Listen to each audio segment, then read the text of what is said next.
EcoBank, a better way, a better Africa.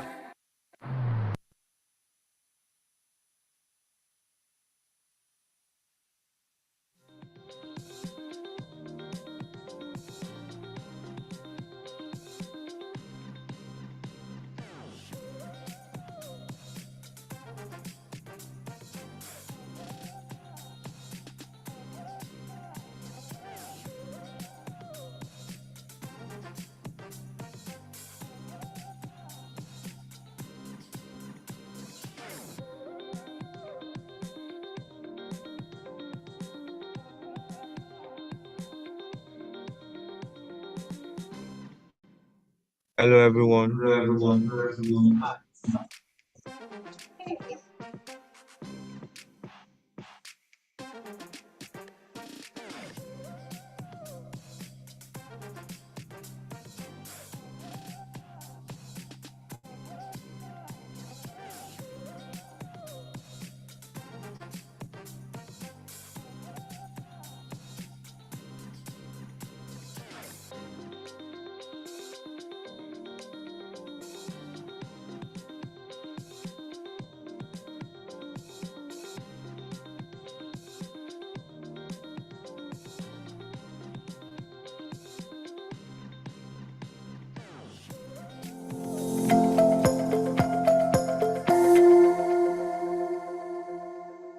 Hi, my name is Amaka Wokalo. I am the director of the Faith Institute Division at Faith Foundation, and this year we celebrate 10 years of policy influencing, providing data and insights, policy advocacy and influencing, and more.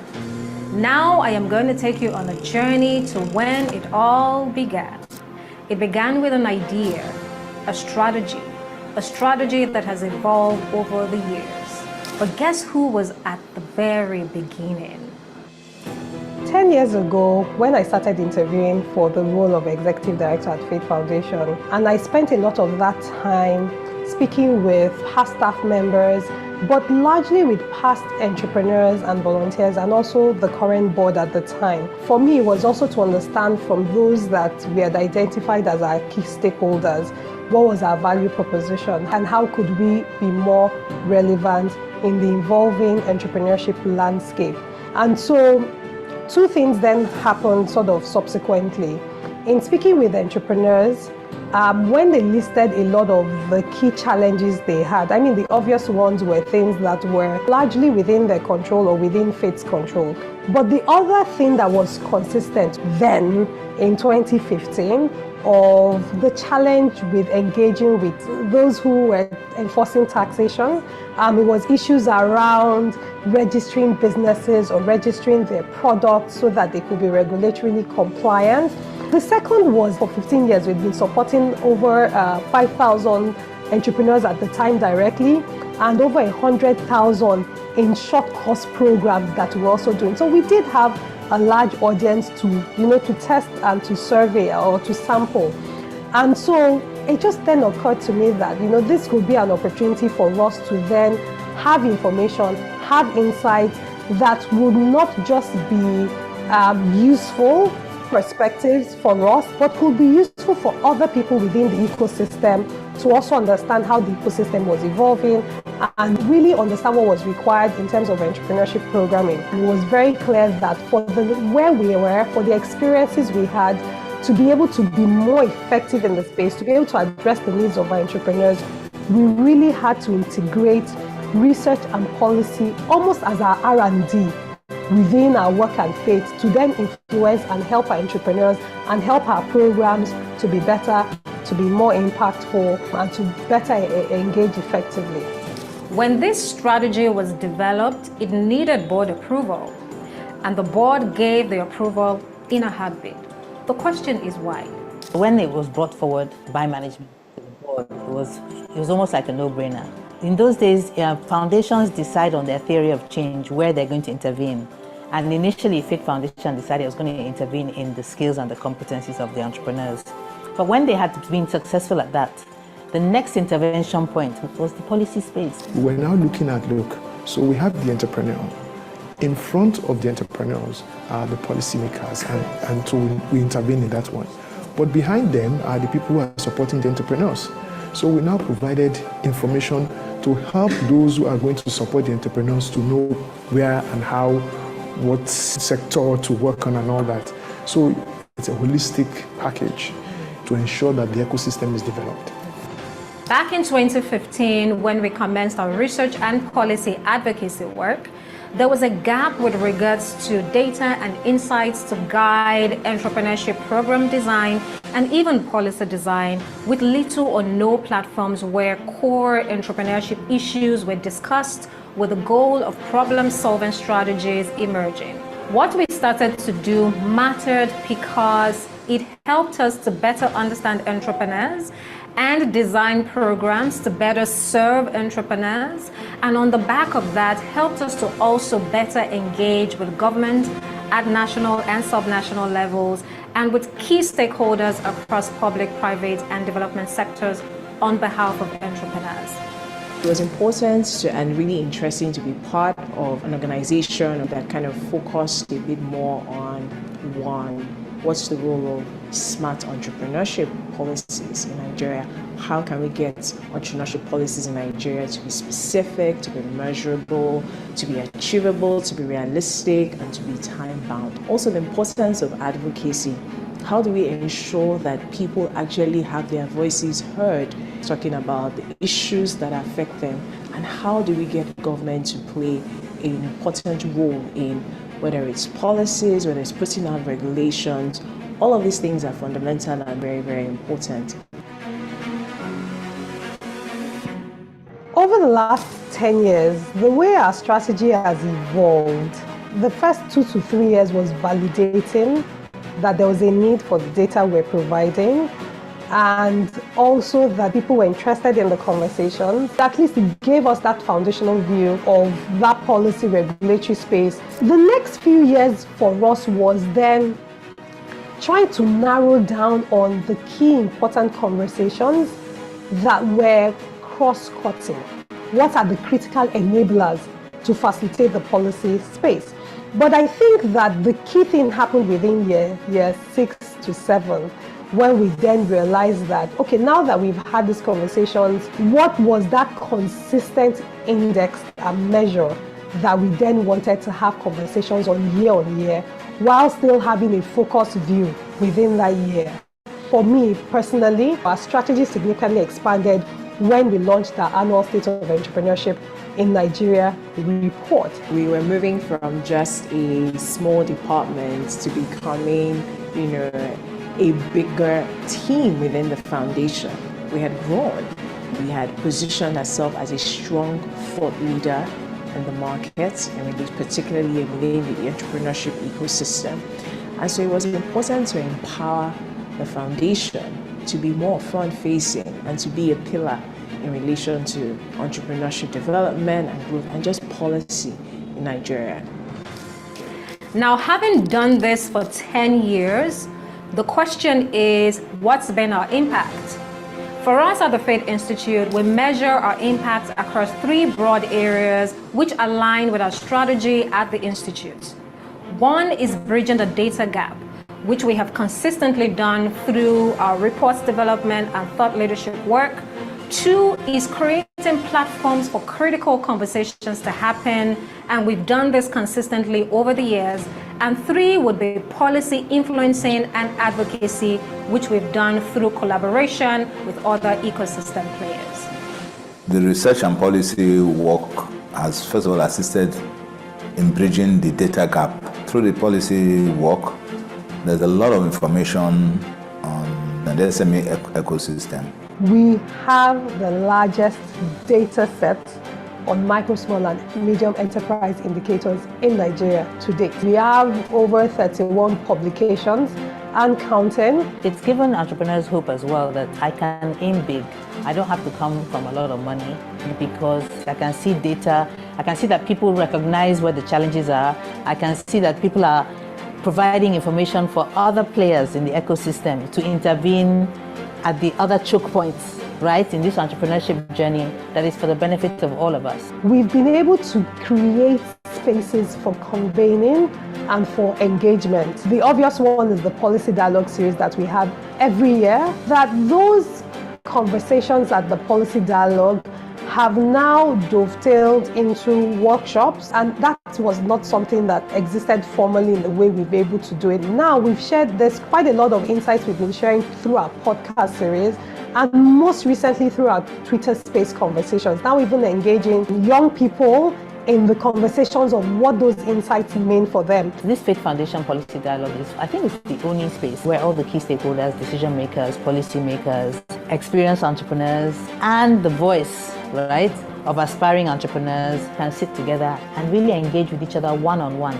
All those, the distance, the power distance has been shrunk.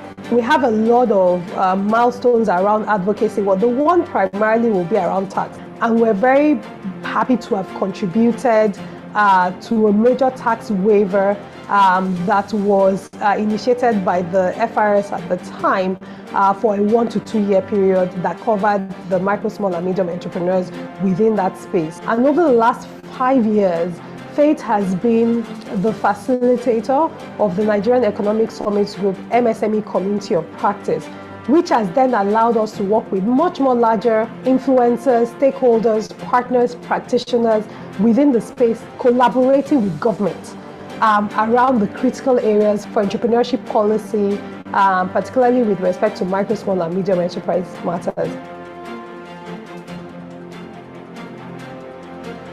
But even us at Faith Institute will be leveraging a lot more on technology from our perspective in relation to ensuring that we use technology in the best way as possible to extract the relevant data that is important as far as it relates to entrepreneurial growth and entrepreneurial policies, and also use that to be able to bridge the gap. But the next step, as far as I'm concerned, is that you must be the primo thought leadership institute when it comes to entrepreneurial issues. If there's going to be any interaction in the ecosystem, this institute has to be seen as an authority that you cannot dispense with. I would really like to see more connectedness between the work that you are doing and then academia. How our secondary schools, our technical schools, our universities, polytechnics, what subjects they are putting forward and encouraging young people to go into, because those are subjects where we need the competence in the ecosystem and where they can really make a lot of money and have a great livelihood. As the Faith Institute looks to the next decade, we're excited about the opportunities to deepen our work around the development of an enabling business environment that will support Nigerian entrepreneurs to start, grow, and scale their businesses sustainably, while also working with governments to design and implement effective policies. Cheers to the next decade.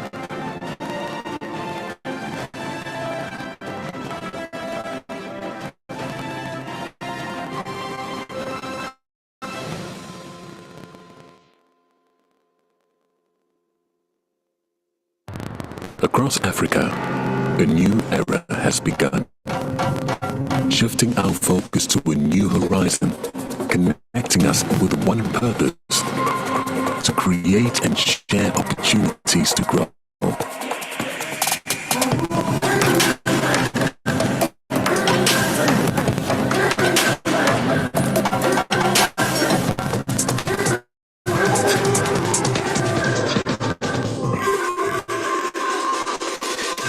Today, we'll make a brighter tomorrow, built by our dreams and our energy. Across our continent, across the world, we are creating a better way to a better future. A Pan-African future. Together. EcoBank. A better way, a better Africa.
Across Africa, a new era has begun, shifting our focus to a new horizon, connecting us with one purpose: to create and share opportunities to grow.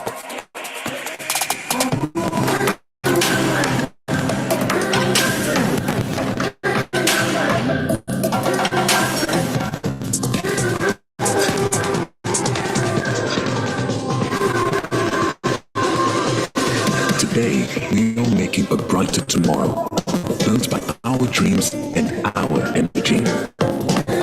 Across our continent, across the world, we are creating a better way to a better future. A Pan-African future, together. EcoBank, a better way, a better Africa.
morning, everybody. Please, can we give ourselves a round of applause this morning, please?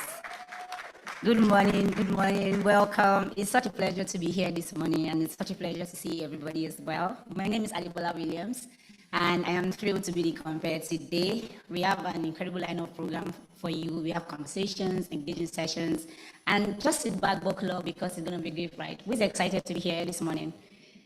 I can't feel the energy in the room. Let me get some excitement. Yes, and you know, if you've done anything consistently for 10 years, I think it deserves a well-deserved round of applause, right? Can we celebrate the Faith Foundation and the Faith Institute team for consistently driving conversations that matter, right? Please, a round of applause. I celebrate everyone here. And since this is a dialogue, it's important, you know, to keep the dialoguing, like the young people would say, right? So share a greeting, share a smile, share a compliment to the person beside you. And most importantly, share your experience here, share your learnings here. With the hashtags on Twitter, the hashtags are hashtag FaithPDS10, that's Faith, PDS, and the number 10. And hashtag FaithPDS. Did we get that? Did we get that? Okay, awesome. So a few housekeeping tips before we get started, right? There are restrooms outside the hall. So if you need to use the restroom, speak to any of the ushers in green and they will show you directions, right? Also make sure to keep eyes on your personal belongings at all times and do not leave them unattended. Awesome. And there will be some QR codes displayed on the screen at different intervals during this conversation. So you can scan to get the agenda for the day, to see the e-brochure, and then to see the research reports. So who's excited? Awesome, let's get started. To kick us off this morning, it's my honor to welcome on stage a visionary leader with a mind and a wardrobe. I would like to read the Executive Director of Faith Foundation, Mrs. Adenike Adeyemi. A round of applause, please. Thank you very much, Adebola. Adebola is not a small person again. We met Adebola, I don't know, what, 7-8 years ago at Faith. She used to be with one of our entrepreneurs, I think incubating with us at the time. And she showed exceptional diligence, as young people will be. She's a very bright, creative, innovative young person who is also doing her own thing within the space. We're very proud of you. And it's because of individuals like Adebola that we have the conversations that we're having today. Thank you very much. And so once again, and I say once again because this is our second panel in our two-day policy dialogue, our two-day 10th anniversary of our policy dialogue. I am delighted on behalf of the chairman and the board of the foundation, on behalf of the management team, and on behalf of the Faith Division to welcome you all once again to the continuation of our conversations for this year. Again, the conversations we're having this morning is mapping Nigeria's youth entrepreneurship ecosystem, enabling the future of entrepreneurship. I want to welcome members of our board here present. I want to welcome our 2024 Policy Dialogue Series committee members here present. And I also want to welcome our special guests and keynote speaker. I do know that our keynote speaker, Mr. Michel Delaney, is on his way, the Consul General of the Kingdom of Netherlands, and he will hopefully be walking in any minute from now. I also want to welcome our panelists. I know Ms. Anita Thiessen, the Chief Executive Officer of Youth Business International. It should be online. She's based in the UK. Faith Foundation has been a very proud member of the YBI network for almost a decade. And I'm also honored to serve on the board of trustees of YBI. And a lot of the work that we've been able to do around programming, around mentoring young people, around designing entrepreneurship training programs for young people, around social and green toolkit design, funding design, a lot of it we've done with the help of the YBI. I do want to also acknowledge our panelists who are also joining us. I'm aware that Madam Aisha Aminu, the Director General of the Katsina State Enterprise Development Agency, is on our way and she'll be here any minute from now. Interestingly, we received a delegation from them a few months ago, and that was spurred by somebody who has surprised us by coming in this morning to join us. He is a friend and champion of Faith Foundation from his time as the Director General of the Small and Medium Enterprise Development Agency of Nigeria. In fact, he was, before he became the DG of Smedan, when he was a director. I can't forget the first time I went to Smedan, and I sat with I call him Dr. Wale Fasoya, who, and this was in contrast to anybody else that had had meetings with public sector. We didn't have a printed out report for our first policy environment review report of the Nigerian MSME ecosystem. He had printed out the report. He had highlighted, so there were yellow highlights, there were sticky notes, and we spent over an hour. He was asking me, okay, what was our perspective on this? And even gave us more perspectives of things that we didn't know. And this was probably 2018, thereabout. He continues to be a friend of the house, and so it's my delight to just walk in and see him. Thank you so much, Dr. Fasoya, for coming to join us. Thank you very much, sir. We can't have these conversations without having young people who really are the center of the youth entrepreneurship ecosystem, and they're the ones inspiring us in this conversation. So I want to first of all also welcome Esther Uzodima, who is the creative director of Est Productions and an Anzisha entrepreneur. Anzisha supports very, very young entrepreneurs. These are people, I believe, 18 to 22 years old. And Anzisha is also a partner with us on this particular policy dialogue. So Esther, you're welcome. And I also want to welcome one of our very own, Shino Ajoye, founder and CEO of Employ Africa. Is Shino here? Not yet. So we look forward to welcoming Shino when he comes in. I welcome my colleague, Agogo Akorido, proudly Nigerian, who will be moderating the conversations today. So a bit of a context to the conversations we're having this morning. In 2016, we set out on a journey to do a mapping study of Nigeria's entrepreneurship ecosystem. And when we set out on that journey to understand the key elements of the ecosystem, our journey honestly was one of discovery. We realized that we were really going into a wide maze. It was not as simple as we thought it would be. There were different elements, there are different types of entrepreneurs, obviously based on our own experience. There were demographic dynamics, there were gender dynamics, there were sectoral dynamics and the like. So we did this major study, and it was clear to us that whenever we subsequently did it, we would have to do a bit more deep dive into some of the key segments for that. We even did we launched a digital platform pilot that was an enterprise ecosystem map. I know some people here have explored that. We are currently on hold with that, and maybe we will do a review of it next year. But the reason I'm bringing this up was early this year, because of all the work that we're done around supporting young entrepreneurs. As at this year, by the time we're launching our State of Entrepreneurship report later on this afternoon, we have over 80% of entrepreneurs in Nigeria as young people between the ages of 18 to 35. And this is coming from a time when Faith Foundation started. The data, because I looked back at the data at the time, the data of youth entrepreneurs before 2000 was less than 40%. So most people at the time were not running a business, starting a business, or thinking of any business venture at the time as young people. But now we're seeing that significantly the players in the micro, small, and medium enterprise space are those people who are young people, and also a significant number of the job creators.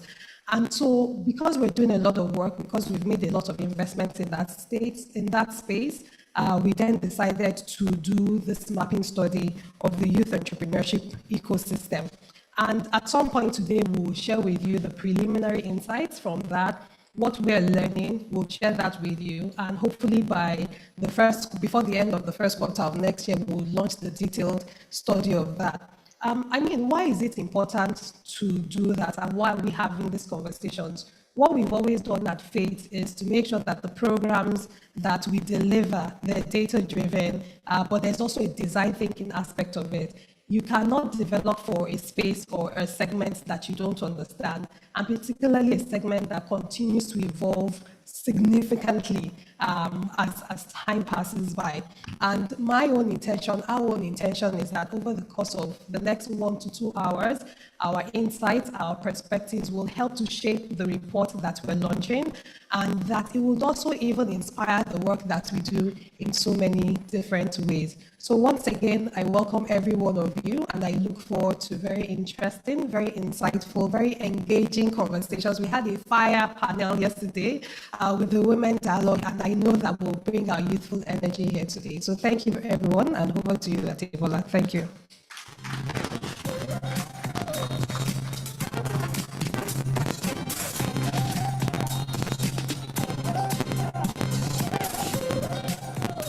Thank you so much, Adenike, for that warm welcome.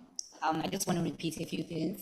The conversation going on here, share it online, right? On Twitter, on Instagram, on Snapchat, wherever it is you have conversations, right? The hashtag is hashtag FaithPDS10 and hashtag FaithPDS. And also another housekeeping rule, if you come up here, you're speaking, you do not have to touch the mic, you can just stand like this and the mic will pick your voice, right? Everybody can hear me, right? So thank you so much, Adenike. Can we welcome on stage Mr. Oyebola Agunloye, the research lead at the Faith Institute, to share some insights from the research report. A round of applause for him, please.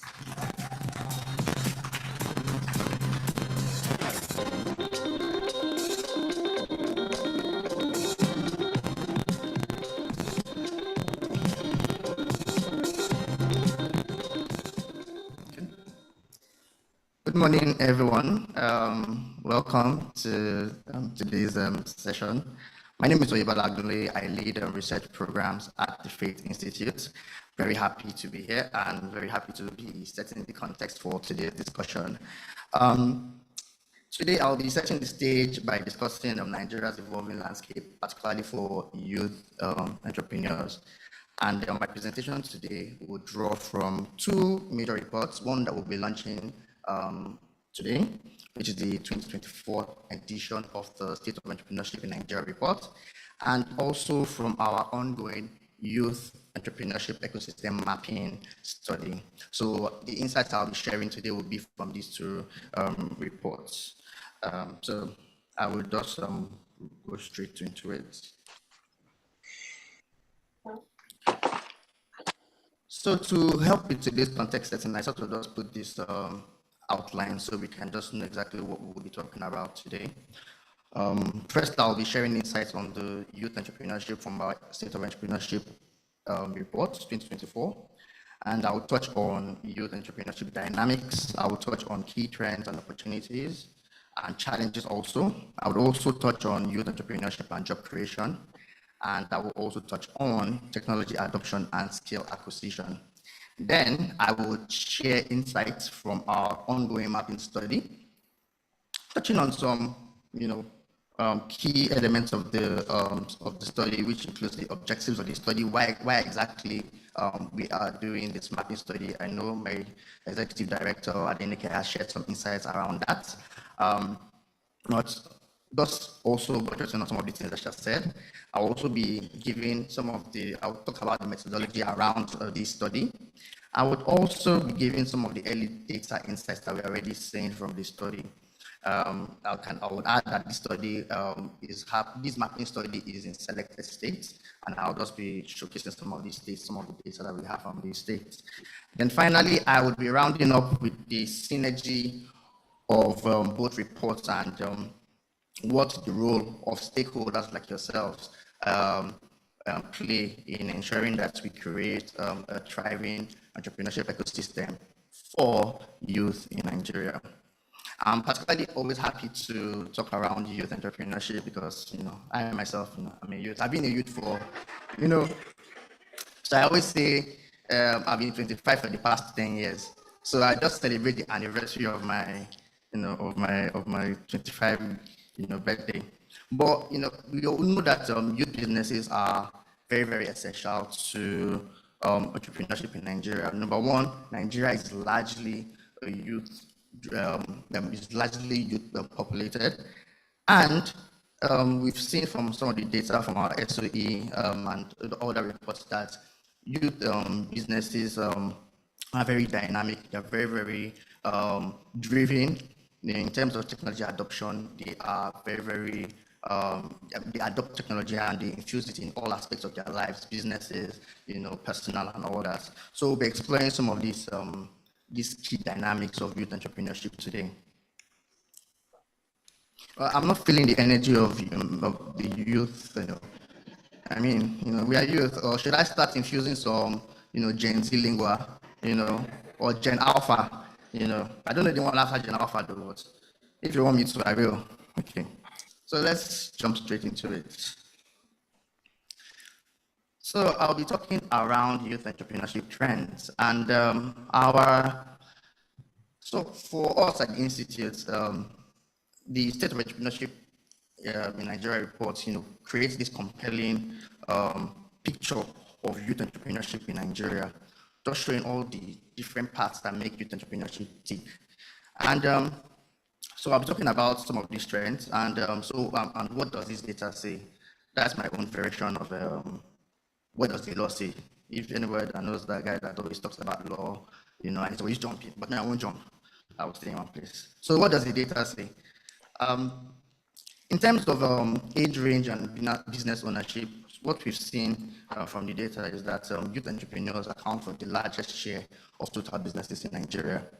So as you can see from the table, okay, it's not so clear, but I'm sure once we officially launch the report, the download link will be available for everyone to download and glean very, very key insights from what I'm about to share. So from the table, that you cannot see so clear, the age group of 15 to 29, so that's how we categorize businesses as youth-led for us at the Institute. So the ages of 15 to 29. So that age range had the highest share of business ownership at 44.4%. So what does that mean? It shows that many Nigerian youth are now turning into entrepreneurship as a means to overcome economic challenges. And we all know that there are economic challenges in Nigeria. And something that is also interesting is that,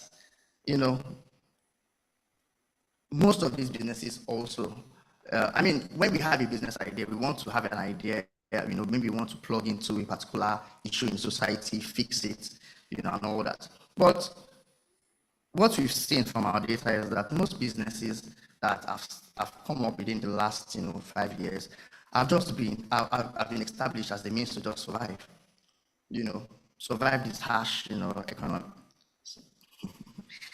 My director. Okay. So it has been a means for businesses to survive.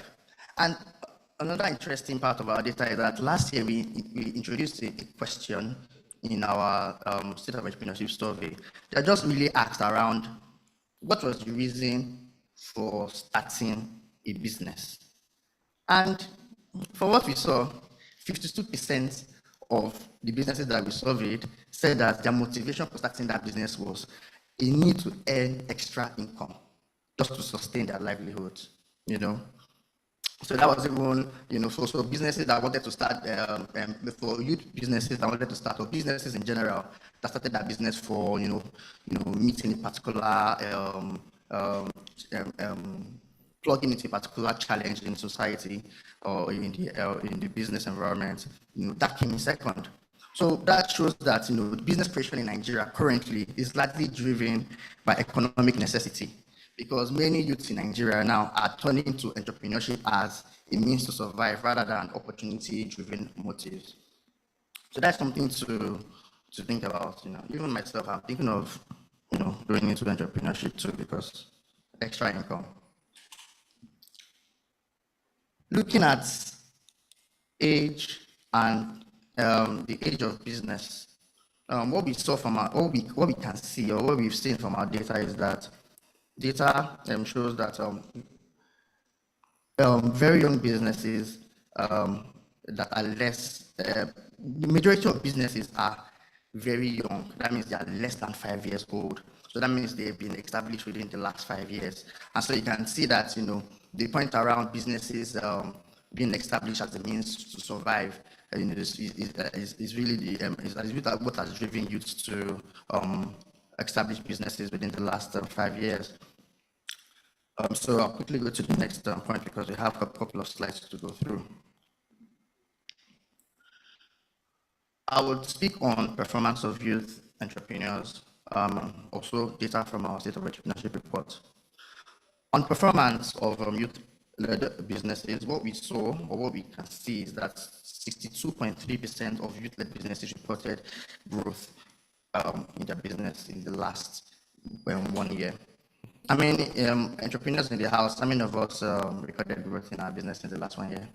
By show of hand. Mr. Bambo, you don't, the threshold of youth, you have, you know.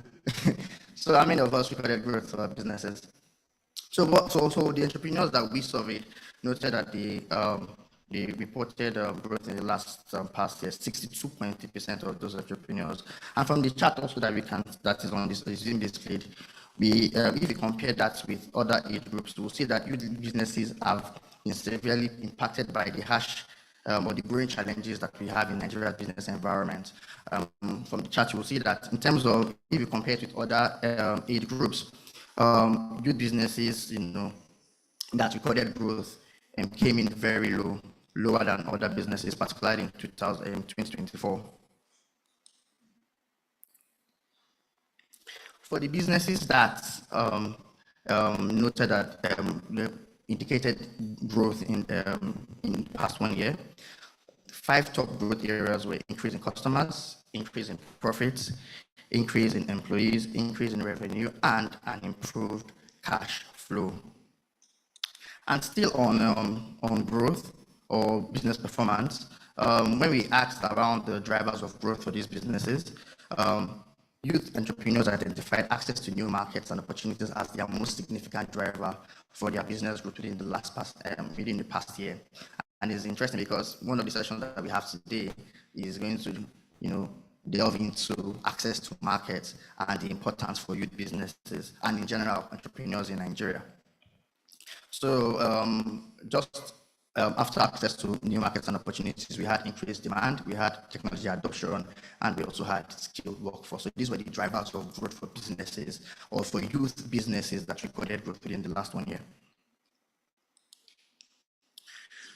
For youth businesses that didn't grow, lack of finance remains a major obstacle for underperforming for businesses that didn't grow, and this has been a trend for the past 3 years now.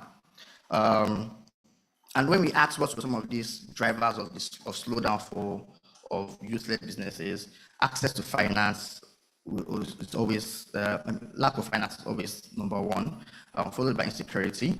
And we have infrastructural challenges, and we also have poor financial management. But access to finance comes as top of these challenges.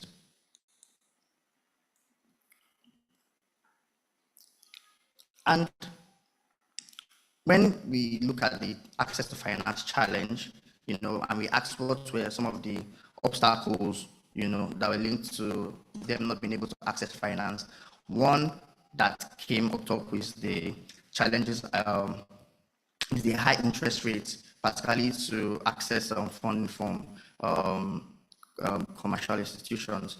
So high interest rate is the major headwind for youth entrepreneurs when it comes to accessing finance for their business. And we've seen if we even look at what has been happening in terms of what do you call it, the MPR, that has been increased. CBN this year alone has increased the MPR 5 times, and it's very, very, and it's for them it's a bit to tackle inflation, but you increase MPR, it currently stands at I think 27%. So you can imagine that approaching any bank to access any financial instrument, loans or anything would be in the region of 30% and above, and that is a lot particularly for young businesses. And by the time you even start asking around things like if you even look at the next challenge that was associated with raising finance for young businesses, lack of adequate collateral was number 2. So that is for young businesses. I've worked in a bank before, and I know that when it comes to collecting facility, the things that they will request for, So you can imagine for youth businesses, some of them between the ages of, like the very young business scenario that Anastasia Price looks at for entrepreneurs within 15 and 23. This issue of collateral would be a major issue for them because most of them don't even have, bank accounts. Most of them can access credit facility from financial institutions. So in terms of lack of finance, these were the challenges that are associated with, with raising finance for businesses. I'll quickly go on to trends in job creation. So when we looked at job creation and youth businesses, we saw that 23.8% of youth businesses employed new staff within the last 1 year. So what does that mean? Despite the elevated cost of production and other challenges that youth businesses face, they were able to create employment opportunities within 1 year, which sort of emphasizes the potential to boost job creation in Nigeria. So it's something that we should be invested in. For technology adoption, what the data shows is that youth entrepreneurs had the highest share of technology adoption at 72%. When you compare that with other age group, that was pretty high because other age groups recorded 65.2%. And so this highlights a crucial role that technology plays in shaping marketing strategies among Nigerian youth entrepreneurs, particularly in the area of technology adoption. Because when we look at the areas where technology was adopted, where we look at the area of technology adoption but for youth entrepreneurs, we see that social media and digital marketing was the highest. So I know that if we check everyone here, all the youths that we have here, all of us have a smartphone. Our compare has a smartphone, she has an iPad, I'm sure she has other devices, So in terms of technology adoption, it is very, very high among youth entrepreneurs. I'll try and speed things up. Okay, so for youth-led businesses that were not able to adopt technology for their business, what they noted was that the cost of acquiring technology tools was the most significant deterrent. So that came up top, followed by the cost of data and software applications.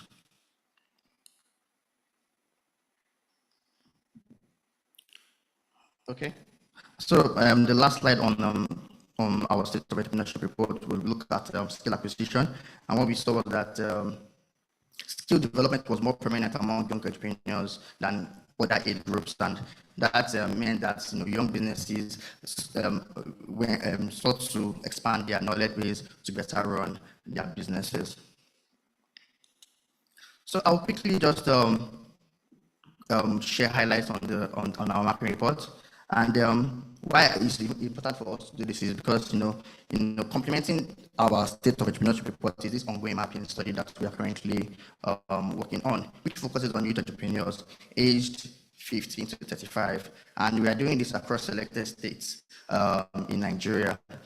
Some of the states include Lagos, Ogun, Kaduna, Abia Rivers, and even Edo. And why is it important for us is to identify key ecosystem players, like Adenike mentioned in our first mapping study that we did in 2016, to identify key ecosystem players, to identify gaps and also opportunities in priority sectors like health, agriculture, renewable energy, and also the circular economy. And in terms of methodology, we are currently mapping or conducting this mapping in 8 states, and we are looking at a total of 3,000 youth entrepreneurs. And we are doing this across key ecosystem segments, which include access to finance, policy regulation, access to markets, capacity building, business support, and also gender equity. So what have we seen so far? On trends, we've been able to see that 65% of youth-led businesses operate within the nano and micro business category. And also over 60% of businesses were established within the last 5 years. And just like our state of entrepreneurship report noted, technology adoption is quite high, amongst youth businesses, and it's also predominantly in leveraging for social media marketing, which sort of corroborates what we, the data we got from our State of Entrepreneurship report.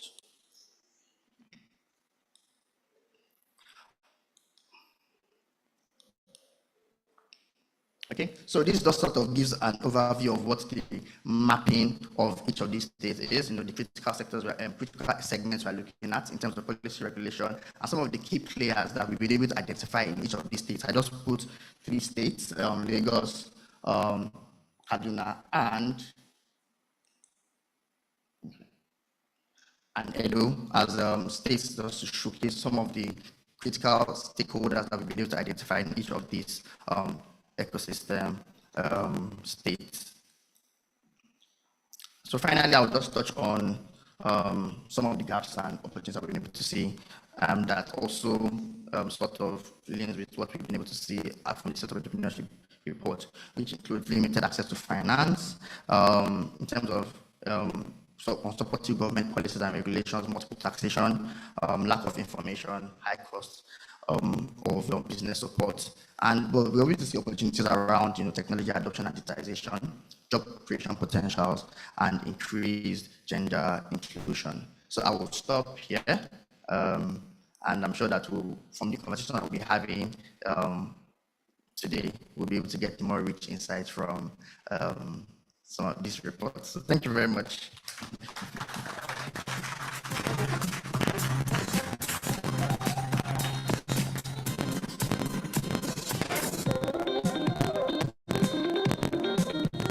Thank you, Ebola. And you are now my role model. Me too. I plan on turning 30 about 10 times. That's what I'm going to say as well. Thank you so much. So can we make welcome to the stage the venture partner and essential coach, Sheila Chizige. Please, let's make our welcome.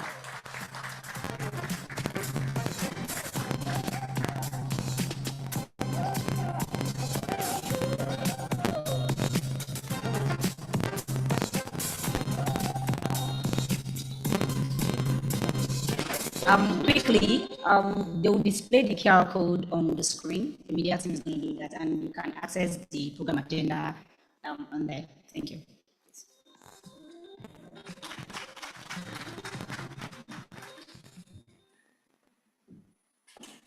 Good morning, everyone. Oh, okay, I'm for everyone. Everyone can hear me. Thank you. So, my name is Sheila Chizige. I'm a mother and a venture partner at the Anzisha Prize. And at Anzisha, we equip, coach, and support very young entrepreneurs aged 15 to 22. We recognize that the continent's resilience and success lie with its youth. With approximately 50% of the African continent being under the age of 25, we cannot ignore or live with the status quo. Are we then prepared for the influx of this considerable youth population into the job market? My honest answer is no.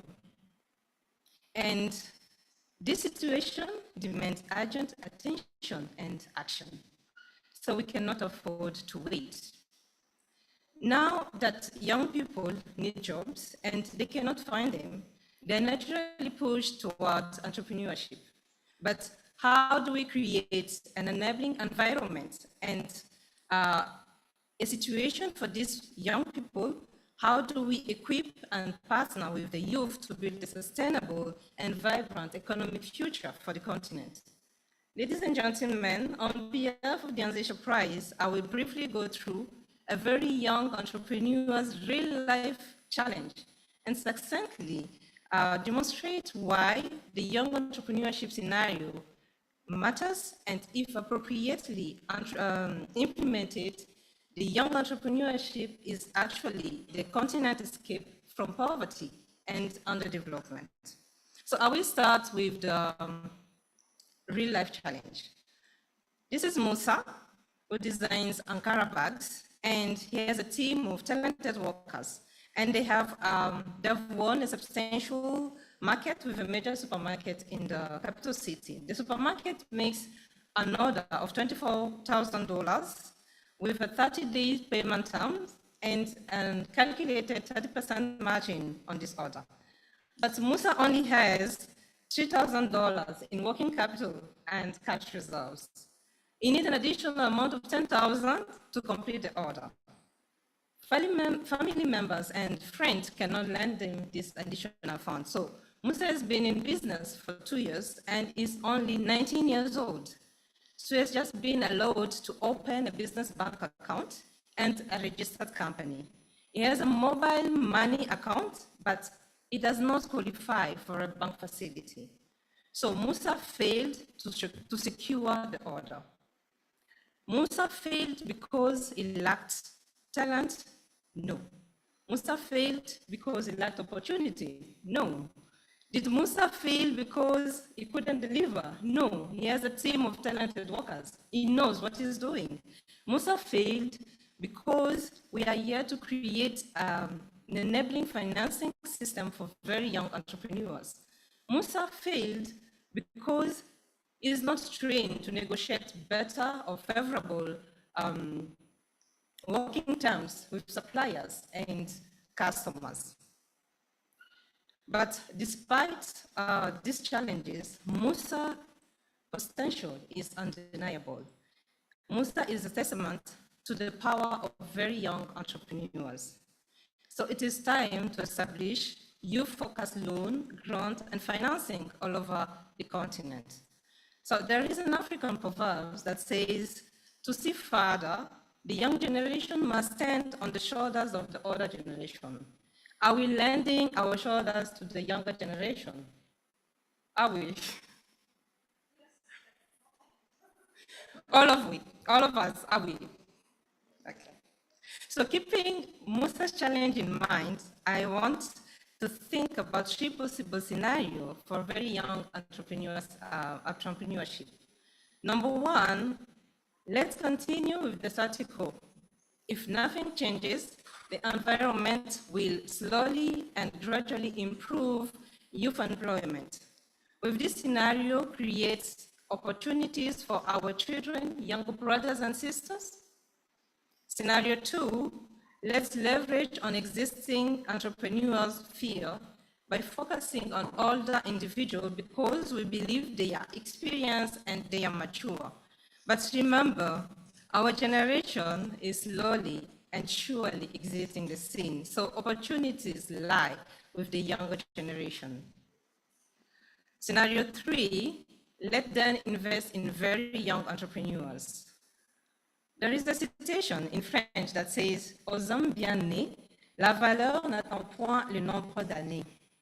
That I can translate in English as, in souls nobly born, the value does not depend upon the age.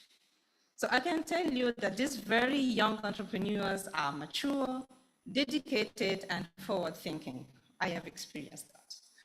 Let's not push them into the insecurity realm because of the young age. So are we leading the way for capable individuals to take over after us, or are we dismissing them because they are young?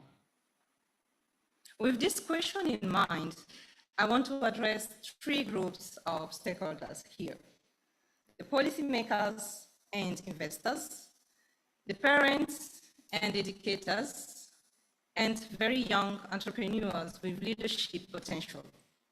For policymakers and investors, do you remember Musa's stories? The 19 years old who could not find bank facility.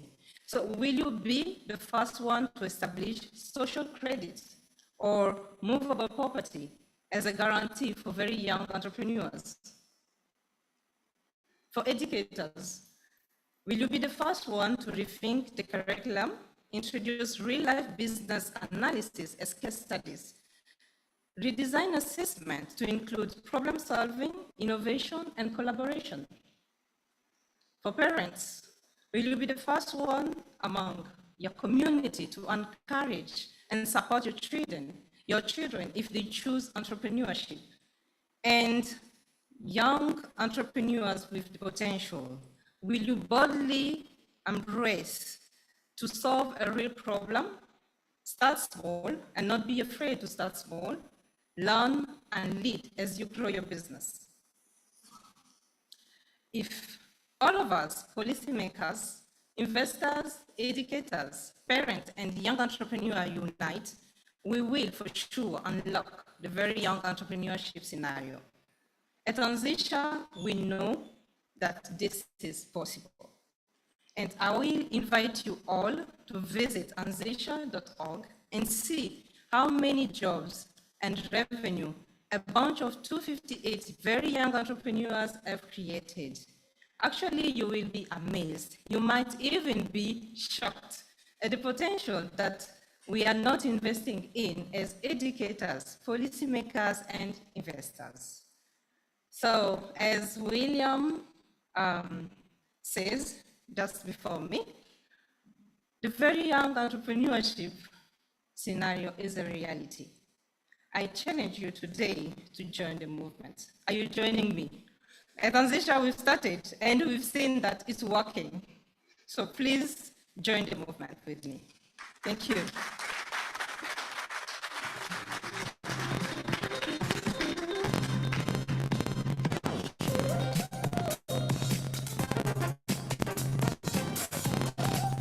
Thank you, Sheila. Please can we give Sheila another round of applause for such an insightful session.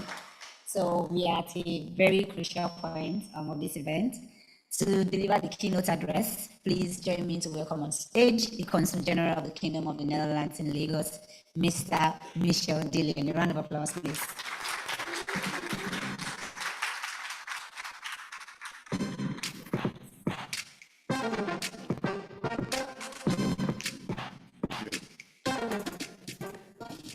I like that tune.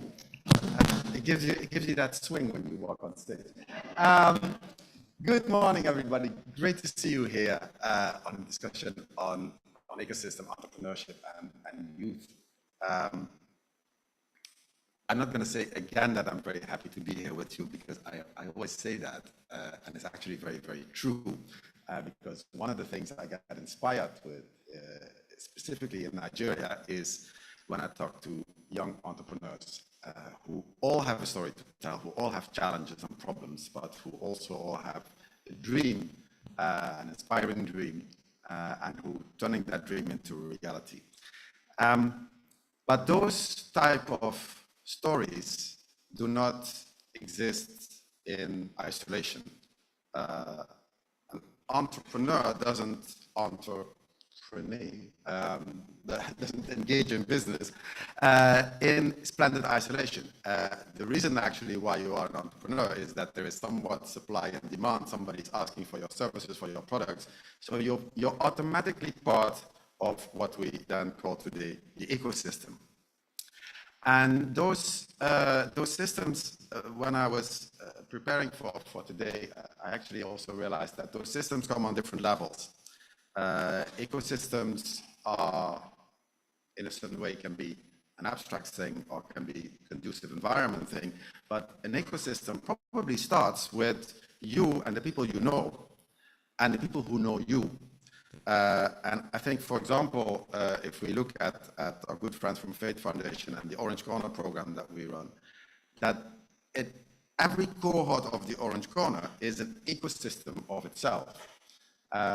Meaning that when you are doing business incubation, training, business development, the people that are part of your group are the ones probably that you will refer to if you say, okay, I need some services, whether that is ICT services, whether that is printing for your company, or whether it's catering for your event. You think, okay, I know these people, so I will reach out to them. Who do you know and who knows you is important for your business, especially if it's in the startup phase, because you don't have money for big publicity campaigns and whatever. So it's word by mouth, and people have to know you, and then you create your ecosystem. It probably starts actually with your family, and then you expand it to your friends, and you expand it to the people that you're doing different trainings with.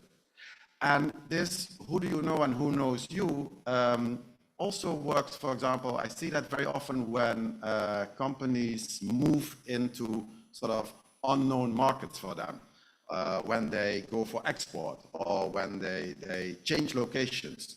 I see it very often when companies open new branches. that they say, okay, but for my services, I take those companies with me that can provide me services. You see that very clearly in the oil and gas industry, whereby you see companies moving in and they say, but I know this and that company that is good in electrics, whatever, services of this, services of that. Bring them in. I see it also in the fast-moving consumer sector. If you see new factories being built in Nigeria, have a look at who are the suppliers of those factories. Most of the time, they are the ones who have been supplying that same company in other locations. So the bigger companies are sort of pulling the smaller ones along with them, and they have created what I would also call an ecosystem of people that they know, people that they can trust, companies that they can trust, and they bring that along. And I think that's especially for young entrepreneurs, very good if you realize that, once you've been noticed, once you've been seen, once you have established yourself with a good track record, the company that you're supplying stuff to will be in a position to take you along. And as they expand, you can expand. And I think that's also part of the ecosystem. But of course, an ecosystem is also something in a different context, or maybe in a more abstract way. I wrote down fertile ground. A company cannot flourish if the environment is not sustainable or susceptible to economic growth. And then we have this famous Nigerian paradox, whereby according to all kinds of statistics, the economy is going down, the inflation is going up, and these are not just statistics, this is real life. It's challenging infrastructure, and yet we see companies doing so extremely well, especially young people, startups, doing so extremely well. From the Dutch side, we try to support that a little bit with the Orange Corners, with some of the other programs, with the Challenge Fund for Youth Employment. But these are things whereby we see that despite the challenging circumstances, that maybe even because of the challenging circumstances, there are companies that create the market that can sort of solve issues that are created by these circumstances.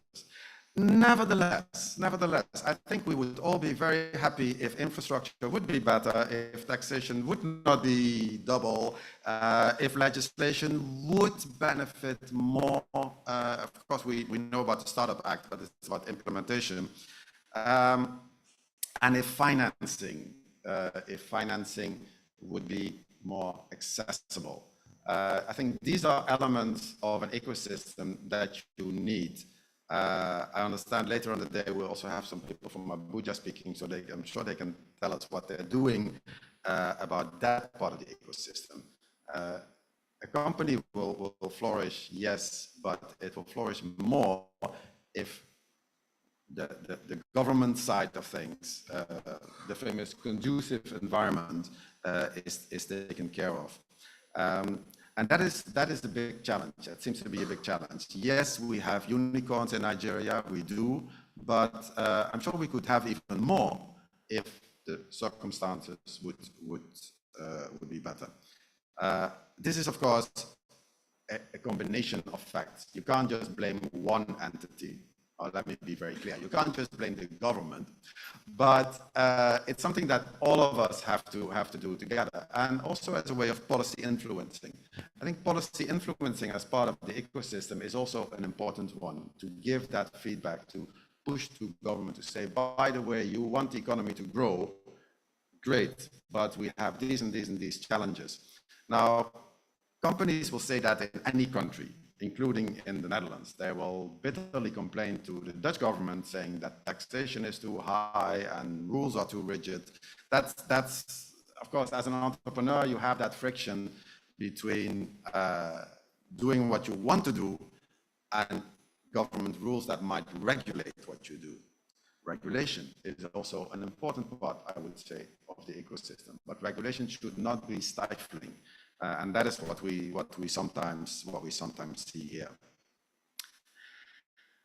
Financing is an issue that is very often discussed in fora like these. And I think if you add the numbers up, you will see that it's not so much lack of financing, it's more lack of access to financing, because either you are too small as a company, or you are too big, or you're not falling within this scope or that scope. You know, all these venture capital funds and banks and whoever is investing in you, they all have different rules of the game.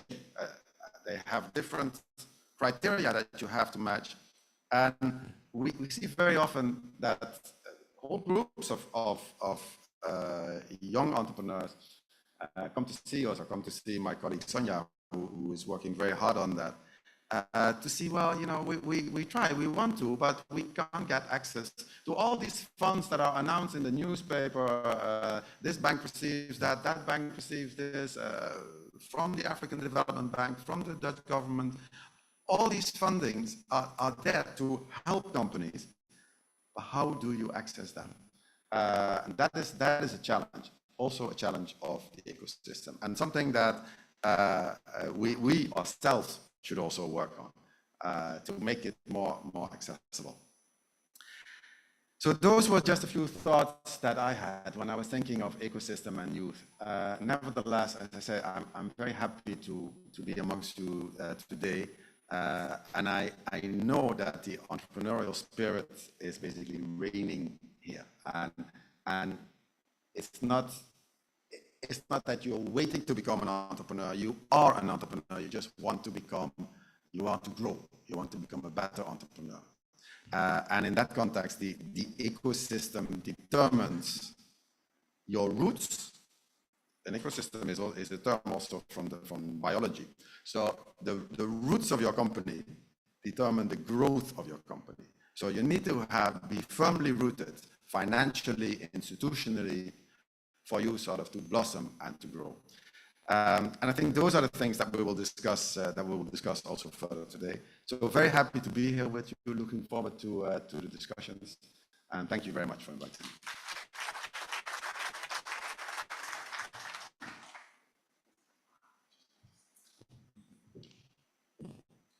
The photo.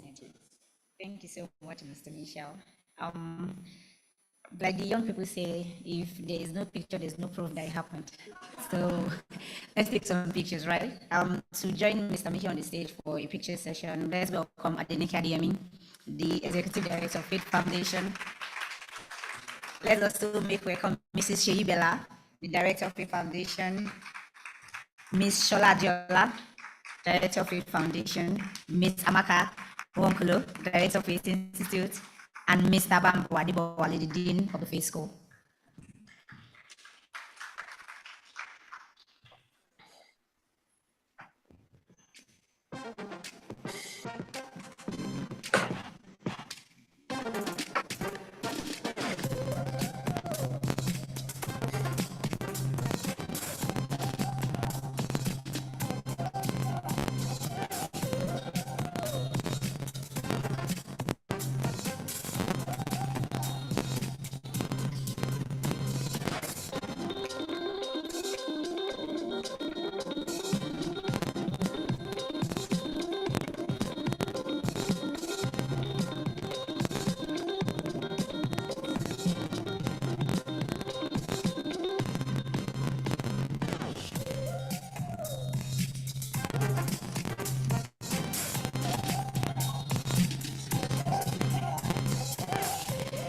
Thank you.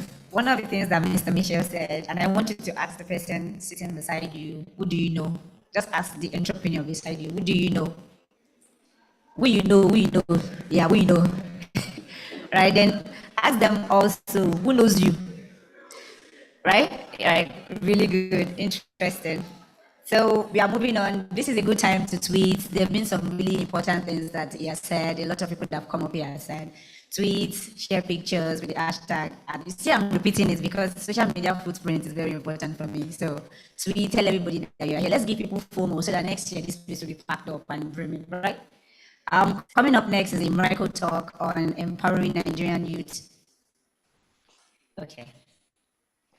Oh, okay. So now it's time for the fire panel. Please, can we welcome to the stage to moderate this panel, Head Startups and Youth Enterprise at Faith Foundation, Agogo Aporido, as is going to moderate this session. Please, a round of applause.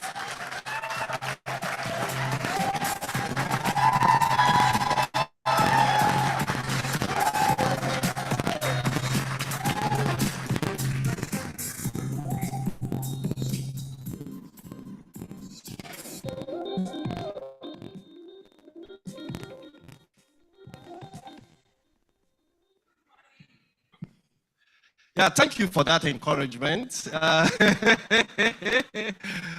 Okay, so this is one of the moments we've all been waiting for. Before we start the panel discussion, just by show of hands, I'm curious to know how many young entrepreneurs we have in the house. Young entrepreneurs, Mr. Bambo. Oh, okay, interesting. So we have a good crowd of young entrepreneurs in the house. Okay, so we have a lineup of very amazing, incredible panelists today, most of which are young, like myself, even though I'm getting old. And so one of our panelists will be joining us from the United Kingdom, and I'll be introducing her first. Anita Thiessen, the CEO of Youth Business International, will be joining us from the United Kingdom. So I would like to confirm, Anita, can you hear me? And just to say hi to the audience here. Oh, I can okay. hear you. Yeah, great to have you. It's an honor to have you as one of our distinguished panelists. Second, I'll be calling on stage Aisha Aminu, the Director General of the Katsina State Enterprise Development Agency. Please, let's continue with a clap. Encourage her as she walks majestically to the stage.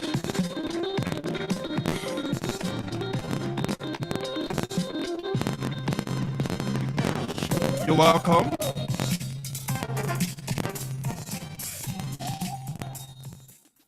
And joining me on stage is our very own Shino Ajoyi, the founder and CEO of Employ Africa. Please let's encourage him.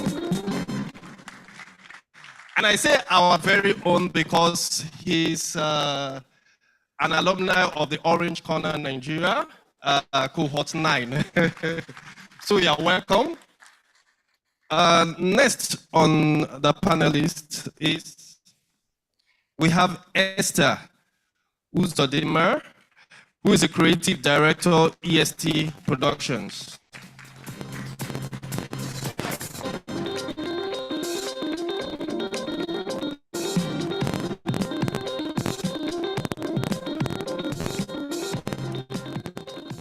Okay, so I'm very, very excited about this discussion for two reasons. As you already know, my role in Faith Foundation is to working with very, very young people. And so the topic for today addresses some of the concern about these young people who are in the entrepreneurship space. And I've been working with young people for close to a decade now. But the second, even most exciting thing for me for today, it's because of our amazing set of panelists that we have today. I can't wait for the insightful discussion and interactions that we are going to have in the next 50 minutes.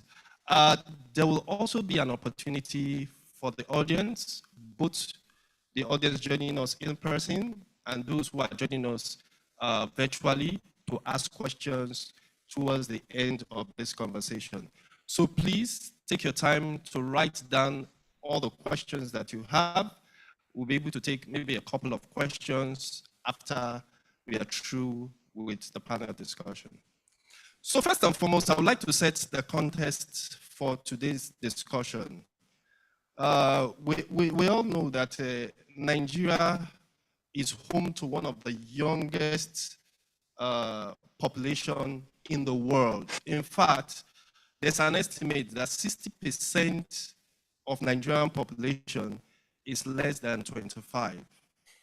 60% is less than 25 years. And that makes Nigeria with the country that has the youngest population in Africa. Now, it's a double-edged sword. It's a good thing and can also be a bad thing. Bad thing in the sense that the unemployment challenges that we have, particularly affecting the young people, have led to a lot of youth restiveness and things like that. But on the other hand, Nigeria can harness this demographic advantage to be able to drive innovation, diversify the economy, and create opportunities in different sectors. I think about a few years ago, the young people, we recorded 2 unicorns in Nigeria led by young people, the Flutter Wave and the Andela. And that shows the huge potential resident in these young people. So our conversation this morning will help not only to look at the issues, but even more importantly, to look at the solution, because it is easy to talk about the problem, but we are more interested in looking at the solution so that we can walk away from here and ensure the next decade is far better than what we have today. And who's ready for this conversation? Yeah, okay. So I'm going to start with our guest panelist, Anita, who is the CEO of the Youth Business International. Now, the first question is something that always comes up when we have interaction with young people. When you ask them, what is your greatest challenge? Of course, it's money. And from the report that Oduwole just read, access to finance came up again consistently as one of the challenges that young people face. So the question I would like to ask you is, what kind of innovative financing model would help address this challenge in Nigeria? And I say this because it's a very tough one, because a financial institution giving money to young people could be risky in a sense, because they don't have assets, they don't have collateral. They're young and they can be termed as high risk. On one hand, the people giving the money, they need to have a good return on investment. So how, in your own opinion, can we have the kind of financing model that address the challenges for these young set of people? Great, thank you very much. I'm very delighted to be joining this policy dialogue today. Adenike said at the beginning that FATE has been a member of YBI for nearly a decade and is a very valued and high contributing member of YBI. So I'm delighted to be here today. Before I get to the specifics of your question, I think one of the things that I have really observed in, say, the last 5 years is that the entrepreneurial ecosystem itself has evolved considerably, but there still seems to be a discussion when you come to youth entrepreneurship of 2 camps, that young entrepreneurs are either in the unicorn camp, and you mentioned a few unicorns, or they're in the livelihoods world. And I would really like us to start thinking differently about young entrepreneurs and the potential, and that young entrepreneurs are the pipeline for economic growth and job creation. They may start young, they may start small, and not all of them will succeed, but the unicorns of tomorrow, the businesses that create jobs in 5 or 10 years' time, are going to start now, and they're going to start by young people. And if you look at it from that angle, and if you look at it from what is the potential that we could invest in, I think that changes the frame. And as you mentioned, young entrepreneurs are young, and just by definition, they have less life experience, smaller networks, less collateral, and all of that. So I think when we've looked at these issues, I think there's two things. One is looking at financial health in the round, starting off with better financial literacy and growth mindset around finances for young people. So they're understanding how they need to manage their business finances, how they need to represent them so that they are ready for growth. But then within that, looking at different ways of actually helping young people get access to finance and start to develop and demonstrate a credit history. So in our newly launched, and let me just show this, you can't see it, Youth Entrepreneurship Policy Framework, we've looked at a set of barriers and opportunities, particularly around access to finance. So I think there is a couple of particular things around lower level finance. So developing micro grant programs that reflect the lower levels of financial support that are initially needed, alongside creating bespoke funding options and alternative forms for youth entrepreneurs, which will very often start in the form of grants or loan guarantees. So what is that kind of entry-level financing, which both helps the young entrepreneurs, but also helps them to develop a credit history, something they can demonstrate when they go for more commercial finance. One of our members in Kenya has developed a very innovative revolving loan fund, which I know that FATE is also going to be adopting, which is about lower level of funds, which are peer moderated. They're loans, they get repaid. There's a related digital app which shows that money has been received, repaid, that there are demonstrable, business KPIs that go with it. So it's about smaller and bespoke levels of funding, which help you get on the ladder of funding. I think the next thing is to really then look at alternative approaches to collateral requirements for young entrepreneurs. So there's been some interesting work done, particularly around financing for women-led businesses.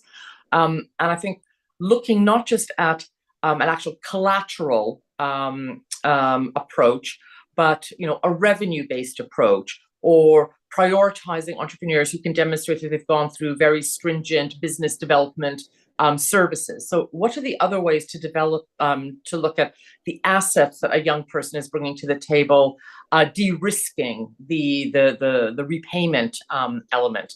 And I think there's also a role for governments and financial institutions together to look at an asset category, as it were, around young entrepreneurs, and how would you develop different products and embed some of those business development services as well in the loan approach to young entrepreneurs. And again, I've seen work that has been done where you're flipping the table and not just saying it's high risk, it is not enough margin in it for us as a commercial institution, to say, well, if this is the growth category in our economy, if these are the people who need lending, how do we change the way we lend and the products that we have developed? That's a big shift within commercial institutions, but where it's been done, it's been shown not just to benefit the entrepreneurs, but also to become a growing loan portfolio within commercial institutions. So it's thinking differently about the potential of entrepreneurs, that entry-level finance, which helps them to build their muscle and demonstrate that they are investable, and then different approaches to knock down the barriers around some of the collateral requirements and start looking at more creative alternatives to that. Well, that was really amazing. I love the part that you talked about microloans, particularly because it helps these young entrepreneurs to start to gain credibility with those microloans, and thereby begin to attract even more funding while they have a good credit, building good credit history. So I'll come back to my panelists on stage here with me, and I'm going to start with Aisha Aminu, the Director General, CASIDA. So the question I would like to ask you is regarding, while on one hand, we have a very harsh economy, a difficult environment to do business, the question is, are even our youth ready?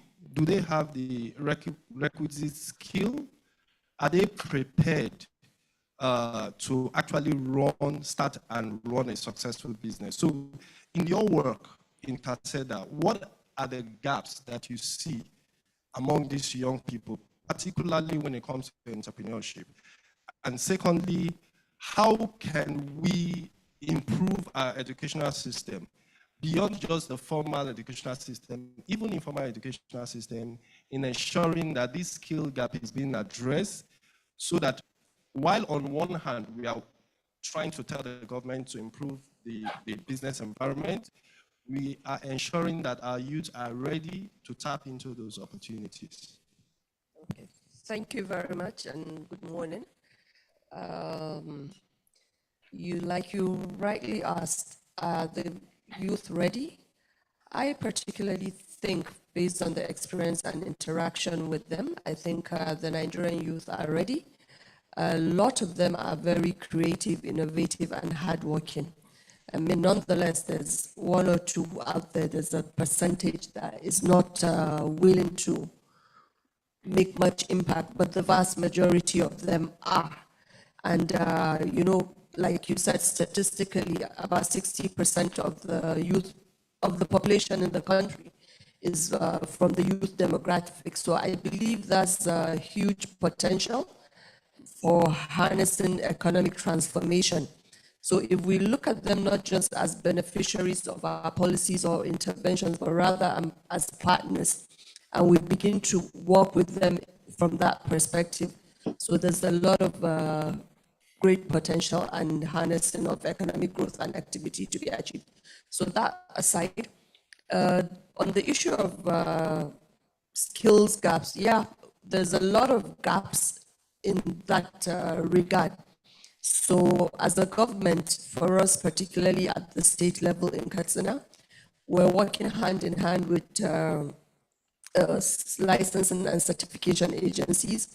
For instance, there's what we call the NQSF certification that ensures that once you have gone through those kind of trainings at the National Board for Technical Education, MBTE, you'll be able to get certifications that will be recognized across the globe, not just in Nigeria. So those are some of the things we're working on, because we always say access to finance is one of the limitations, but based on my interactions and experience, yes, access to finance to youth-led businesses and almost all businesses in the country or globally is a challenge, but I'm more of a believer in capacity development for some of these businesses. And I tell you a story.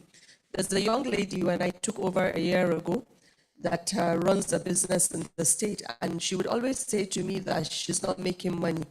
So after a while, I took it upon myself personally to go through her books. So monthly, I make her come to my office and I run through the books. You know, we put structure, put yourself, she's the owner as well. I had to put her on a salary in her own business.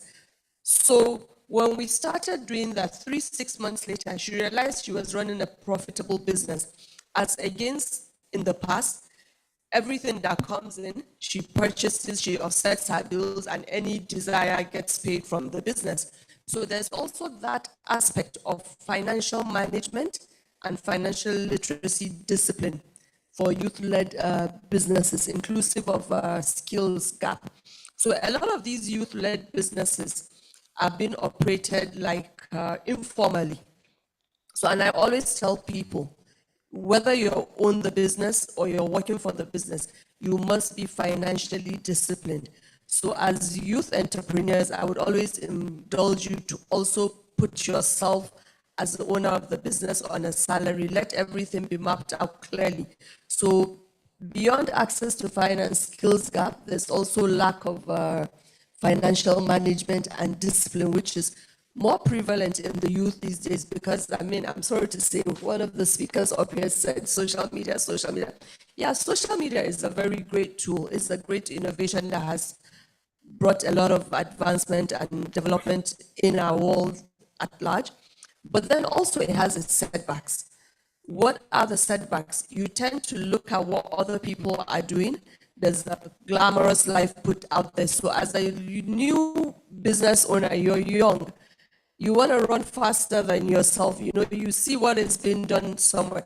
So rather than save, you tend to want to spend from the little income. It's not every income that's profit.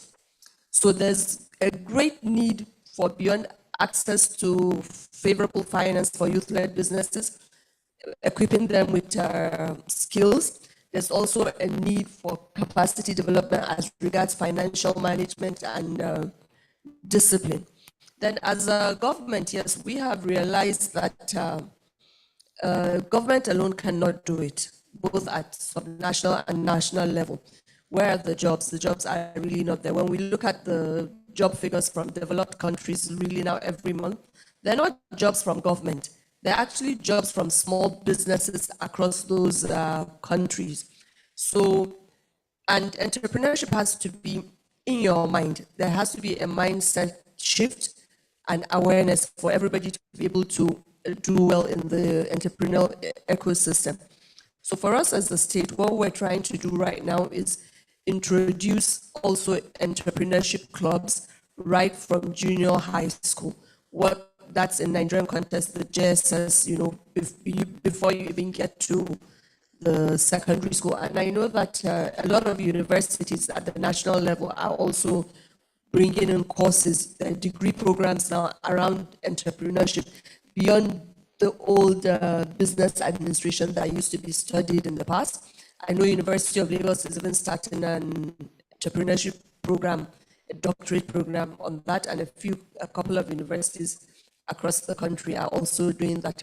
So yes, entrepreneurship has to be taught from the very early stage for it to be able to gain and accept and impact the way we would like it to be. So yes, government is looking into that. And for us, as a state in Katsina, we have what we call the Katsina Youth Craft Village.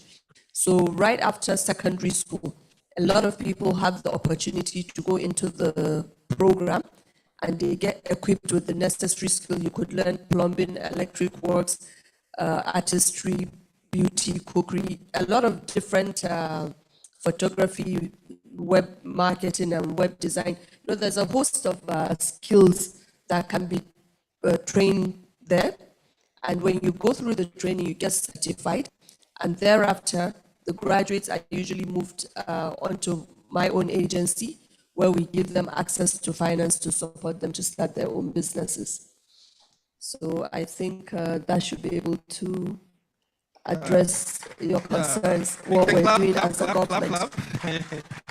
Yeah, thank you for that wonderful contribution. I love the fact that talking about entrepreneurship club, particularly from primary, secondary school, catching them young, it's a very, very good way to start that entrepreneurship culture.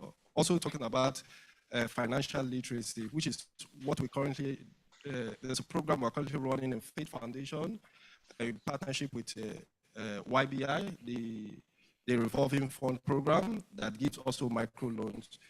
But more importantly, helping these young entrepreneurs to be able to develop financial skills. Because getting the money is one thing, to be financially disciplined in managing the money, it's another thing. Because once that money enters into your head, it's as if sometimes you are possessed by one kind of a spirit and you start going on spending spirit. So it's very important that there is that skill that helps you utilize that funding, because a proper utilization of that funding gives you even more opportunity or access to even bigger funding. So thank you very much. I've just been informed that a very, very important special guest working while we're having this conversation, and it would be good to recognize his presence. He's no other person than the Honourable Commissioner of the Youth, Lagos State. And please, we would like you to come to the podium to just give a brief remark. We'd like to hear from you. Just a few minutes. Yes, yes. Sorry for putting you on the spot.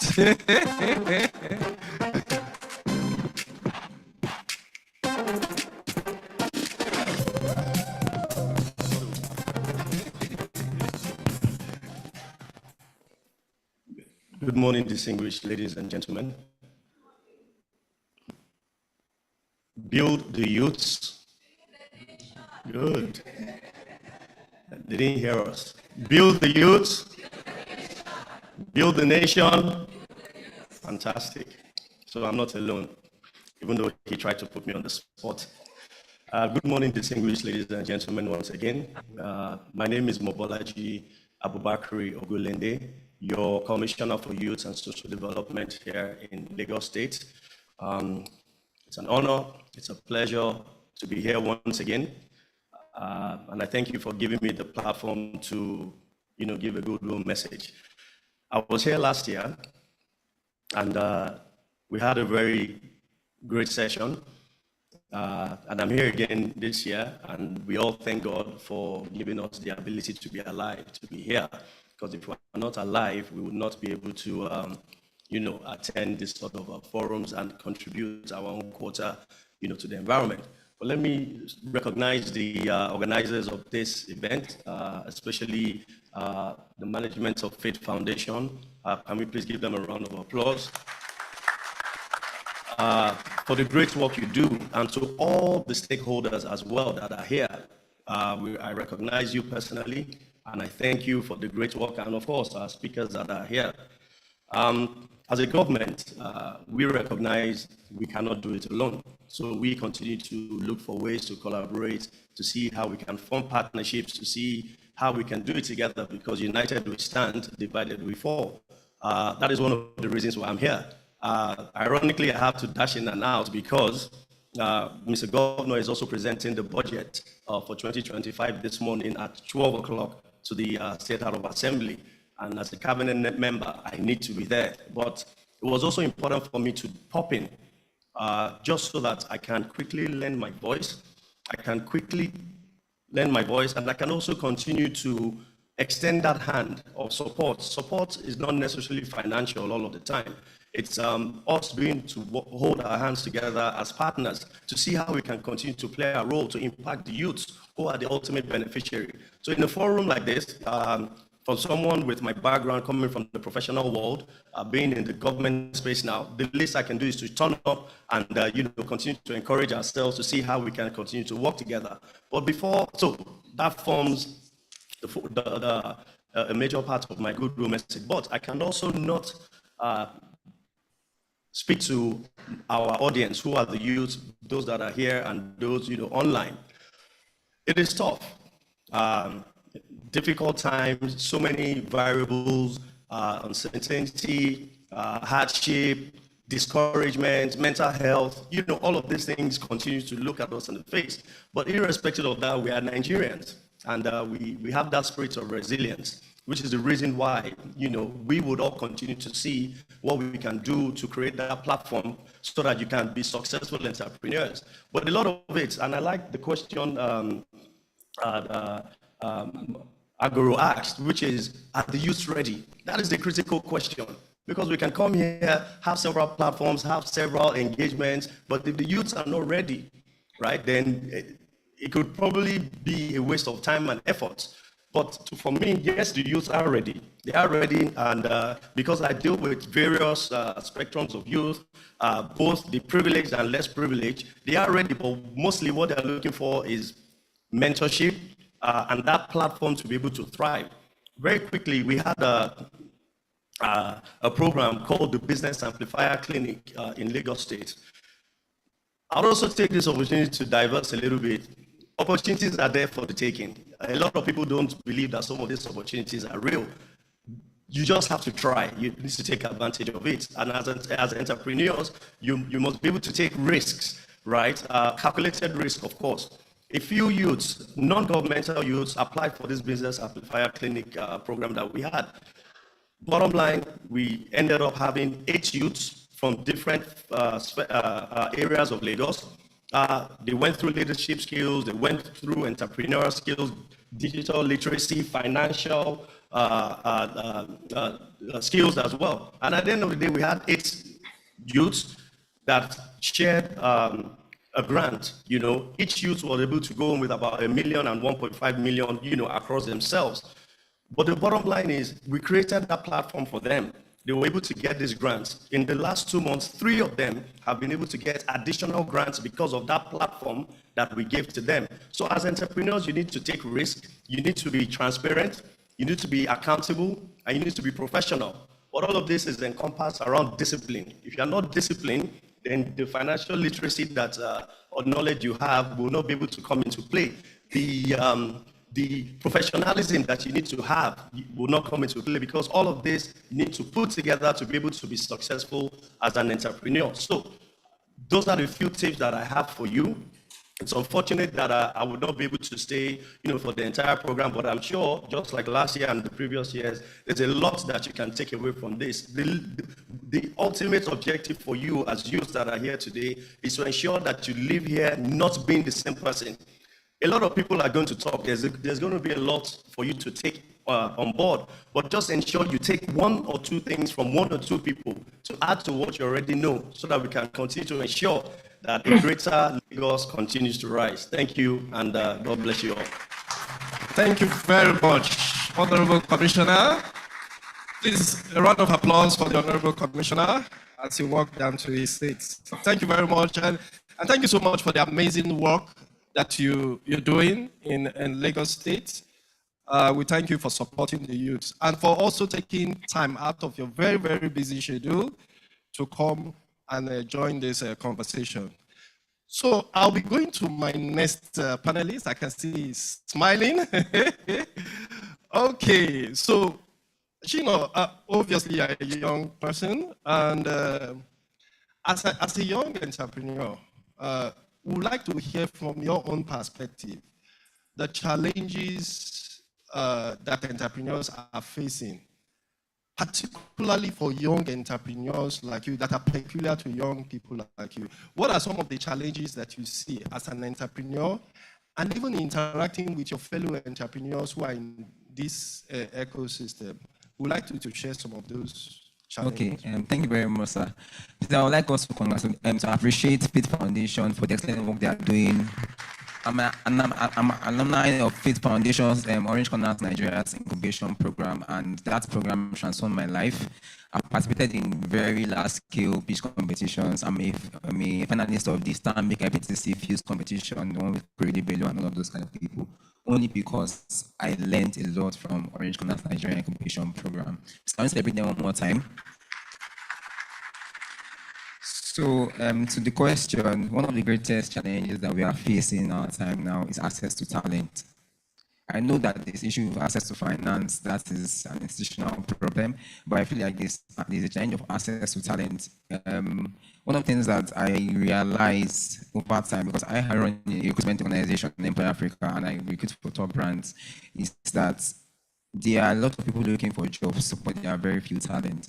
Most of our middle-level guys and advanced level guys are traveling out of the country for better opportunities. So access to talent is very top.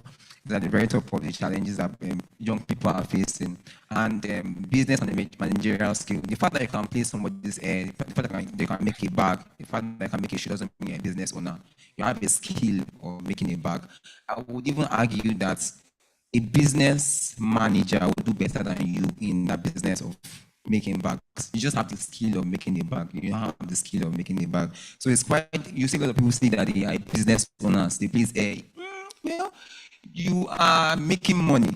Good, you are a self-employed person, but you're not a business owner, because you need to understand how to run a business.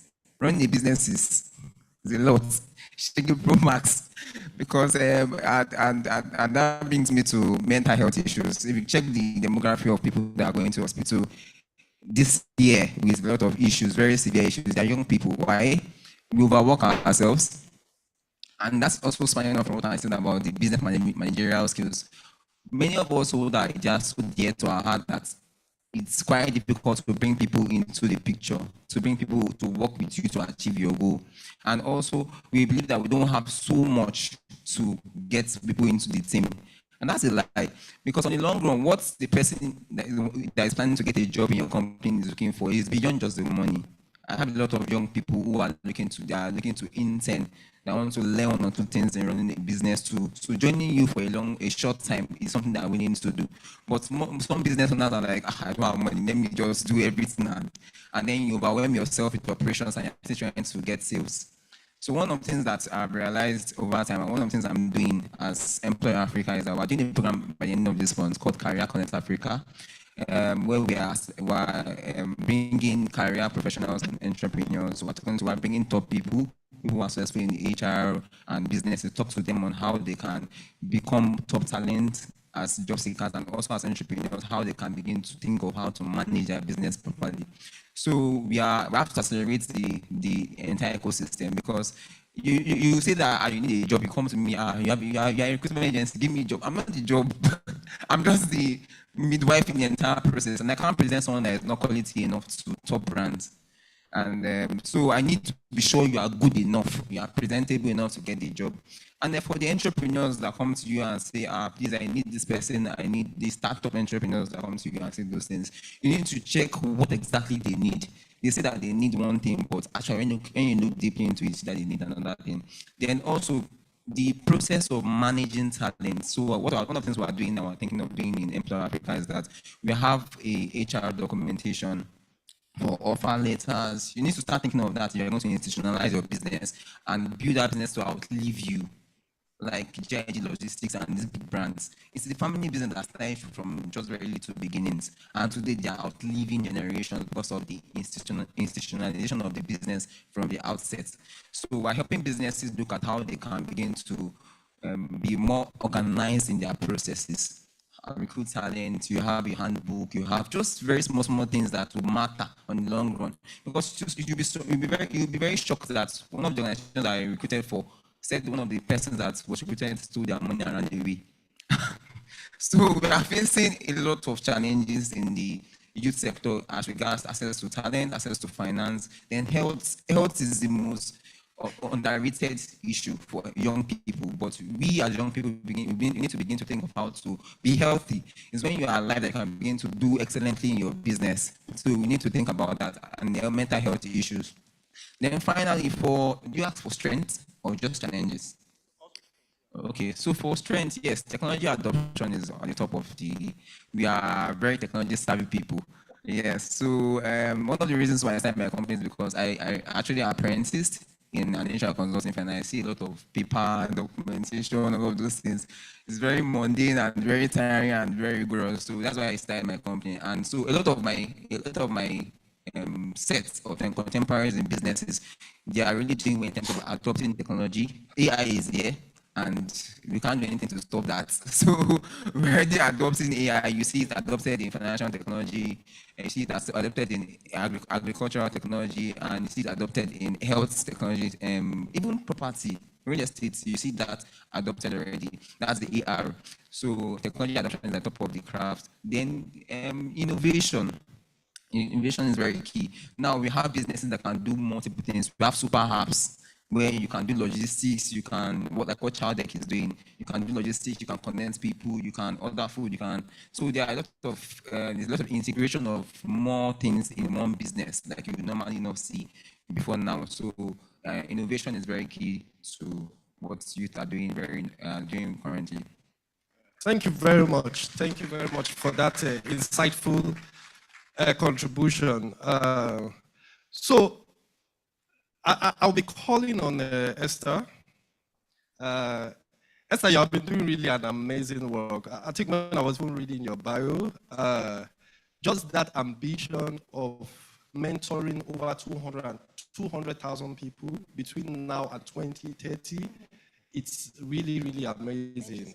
So well done for the work that you do, which, by the way, has been recognized by Anisha and Faith Foundation for contributing to the youth entrepreneurship ecosystem.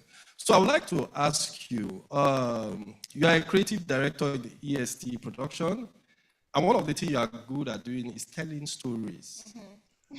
But telling stories of entrepreneurs, because often entrepreneurs do not know how to tell their stories. And because of the important role that you play, you are an entrepreneur yourself, but you also deal and help support these entrepreneurs, what will you say are the strengths, the unique characteristics of the Nigerian entrepreneurs? We all know that Nigerian entrepreneurs are a very, very rare breed. So what is that thing that stands or that is unique about the Nigerian entrepreneurs that you have seen that we can now harness to be able to, help them even do better than they are doing currently? Thank you very much. All protocols duly observed. To answer that question, I would say every Nigerian entrepreneur that I've ever come across is very dogged, ambitious, resilient. We're social transformers, we are change agents, we are relentless. That is what I would call an ego-betterpreneur. We're not just entrepreneurs, we are ego-betterpreneurs, because amidst all the economical jabs that we're being thrown as a Nigerian entrepreneur, we choose to dip our 2 feet in the ground and say no to falling down. I was part of a research, it is called Aramanda. Basically, Aramanda means wonder. They see Nigerian entrepreneurs, or they see the youths as a wonder. We dived and dissected the neuroscience of the Nigerian youths and trends, basically to understand who are we. Like, they were so curious about we young people that we had to, do that report and come up with that study that basically tells what we are thinking, how the Nigerian youths think, and diving into that study made us realize that we have a spirit of hustlemania. Like, we are so dogged. We don't give up. I'm 22, but I've had 5 failed businesses, but I'm still going to start another business. I'm not stopping, So I would say that from where I come from, I'm Igbo, Esther Osodema. We have a saying, Oganiru Infebai Igbo Echiche, meaning that the mindset of our people is a progress mentality.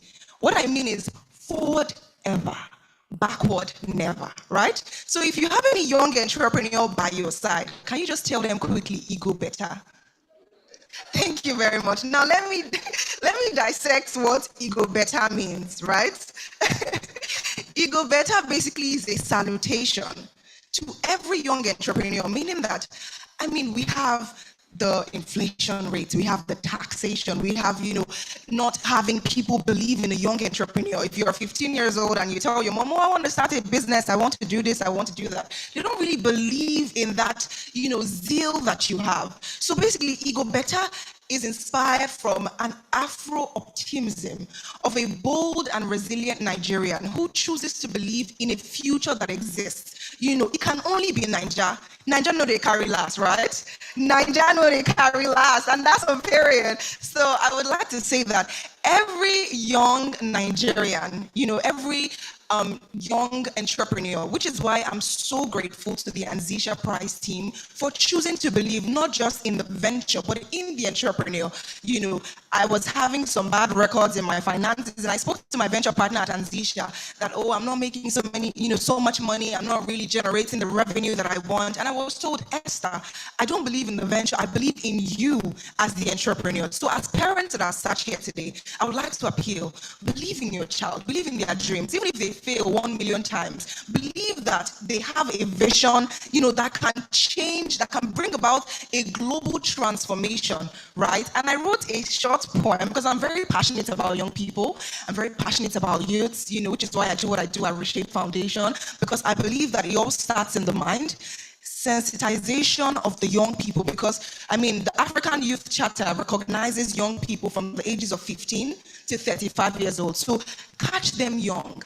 I'm so blessed to have the mother that I have, because she didn't cut my wings when I wanted to fly. She said, Esther, fly as high as you want. Fall down, I will pick you up and throw you back to the sky yet again. So I'm so blessed for the mother that I have that allowed me fly, and allowed me explore basically like across several niches that I've, run a couple businesses in, right? So I wrote a tiny, call it poem now, to every young entrepreneur here. And ego better basically means, this is a salutation to you all. You are rare breeds, right?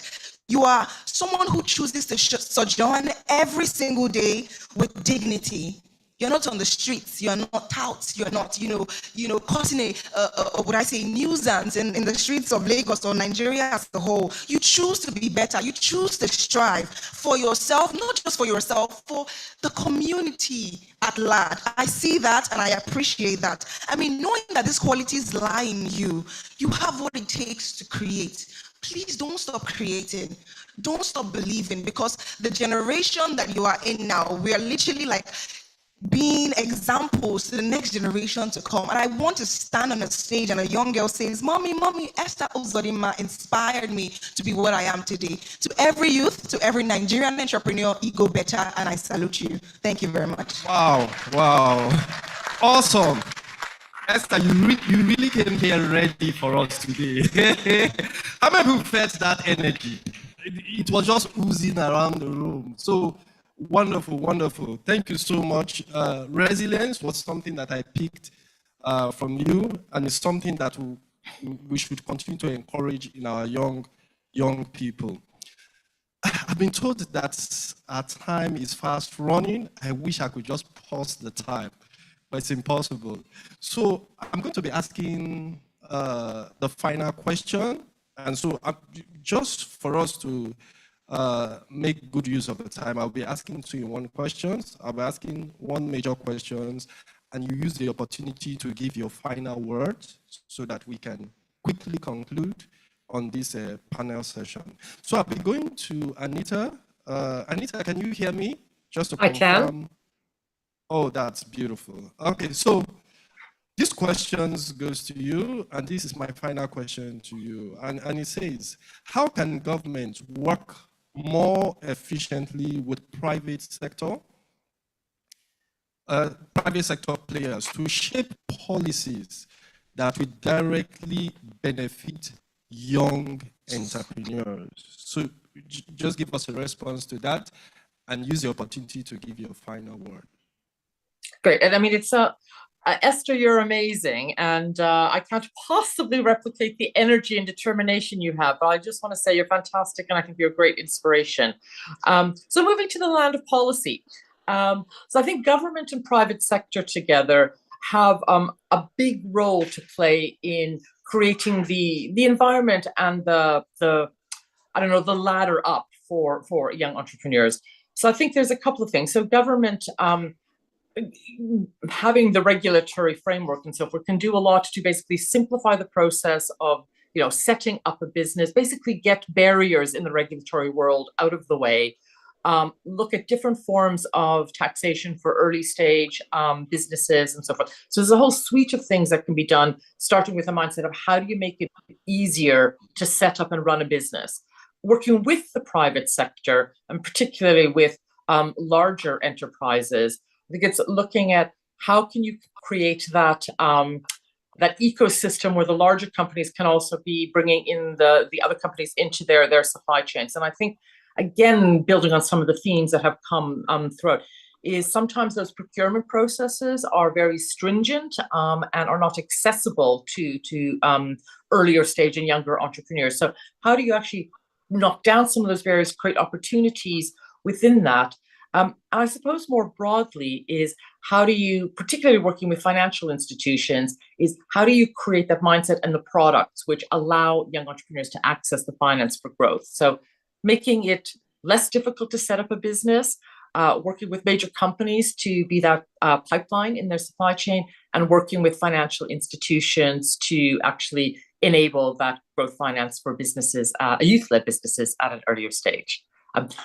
It's been a delight to join you, but I have to say that I'm going to have to leave you after my last comment. So I hope you continue to have a fantastic dialogue, and it's really exciting to hear everything that's going on and the determination that I've witnessed today. Thank you very much. Yeah, thank you very much, Anita, for your insightful comments and contribution. It has really been very engaging with you. So back to my panelists on stage, and this is the final questions to you. Like I said initially, just a question and your final word. So I will be addressing this question to Aisha Aminu, and the question is, how can the government work more effectively with private sector players to shape policies that directly benefit a young entrepreneur, particularly because you work in the public space. Want to see how this interaction can work between the government and the private sector so that we can be able to address some of these issues for young people. Can you hear me? Okay, all right.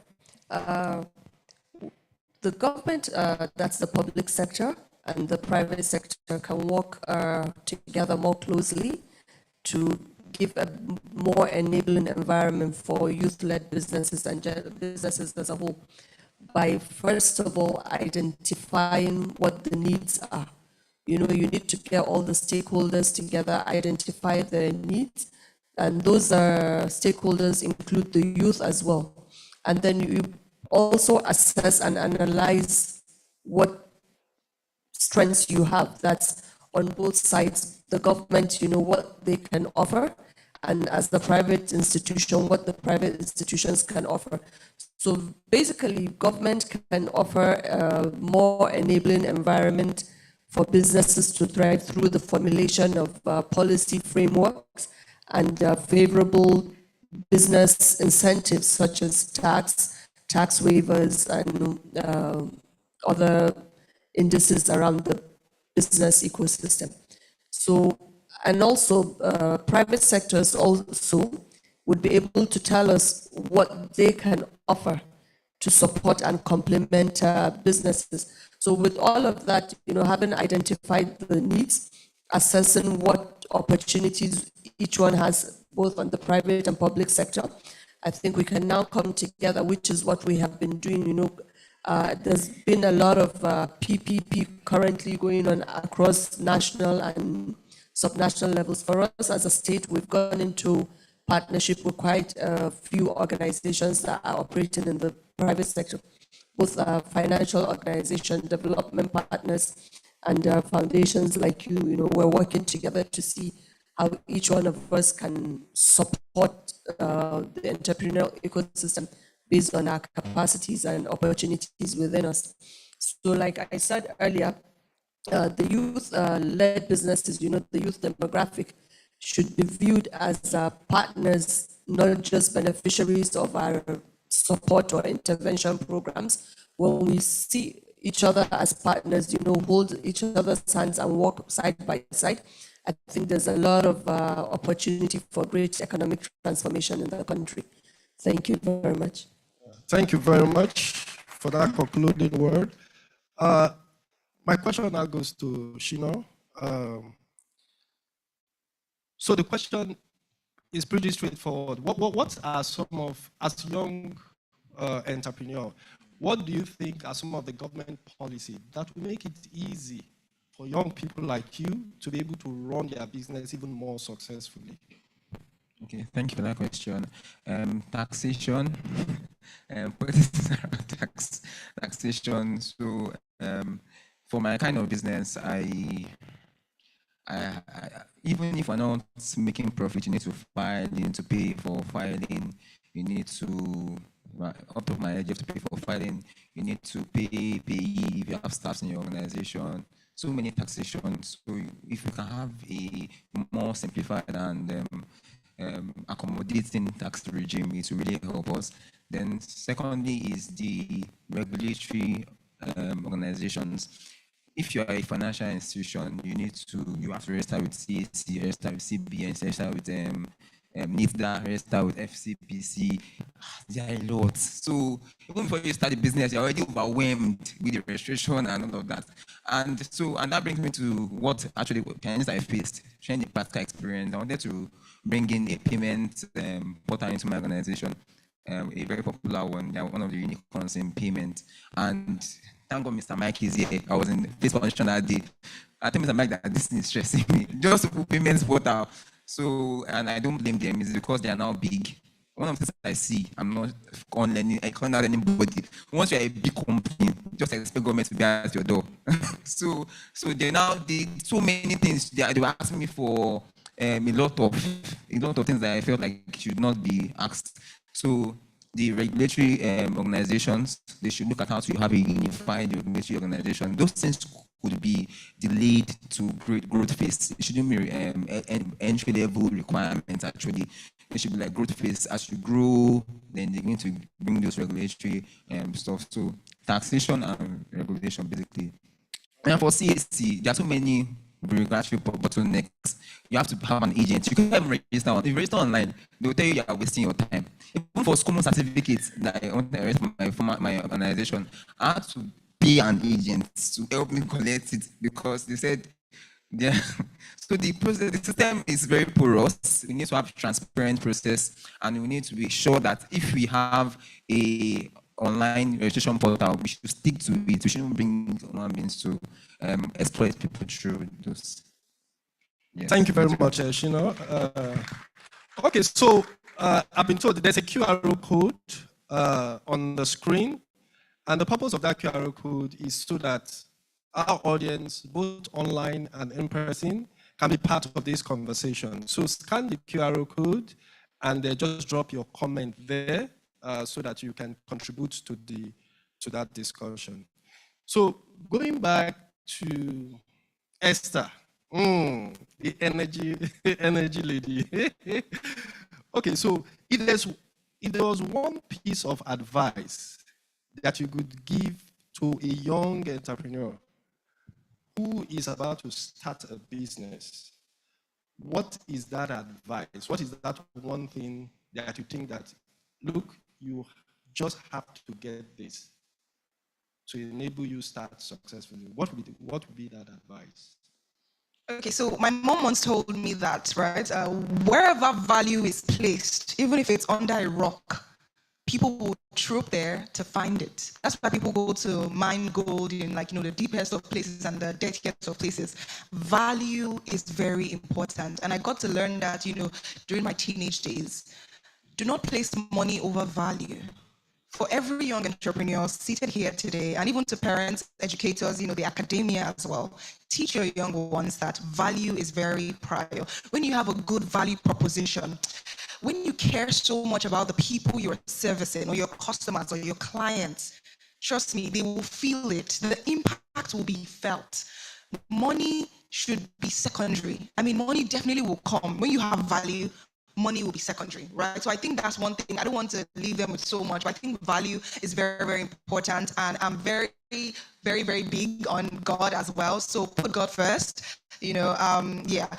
My final words to every young entrepreneur, I would say, use your unfair advantage. The rich and the poor, young, old, everybody, every single person has an unfair advantage. Stop blaming or holding on to a story that you think is the reason or rationale for why your life is the way it is, or why you're not successful because my father wasn't rich. That is on you. Because, your father made his own mistakes, but now you are at the age of reasoning to understand some certain things.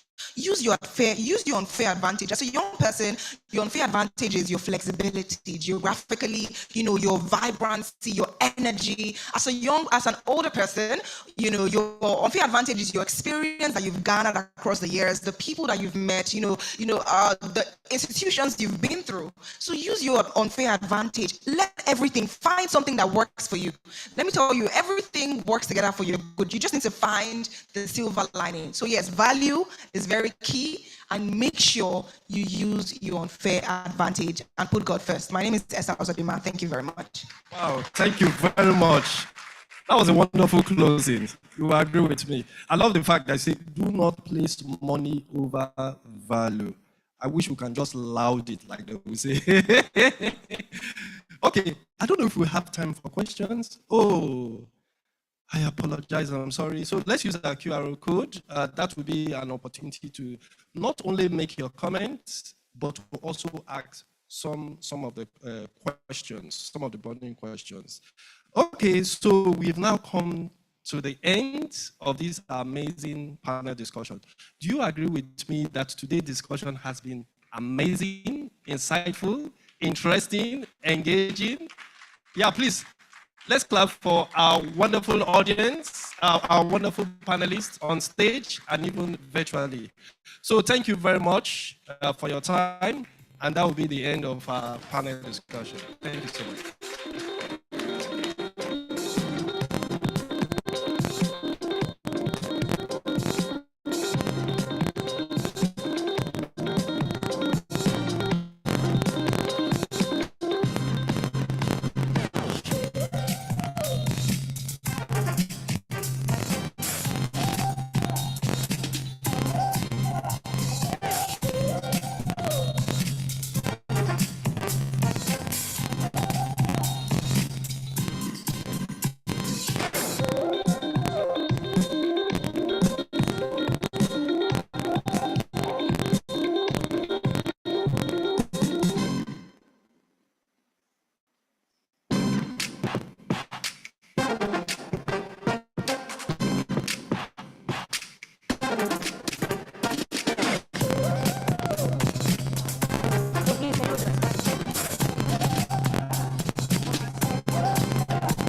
Have you been having a good time? Has it been valued for your time? Do you feel like this is time well spent? Awesome, awesome. So we are going next to a micro talk on empowering Nigerian youth entrepreneurs. So join me quickly as we welcome the Policy Advisor, Entrepreneurship, Youth Employment and Healthcare, Consul General of the Kingdom of the Netherlands and Lagos, Sonia Odije. Please, let's keep happening to get here.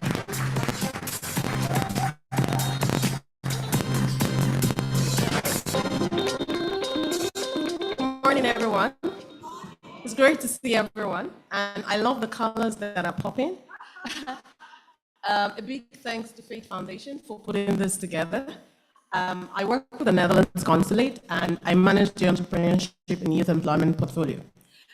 Permit me to start an existing protocol while we go into the micro talk.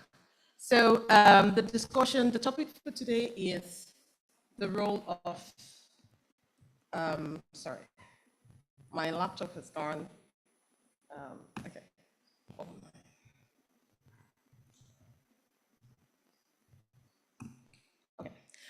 The future of youth entrepreneurship in Nigeria. And so I would like to take this from the perspective in which we're embarking on a new journey to map the ecosystem, to see where there are opportunities in the Nigerian ecosystem that needs the support that we currently render to the orange corners in terms of promoting entrepreneurship. If we're looking at the future of youth entrepreneurship in Nigeria, we all know very well that before you embark on a journey, you will count the cost. Is it possible to go to the airport without having an idea where you're flying to? Definitely no. So if you look at it from that perspective, the micro talk is premised on the fact that we believe so much in the entrepreneurial ecosystem in Nigeria. If we take a critical look at the Nigerian ecosystem currently, so I'm looking at the demographics, you will bear with me that we currently have what we call a youth quake. A youth quake simply means, which is something that was also highlighted by Agogo during the panel session. If you look at current demographics, more than 60% of Nigerians are below 25 years of age. So what is the future of youth entrepreneurship for us as a country? And it's very critical for us to talk about that.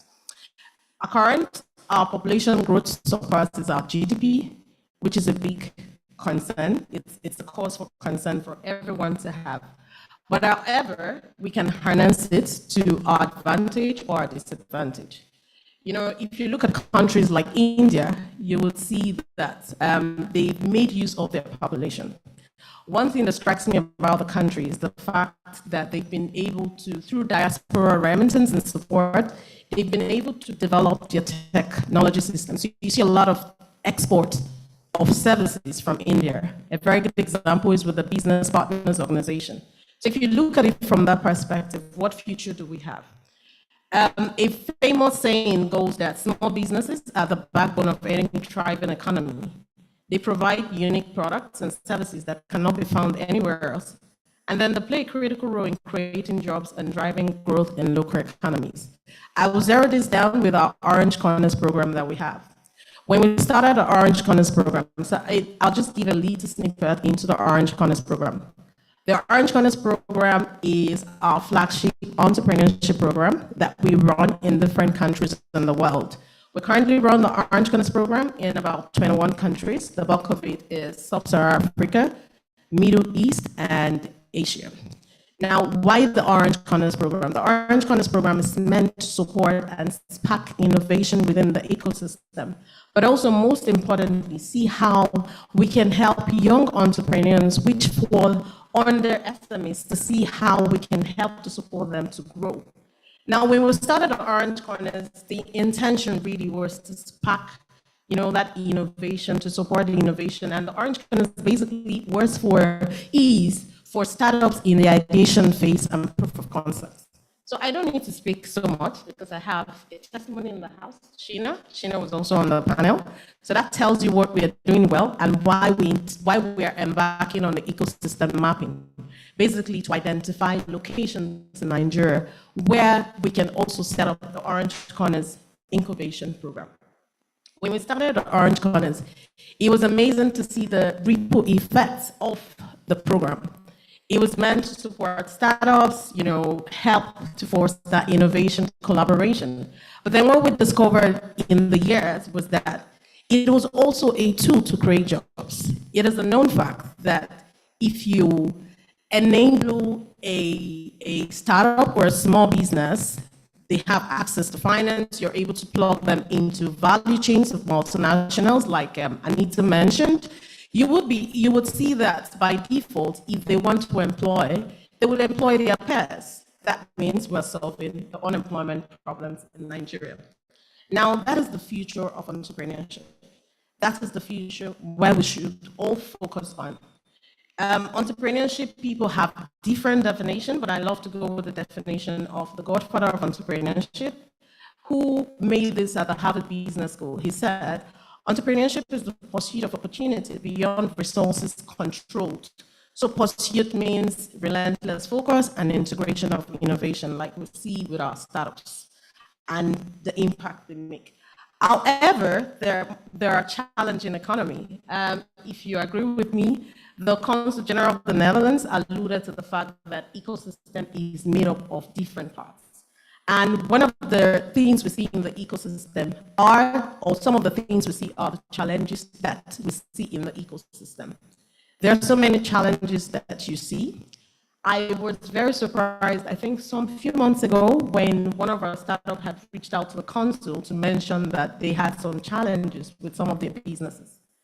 They operate in the food business, and they've been approached by the Standard Organization of Nigeria for to register for a license for them to sell their products in the supermarket. It was very amazing because I would have thought the NAVAC is responsible for food businesses. So this tells you the challenges that we face in the ecosystem. And for us to move forward as a country, knowing very well that if we are able to support the entrepreneurship ecosystem in Nigeria, we are also creating the future and defining the future we want for our country. Some of the challenges include statistics has shown us, that access to finance is a major bane to the growth of startups. Sometime in February this year, we had the visit of the Dutch acting minister for international trade, and we organized the roundtable in collaboration with Faith Foundation, the Netherlands Enterprise Agency, and the Dutch Development Bank. We were able to bring stakeholders from the ecosystem, DFIs, to see how we can solve the issues or the issue centered around access to finance. It's a big issue that we cannot solve, but we can all solve it collaboratively. And one of the take-home for us then was to see how we can create and develop innovative finance with patient capital that could help start up in the journey. Some other issues around the challenges include inadequate infrastructure. As an entrepreneur in Nigeria, you have to provide everything for yourself, including power. These are questions that we need to address as we wake up to the call for the future of entrepreneurship in Nigeria. Multiple taxation, what can we do? How can we resolve this? Limited business support and capacity, and also one of the things I talked about where I was talking about multiple taxation was that the feedback from this policy dialogue, Faith Foundation will be able to loop it in and see how they can bring it to the fore for the Nigerian government. I think we should not relent on the tax reforms, but I would suggest that we should embark on advocacy drive, to see that this is actually addressed. To embark on a journey towards your goal, your dreams require bravery, and you need to remain on the path of courage. However, the bridge that merges the two is commitment. We see a lot of policies in Nigeria, but then we need government to be committed to these policies. And how can we get them to be committed? Activities and events like this actually pave way for that. What are we going to do with the feedback that comes out of this? Some of the things that I think would really help, in our pursuit of the future of entrepreneurship would be to improve the ease of doing business. That is very critical. We've seen a lot of reforms, which has been done in the last few years by PEBEC. Kudos to them, but we can do better. We would not sit and say, yes, we have arrived there. We still have a long way to go. Increase access to finance. Interestingly, some of the discussions we had during the roundtable, we're making attempts, or we're coming up with a product, but it's a tiny solution. It's just like a drop of water in the ocean, so it can do so little. So we're counting on stakeholders, we're counting on every other person in this room who is a member of the ecosystem or a part of the ecosystem to be a part of that. We also have collaborative role and alliances with the ESOs, enterprise support organizations. What can the government do? So I was really fascinated and happy and excited recently when I read about the AFDB, African Development Bank support to Nigeria with regards to establishing the Youth Entrepreneurship Investment Bank, which I believe will go a long way. And we are very interested to be a part of it to see how we can support that, because then you can have your patient's capital as well. Tax incentive, which was mentioned as well from the director also, in the Castina Investment Board, and then also key reforms like the Startup Act. We talked about the fact that you should not have entrepreneurs or startups or small businesses go through a lot of rigors in terms of registration, but also with tax reforms. The Startup Act is very dear to my heart, and Amaka sitting here also worked very well on that. I believe the Startup Act would go a long way in terms of the future of entrepreneurship, youth entrepreneurship in Nigeria. Why did I say that? The Startup Act has some elements in it that is meant to mitigate and reduce the challenges with multiple registration licenses, as well as also access to finance. I think if we can also push in the light of this government to see how that can be adopted and domesticated in the different states, it will go a long way. One suggestion could be also to see how you can integrate that in the state competitiveness index, because that is something that is working on the graduate process. So that is something that will be good to discuss with the Honourable Minister. She's going to be here today, or you can send a note to her. And then also there's the need for the government to engage with the ESOs. We have a big ecosystem that is growing, but there needs to be that collaboration. There needs to be that synergy between the both of them. If there's no synergy between government, institutions, and the ESOs managing the ecosystem, then you would not see the growth that you expect. A very good example is something that I've mentioned to Adenike in the past, and I think it's something we can work on. There's a Nigerian institution called the National Agency for Science and Engineering Infrastructure. They are meant to advance Nigerians' technological capabilities for fostering research and development in various scientific and engineering fields. Now, I'm bringing this because in recent times, we had also one of our Orange Corners alumni who was in the limelight, and he has developed a patent, he's also patented it, solution that helps farmers to deshell coconuts. The process of deshelling coconuts, it's very rigorous, very, very hard. And so for those farmers, that is like a big relief. Now, what can Naseni do with us in terms of promoting such innovations, patenting them, but also help them scale up so they can reach out to other communities where you have that?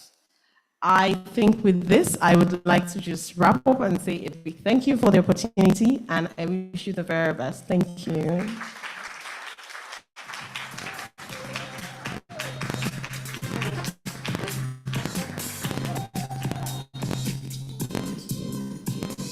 Well, ladies and gentlemen, a round of applause for Sonia.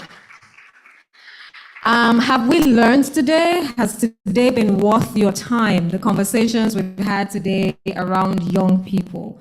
At the Institute, young people, very important to us, and that's why we continue to monitor data around youth entrepreneurs. A lot of talk has happened, so I'm not going to add to that. On behalf of the board of directors, the management of Faith Foundation, I would like to say a very big thank you for honoring our invitation to be here today, for contributing to the discourse. We would have the QR code still up so that you can answer some of the questions we have on there, and that will help when we glean insights from everything that has happened today and we begin to commence policy advocacy and engagement with government on behalf of youth entrepreneurs. So once again, thank you all so much. A round of applause for being in the room, for listening attentively. Without you here, this program would not be a success really, so thank you so much for being here. In terms of next steps, we have light refreshments set up for you beautifully on the terrace.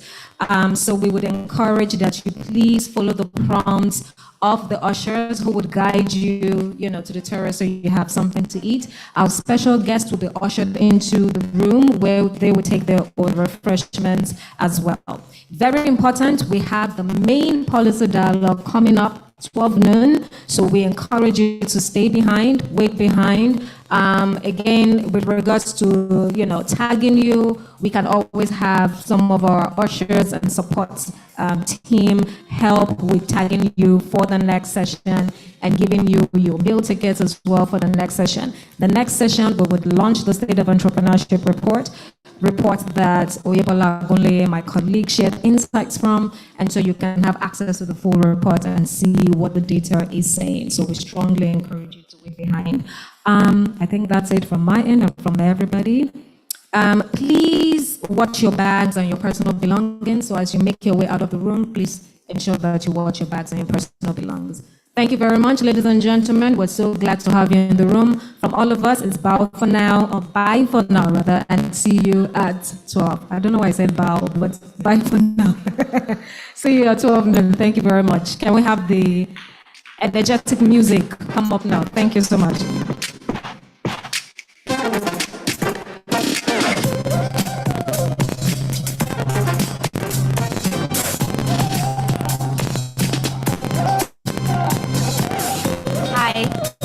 Everyone, please, if you're waiting for the afternoon session, please all you have to do is meet Victoria over by the Ecobank banner and register and get a tag as well.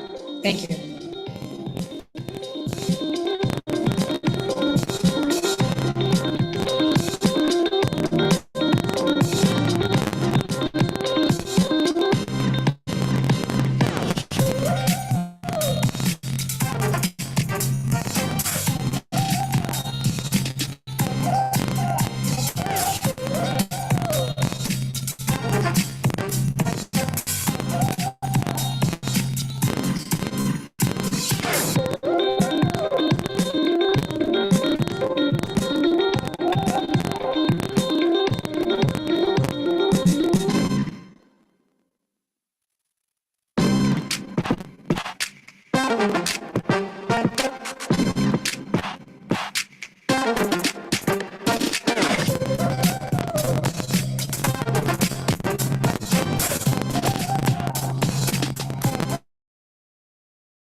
everybody. Okay, so please pick up your personal belongings. I see a lot of empty seats. Ensure that you have someone watching your personal belongings, please. That's very important. That's number one. Number two, we will be starting the next session, the main policy dialogue program, in about 27, 28 minutes. So please, if you're waiting behind for the next program, please find a comfortable place to sit. We will be starting very shortly. Ensure that you register just to my right. Ensure that you step up from your seat, register to my right where you have a short queue so you can get the tag and the food ticket for your meals and refreshments after the session. We will be starting very shortly. Thank you.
Hi, my name is Oduwole. I am the director of the Faith Institute Division of Faith Foundation, and this year we celebrate 10 years of policy influencing.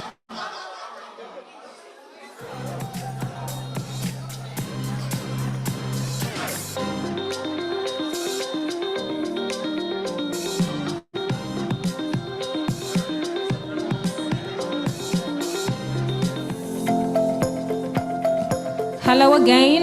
We're about to start in exactly Hi, 5+ my name minutes. is Okay, Oduwole. about 10 minutes we still I am have. the director of the Faith So Institute please, the Division of ushers Faith are going to come Foundation, around just to and this ensure that year we fill up the celebrate seats in 10 front of us 10 and we don't years of have policy empty seats. So influencing, please, providing data and please insights, comply with our advocacy ushers. We're and going to start very influencing, shortly. and As is more. our culture and Now I custom am at going Faith to take you Foundation, on we a start right journey on to time. when it all So please began. comply if our It ushers began come with an around idea, to suggest a and recommend strategy, that you just a move to the strategy seat in that has front of you. evolved Thank you over very the much. years. But guess who was at the very beginning? 10 years ago, when I started interviewing for the role of Executive Director at Faith Foundation, and I spent a lot of that time speaking with past staff members, but largely with past entrepreneurs and volunteers, and also the current board at the time. For me, it was also to understand from those that we had identified as our key stakeholders, what was our value proposition, and how could we be more relevant in the evolving entrepreneurship landscape. And so, two things then happened sort of subsequently. In speaking with entrepreneurs, when they listed a lot of the key challenges they had, I mean, the obvious ones were things that were largely within their control or within Faith's control. But the other thing that was consistent then in 2015 of the challenge with engaging with those who were enforcing taxation, it was issues around registering businesses or registering their products so that they could be regulatorily compliant. The second was for 15 years we've been supporting over 5,000 entrepreneurs at the time directly and over 100,000 in short course programs that we're also doing. So we did have a large audience to test and to survey or to sample. And so it just then occurred to me that, this could be an opportunity for us to then have information, have insights that would not just be useful perspectives for us, but would be useful for other people within the ecosystem to also understand how the ecosystem was evolving and really understand what was required in terms of entrepreneurship programming. It was very clear that for where we were, for the experiences we had, to be able to be more effective in the space, to be able to address the needs of our entrepreneurs, we really had to integrate research and policy almost as our R&D within our work and faith to then influence and help our entrepreneurs and help our programs to be better, to be more impactful, and to better engage effectively. When this strategy was developed, it needed board approval, and the board gave the approval in a heartbeat. The question is why? When it was brought forward by management to the board, it was almost like a no-brainer. In those days, foundations decide on their theory of change, where they're going to intervene. And initially, Faith Foundation decided it was going to intervene in the skills and the competencies of the entrepreneurs. But when they had been successful at that, the next intervention point was the policy space. We're now looking at, so we have the entrepreneur. In front of the entrepreneurs are the policymakers, and so we intervene in that one. But behind them are the people who are supporting the entrepreneurs. So we now provided information to help those who are going to support the entrepreneurs to know where and how, what sector to work on and all that. So it's a holistic package to ensure that the ecosystem is developed. Back in 2015, when we commenced our research and policy advocacy work, there was a gap with regards to data and insights to guide entrepreneurship program design and even policy design, with little or no platforms where core entrepreneurship issues were discussed with the goal of problem-solving strategies emerging.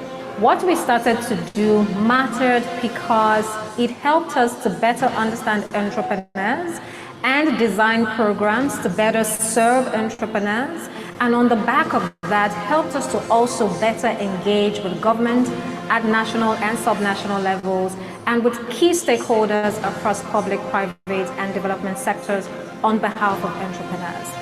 It was important and really interesting to be part of an organization that kind of focused a bit more on what's the role of smart entrepreneurship policies in Nigeria?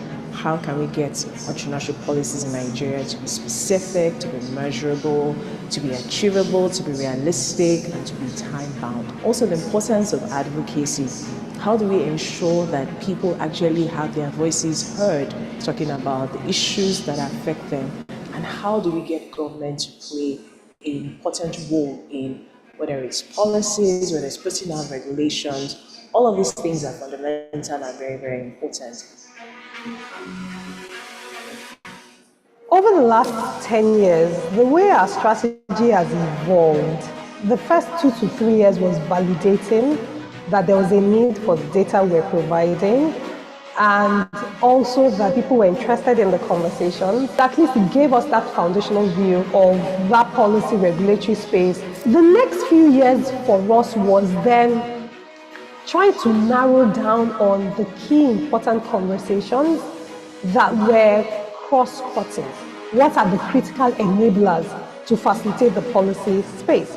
But I think that the key thing happened within year 6 to 7, when we then realized that, okay, now that we've had these conversations, what was that consistent index and measure that we then wanted to have conversations on year, while still having a focused view within that year? For me personally, our strategy significantly expanded when we launched our annual State of Entrepreneurship in Nigeria report. We were moving from just a small department to becoming, a bigger team within the foundation. We had grown. We had positioned ourselves as a strong thought leader in the market, and particularly within the entrepreneurship ecosystem. And so it was important to empower the foundation to be more front-facing and to be a pillar in relation to entrepreneurship development and growth and just policy in Nigeria. Now, having done this for 10 years, the question is, what's been our impact? For us at the Faith Institute, we measure our impact across 3 broad areas which align with our strategy at the Institute. One is bridging the data gap, which we have consistently done through our reports development and thought leadership work. 2 is creating platforms for critical conversations to happen, and we've done this consistently over the years. And 3 would be policy influencing and advocacy, which we've done through collaboration with other ecosystem players. The research and policy work has first of all assisted in bridging the data gap. Through the policy work, there's a lot of information on the SME ecosystem. We have the largest data set on micro, small and medium enterprise indicators in Nigeria to date. We have over 31 publications and counting. It's given entrepreneurs hope as well that I can aim big. I don't have to come from a lot of money because I can see data. I can see that people recognize what the challenges are. I can see that people are providing information for other players in the ecosystem to intervene at the other choke points, right, in this entrepreneurship journey that is for the benefit of all of us. We've been able to create spaces for convening and for engagement. The obvious one is the policy dialogue series that we have every year, that those conversations at the policy dialogue have now dovetailed into workshops, and that was not something that existed formally in the way we were able to do it. Now we've shared, there's quite a lot of insights we've been sharing through our podcast series, and most recently through our Twitter space conversations. Now even engaging young people in the conversations on what those insights mean for them. This Faith Foundation Policy Dialogue is, I think it's the only space where all the key stakeholders, decision makers, policy makers, experienced entrepreneurs, and the voice, right, of aspiring entrepreneurs can sit together and really engage with each other one-on-one. All those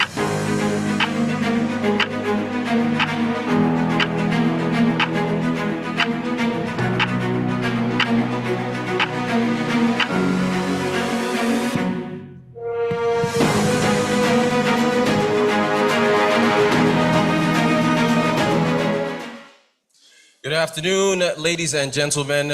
You're very, very welcome to day 2. Distance, the power distance.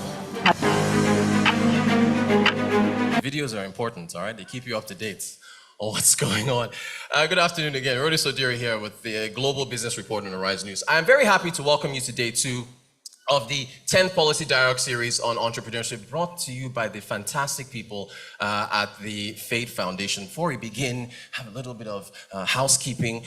You've got the history wall, which is what we're celebrating here, to your, well, my right, your left. And to my left and your right are also the restrooms, if you need to, ease yourselves. And also, you're going to be getting, I think they're going to flash the QR code on the screen some point during today. So you can get the virtual program for how things are going to flow through. You know, we focused on youth yesterday, also focused on women, so we're going to get into the meat and potatoes today. And most importantly, well, everything is important, but also importantly is the social media. Hashtag FatePDS10, so you can let your fellow entrepreneurs, friends, family know where you are and what we're discussing. I discuss business every single day. I have been, privileged to have members of the Faith Foundation on my show. And I mean, what they have accomplished and what they've been doing has been nothing short of incredible. This is really hard work. I've seen with my own eyes the amount of data gathering, the granular information they put together on SMEs in this country, from the funding gap that is between male and female-led SMEs to the list of items that challenges that SMEs are following, and so on and so forth. They really do deserve another round of applause because this is not easy stuff. All right, it's not easy at all. And if Adenike and Amaka are not too tired, maybe I'll have them on my show tomorrow to recap everything. So there's a lot going on today. As I remember, there's the hashtag and so on and so forth. We're going to get, there are some very important people in the room that are going to be speaking to you today on SMEs. Don't forget, you as entrepreneurs, you're the engine of the economy. So frankly, you're the most important people here, right? But very important people in the room. And we'll be getting keynote addresses. There will also be not one, but two, panel discussions here, very, very important. We want to keep things interactive. So it's going to be a very engaging, informative day. So shout out to the Faith Foundation. Let's kick things off, ladies and gentlemen, as we give a very warm round of applause to, I think it's our landlords of this building here, Mr. Bolaji Lawal, the Managing Director of EcoBank Nigeria Limited. Warm round of applause to him.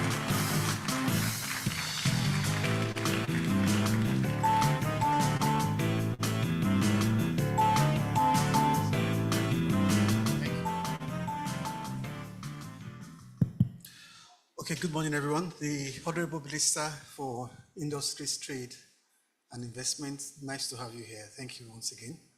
The Chairman and Founder of Faith Foundation, good morning, sir. Thank you so much. Distinguished seniors and professionals here present, thank you for being here. Ladies and gentlemen, on behalf of EcoBank, we are really very happy and delighted to have you here once again.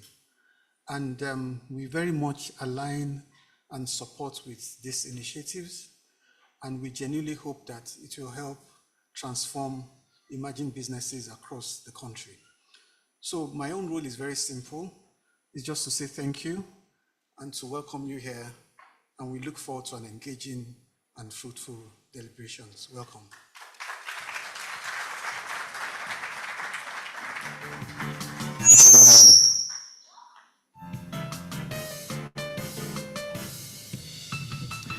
Thank you so much, sir. Thank you, thank you, thank you.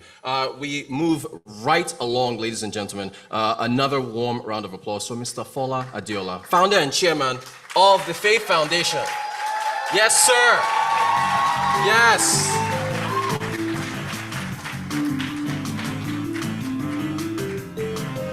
Thank you so much for all the work.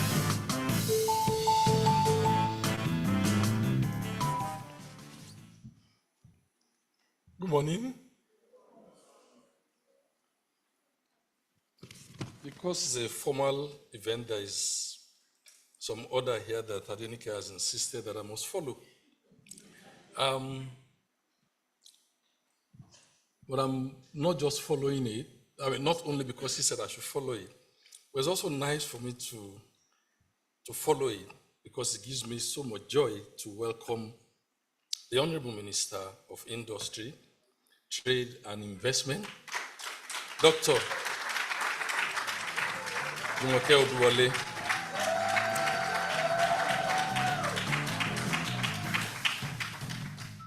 Jumoke Oduwole, myself, Tokunbo Talabi, Bolaji, all used to work together as colleagues when we were applying our trade. Bolaji is the only one that we have left behind in that industry.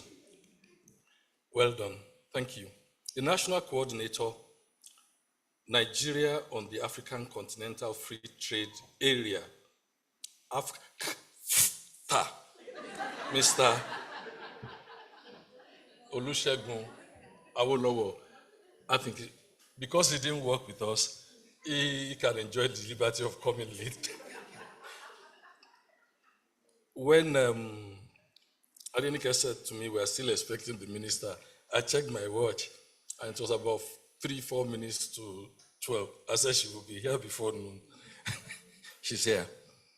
Our host, the Managing Director of EcoBank Limited, I think it's PLC, Limited, yes, Mr. Bolaji Lawal. Thank you.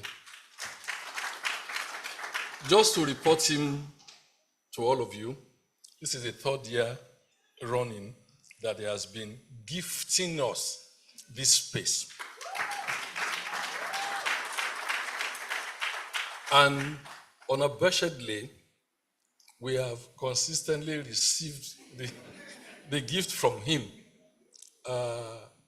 In our mind, hoping that he will continue to gift us. But we're grateful. We're grateful.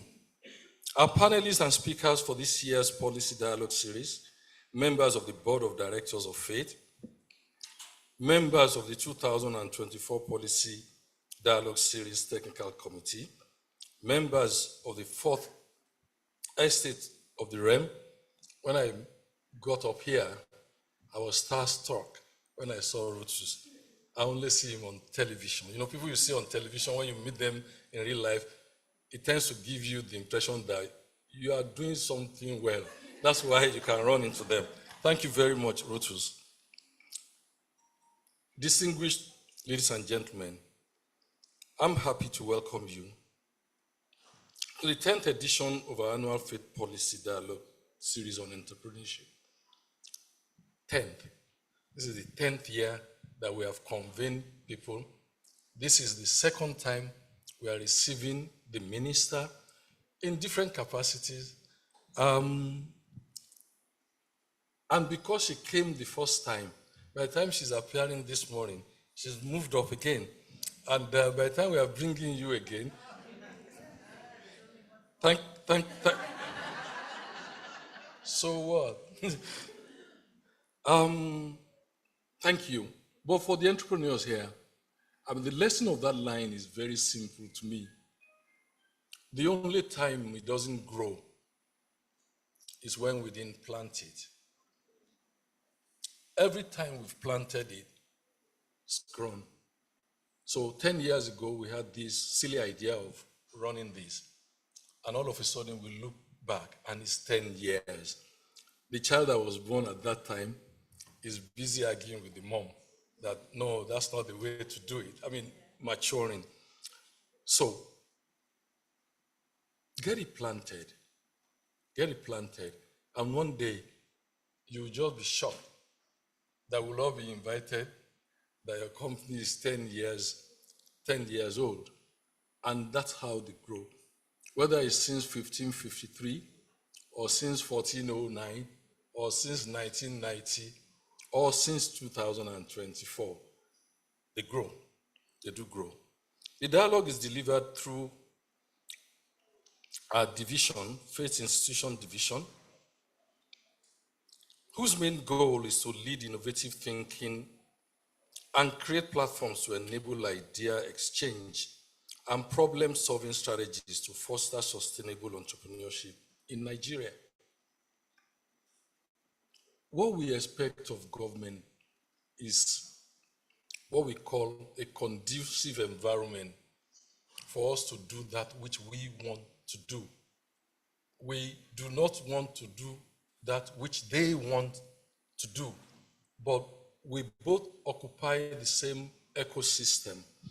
And as they do their own, and we do their own, we can only grow this space.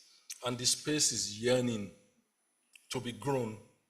It's yearning to be grown. It's not enough for us to say we are 200 million people.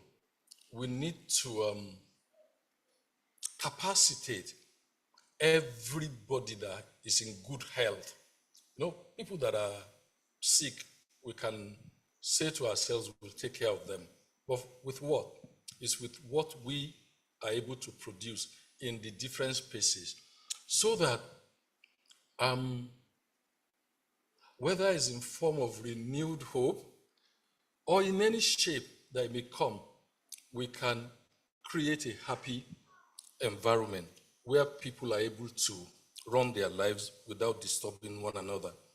The journey of our annual policy dialogue started in 2015, like I said, when we made a very deliberate approach to the foundation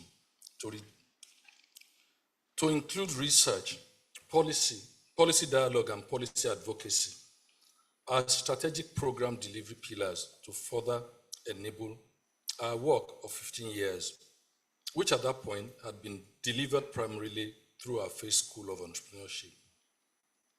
At our first dialogue, our major focus was to have a data-driven perspective of the Nigerian policy environment, with which small and growing businesses in Nigeria were being nurtured. In partnering with Augusto & Co., we conducted a review of the Nigerian micro, small, and medium enterprise environment to ascertain the key challenges facing MSME in Nigeria, and to understand the major government policies in place for MSME and their overall impact on the business environment for Nigerian entrepreneurs.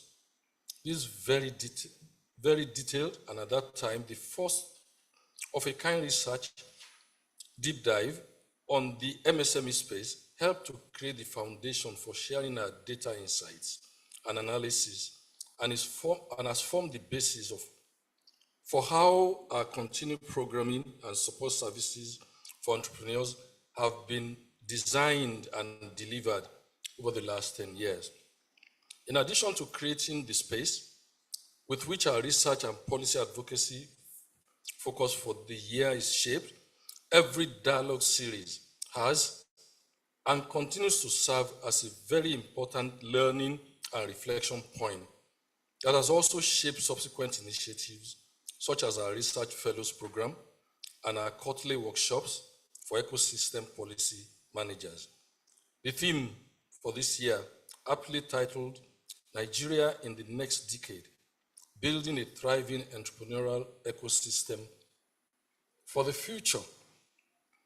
It is more pertinent than ever as we encounter increased complexities around socio-economic landscape and grapple with macroeconomic instability, rising unemployment, multidimensional poverty, and significant income disparity.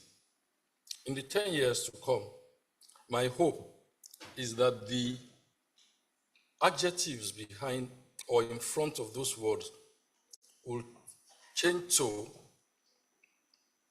not grapple, embracing macroeconomic stability, reducing unemployment, multidimensional prosperity, and I want to say insignificant, but I will say reducing income disparity. As we reflect with a future forward focus, our intent for today's conversation is to focus on how our country, Nigeria, can leverage policy interventions, innovative financing models, digital transformation, and sustainable development to build a thriving entrepreneurial ecosystem for the future. We will also be sharing insights and trends from our fourth edition of our annual State of Entrepreneurship in Nigeria report. All that we cover today will be summarized in a key policy recommendation communique that will be shared with all stakeholders, starting with the Honourable Minister, and acted on as key policy advocacy point by our Faith Institute division. Today's event will not be possible without our stellar hosts, and I've thanked them now for the third year running, for the sake of emphasis so that you can understand how grateful we are. EcoBank Nigeria Limited, we sincerely appreciate your partnership. Before I leave, just one last point. In my attempt to earn my living, I try to assist some people to design organizations, and it depends on, each design is different because it depends on the answers to the questions that they gave me. A very high-ranking Nigerian then asked me how I would design the federal government. And I said to him, what occurred to me was to imagine myself as a football manager, football team manager. And every football team manager, we have different systems.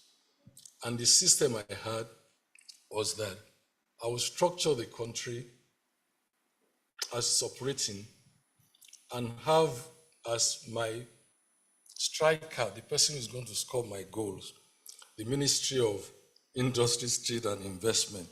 And I'll work out everything so that we get it onto that particular number 9, which we are always looking for, the elusive number 9. And she's been introduced as the Minister for Industry. And she was not part of this conversation at all. It was just a conversation that we were having.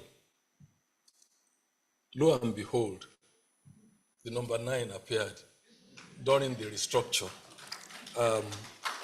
all hopes and all expectation, we need goals. That's the only way we win in football. We need to score goals. And we will fit the rest, but we have a striker. Thank you very much for coming. Rotus, you're going to sign an autograph for me on a piece of paper. Please, a round of applause for our founder and chairman. What fantastic remarks there. Thank you so much, sir. Thank you, thank you, thank you. Look at how humble he is, telling people to sit down. No, stand up and clap for him. Thank you so much, sir. All right, ladies and gentlemen, look, again, that's the history wall. You've seen all the conversations that have been going on. There was a in fact, when you think about what's going on now, have you been following the tax reform conversation that's going on in Nigeria now? Taiwo Oyedele is not here, but my goodness, look, taxes give me a headache. I'm supposed to be a business journalist, but when I'm getting ready to talk about taxes, so I'm going to invite one of our executives that I'm saying our like I'm part, maybe I am part of the Faith Foundation. She's already coming up. There she is, Adenike Adeyemi, to give you a snippet of what was discussed last year with Taiwo Oyedele. Thank you, and good morning once again, everyone. I'm going to introduce a video which was a reflection, which was a follow-up on the conversations we had last year. So last year, we focused our State of Entrepreneurship report and the insights on tax reforms, and specifically on tax reform priorities around micro, small, and medium entrepreneurs in Nigeria. And we had an intensive, for those of you who were here, fireside chat. There was a video. There were really very specific feedback that we even had from some of our entrepreneurs online, recorded, and also here in person. And when we finished that conversation, we then we asked Mr. Oyedele that we would like to come back a year after to reflect on his progress, the progress that has been made by the committee, again, keeping us accountable and keeping him accountable too. He's not here today, but I recorded a short interview with him on Friday specifically. So what you're going to see is a snippet of those conversations and specifically speaking to some of the policy recommendations that we had. Media, are you ready?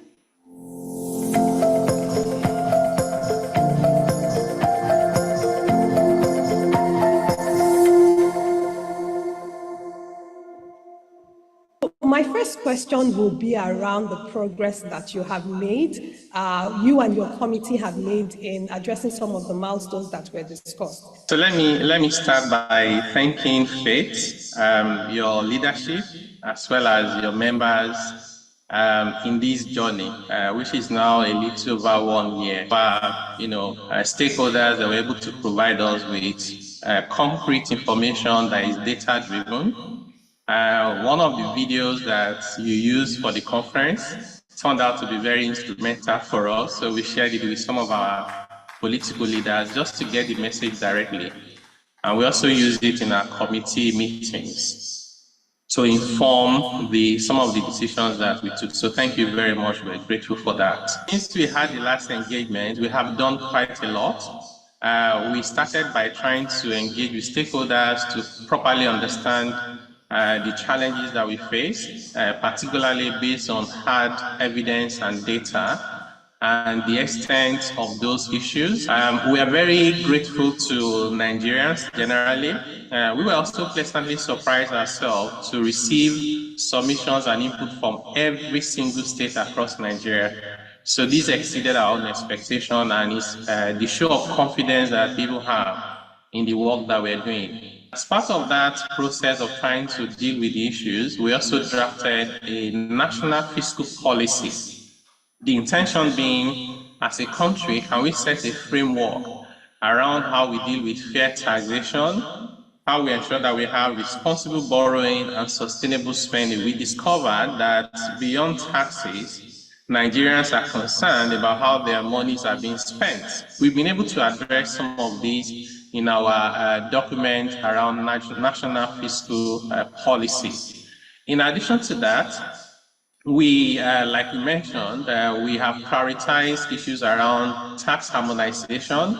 We've engaged with some local governments in Lagos, in the FCT, and we're trying to take, local government in Lagos and the FCT as the pilot for what we are trying to do. So in a nutshell, we have made some progress, not where we would like to be, but we're no longer where we used to be. Thank you. Thank you very much, Mr. Oyedele. It's really great to hear about the progress you've made with, some quick wins.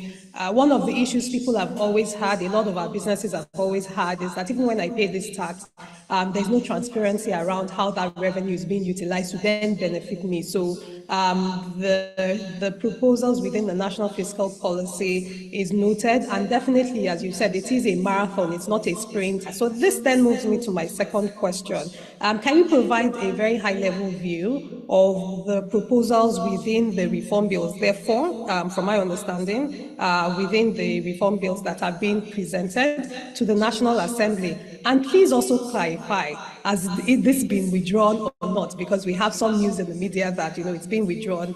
What's the issue around the state of the bills in the National Assembly? And then what are the key provisions of those bills, particularly with respect to micro, small, and medium enterprises? Thank you. Yeah, thank you very much. So I think to start with, the bills have not been withdrawn. This was initially an issue raised by the Northern Governors Forum, and then subsequently by the National Economic Council, where you have all the governors. We think it actually gives us the opportunity for further engagement to clarify our thoughts. And nothing says that would always be right. So if it turns out that we're wrong, we quickly correct and make sure that all our stakeholders are happy. We want them to be happy with the reforms. But Mr. President's view was the issue is not something that requires that we withdraw the bills. We can continue with the test at the National Assembly while we address the concerns of the governors. And I do agree with Mr. President as well. We're happy that overall we are at a point where we are now, where the bills are still at the National Assembly.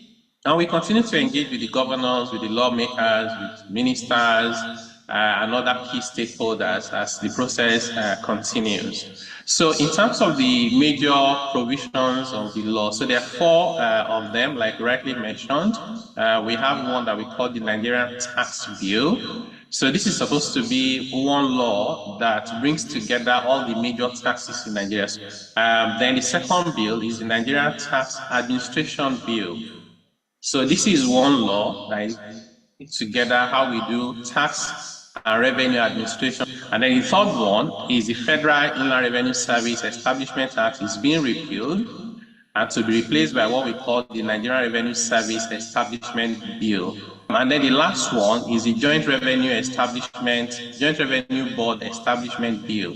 This is to recreate the Joint Tax Board we have currently. So beyond that, we also have recommendations in those bills to increase the threshold for what is a small business from 25 million annual turnover today to 50 million. Our proposal includes increasing the threshold for exemption to around 80,000 to 90,000 naira per month, which is mostly what small businesses will pay their staff. So majority of small business owners will not even have to bother about paying taxes on the small salaries they pay their staff once our reforms are fully implemented. So in a nutshell, we continue to prioritize what's important to small businesses because we think they are the engine of growth.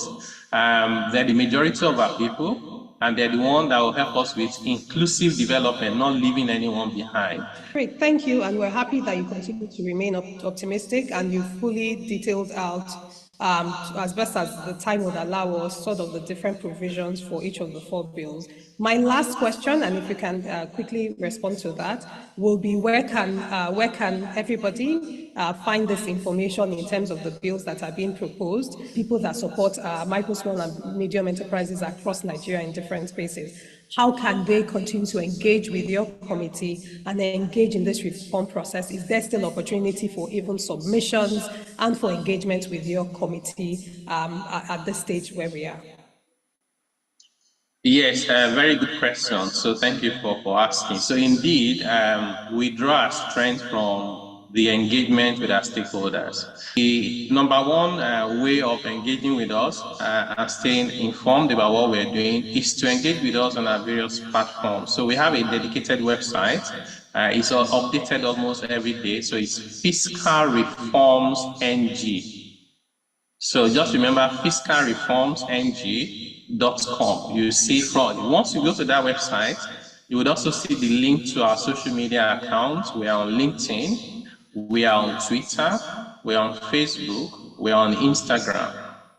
We also have a dedicated YouTube account, which you can also engage with. Also, if you just remember Taiwo Yedele, and you put it on Google, you'll find those information. So the answer to your question about can we still receive submission, the answer is yes. We continue to remain open to submissions and ideas in your own group as well. Please promote what we're doing with your circles of influence, because at the end of the day, you can have the best policies in the world, you can have the best laws in the world. If people are not aware, others will continue to take advantage of them, and the policies will not have the impact that they were designed to have. So collectively, we believe that we can overcome these challenges and set our nation on a path to irreversible progress that will benefit all of us. So again, we remain optimistic.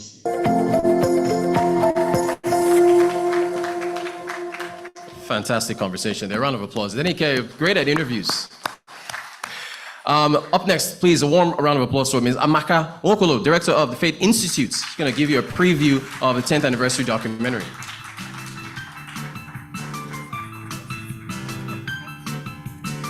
Thank you very much, Ritus, and good afternoon, ladies and gentlemen. Please permit me to stand on all existing protocol as I quickly share insights from the 2024 State of Entrepreneurship Report. For some context, the State of Entrepreneurship Report is our flagship report at the Institute, and this report assesses entrepreneurial activity across the 37 states in Nigeria, including the FCT. And we do this by adopting an index that uses 5 pillars to measure or assess entrepreneurship. These pillars include business performance, skills acquisition, technology and innovation. We look at enabling environment, and we look at perception of opportunities. We started to put out this report in 2021, and so today we're going to be launching the 4th in the series. So quickly, I'll get right to it.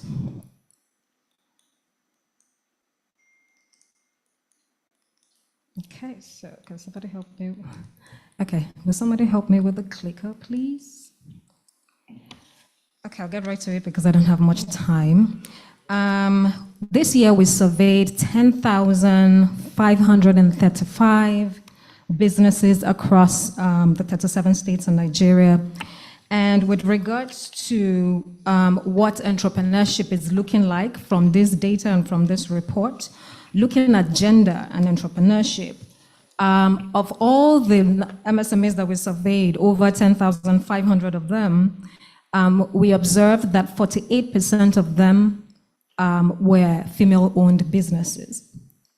Now, this is some good news, especially when we look at what we had last year, because this is a steady increase, actually, from 42% in 2023 and 39% in 2022. So this year, we noticed some increase in the number of female-owned businesses. With regards to the age of businesses, as some of you might know and may have observed, a lot of the businesses in operation are still young. A lot of them are less than 5 years old. From our data and research, 65% of over 10,500 businesses surveyed were less than 5 years old. In terms of the size of the business, again, we have numerous reports within the ecosystem that also track data around nano, micro, small, and medium enterprises. From our data, we're seeing that the large concentration of businesses are in the nano, micro level. Again, this corroborates data from the NBS Bid and reports, the last report that was put out. From our data, we see that we're seeing that we have a concentration of businesses in the nano and micro space.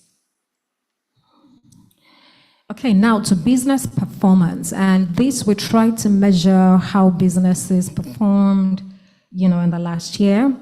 64% of the businesses we surveyed experienced growth in the past year.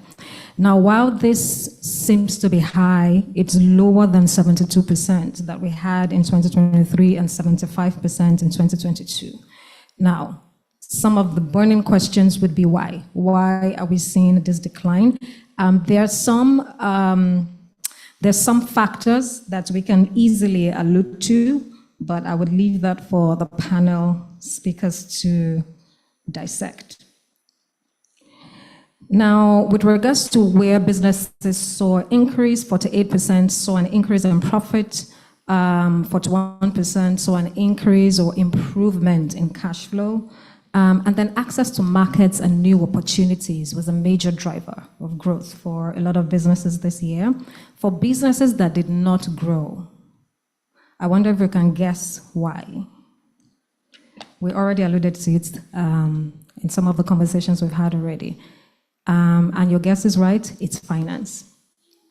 A lot of them cited lack of access to finance.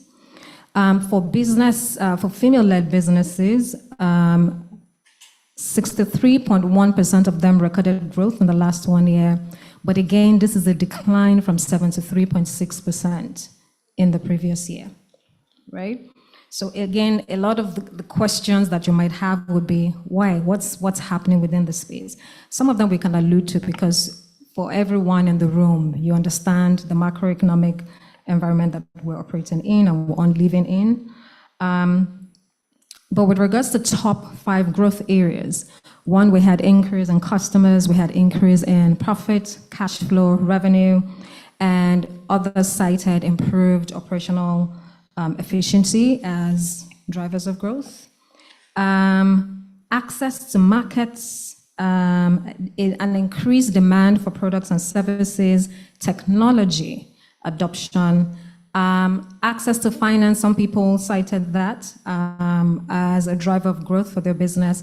And then the last point that we deduced from our data was having skilled workforce. So again, all of these drivers coming together facilitated growth for some of the entrepreneurs. I'm coming now to the factors that mitigated growth. And this we track year on year. This year, we're saying that number one is lack of finance, and this has remained consistently on top. Last year, we had lack of finance as well as the main factor mitigating growth.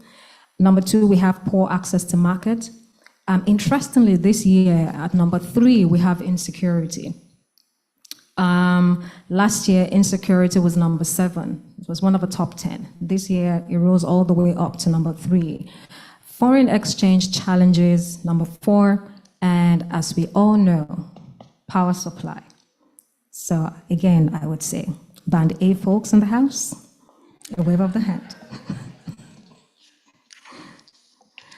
Okay. So lack of finance remains a persistent challenge and problem.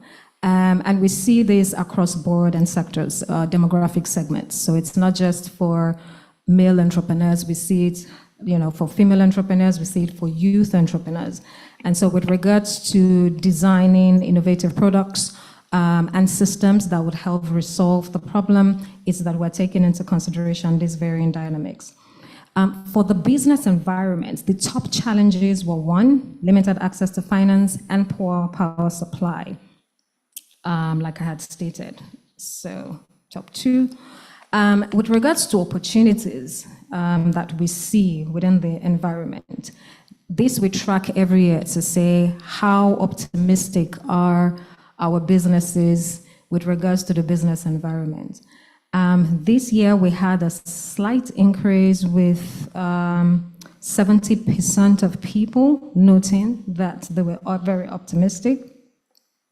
80% noting that they were very optimistic about the business environment.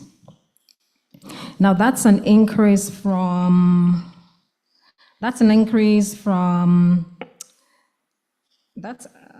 apologies, please excuse me. That's what happens when you work with the old school method of using papers. Okay, so we had 87% of entrepreneurs say that they were very optimistic or optimistic. However, on the scale, the Entrepreneurship Index scale, the score for this year when it comes to perception of opportunities is 0.70. And that brings me to talk about the Entrepreneurship Index. The Entrepreneurship Index, using the pillars I mentioned before, measures between 0 and 1. Right? And so the numbers I'm going to be reading out would fall between 0 and 1. Topping the index this year again, and this is consistent with the previous reports we've put out, we have perception of opportunities topping the index. And this year we have it at 0.70, which is an increase from 0.64 that we had last year. So again, that suggests that despite the headwinds that we're experiencing, you know, in the economy, within the ecosystem between last year and this year, entrepreneurs are optimistic, more optimistic this year than they were last year. Technology and innovation comes second on the index, and with 0.54. Now, interestingly, whilst it maintained its stand or position as second at the index, there's a decline in the number, right? So we have 0.54 this year as against 0.58 last year. Remaining undisputed at the bottom of the index is enabling environment. Again, understandably, because of some of the challenges that still exist within the ecosystem. Very quickly, with regards to what's happening statewide, this year, I was about to say drum rolls, but I would behave myself. This year, we have Anambra and Ebonyi scoring the highest of 0.77 on the index. Last year, we had Kano top the index. This year we have Anambra and Ebonyi, followed by Kogi, Kwara, Oyo. Those are top 5. And then we have more insights and more information, which you would be able to access once we launch the report. But for now, I'll leave you with this teaser, and hopefully we can dissect some of the issues that we see arising from this data during the panel conversations. Thank you very much.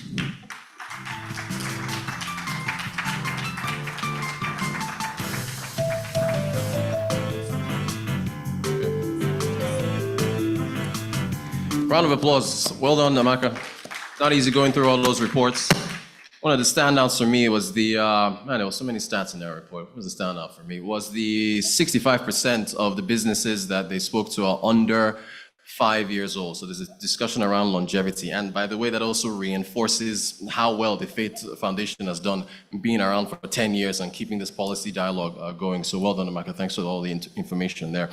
We're going to give you a 2-minute snippet from the 10th anniversary documentary. So let's take a look at that before we get into more to come for today.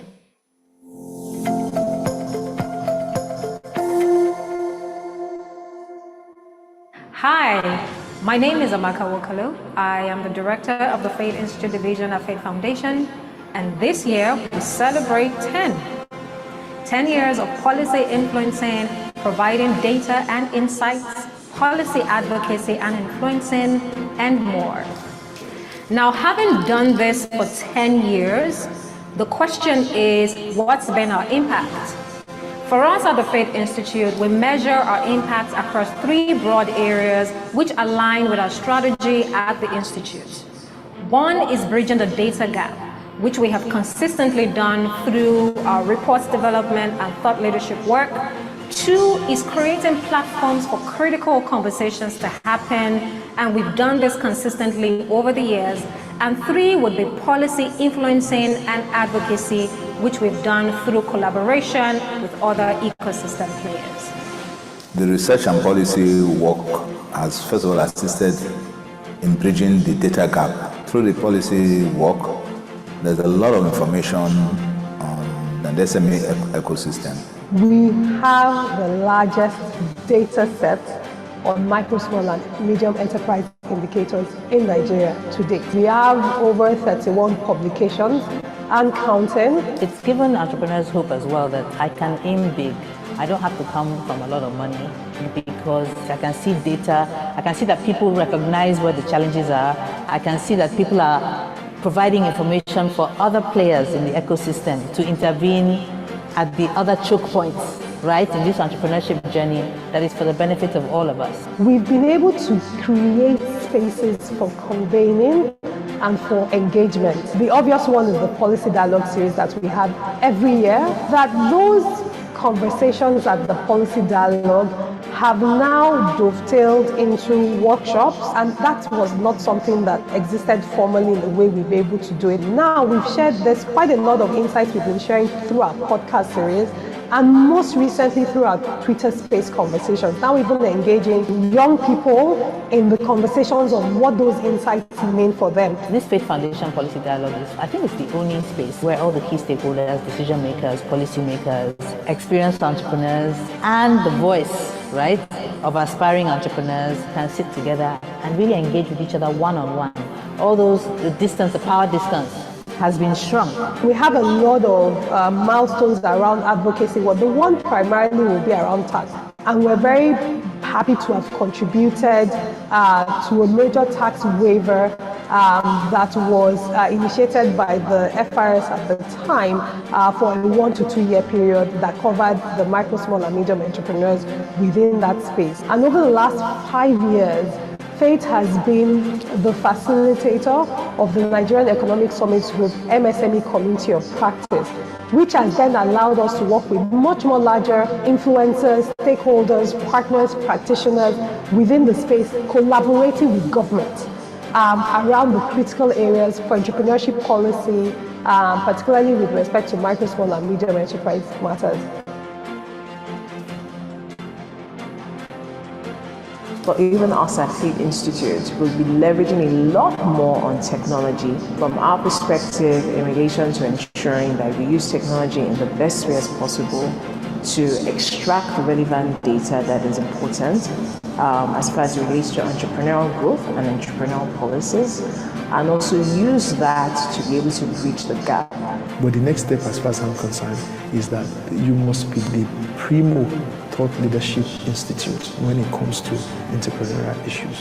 If there's going to be any interaction in the ecosystem, this institute has to be seen as an authority that you cannot dispense with. I would really like to see more connectedness between the work that you are doing and then academia. How our secondary schools, our technical schools, our universities, polytechnics, what subjects they are putting forward and encouraging young people to go into, because those are subjects where we need the competence in the ecosystem and where they can really make a lot of money and have a great livelihood.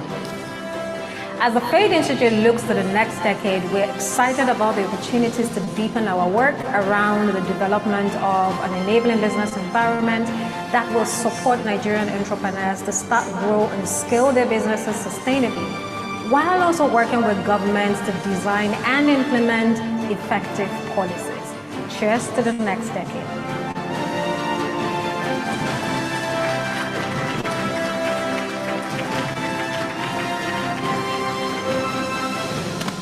Great. Well, you can keep clapping. Yes, you can. I tell you, this is not easy work. All right, ladies and gentlemen, I've been looking forward to this. I'm looking forward to the panel discussions, but I love reports. I'm a data nerd, right? And either Amaka or Denike is going to come on my show and break down this 2024 report. So let's give a warm round of applause to Mr. Tokunbo Talabi, Chairman, Communications and Advocacy Committee, and Director, Faith Foundation, also Secretary to the Ogun State Government. You're very welcome, sir. And he has the report in his hand to launch it.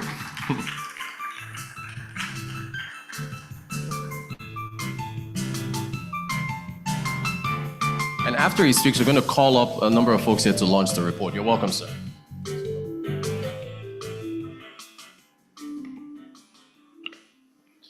Good afternoon, ladies and gentlemen. Let me recognize the presence of the Honourable Minister, my dearest sister,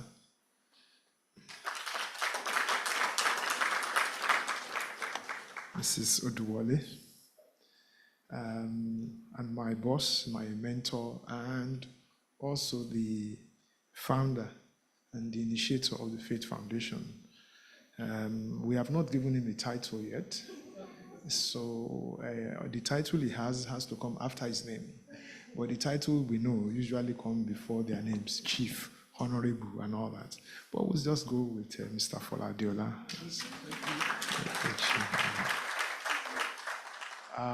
Let me stand on all established protocol for today.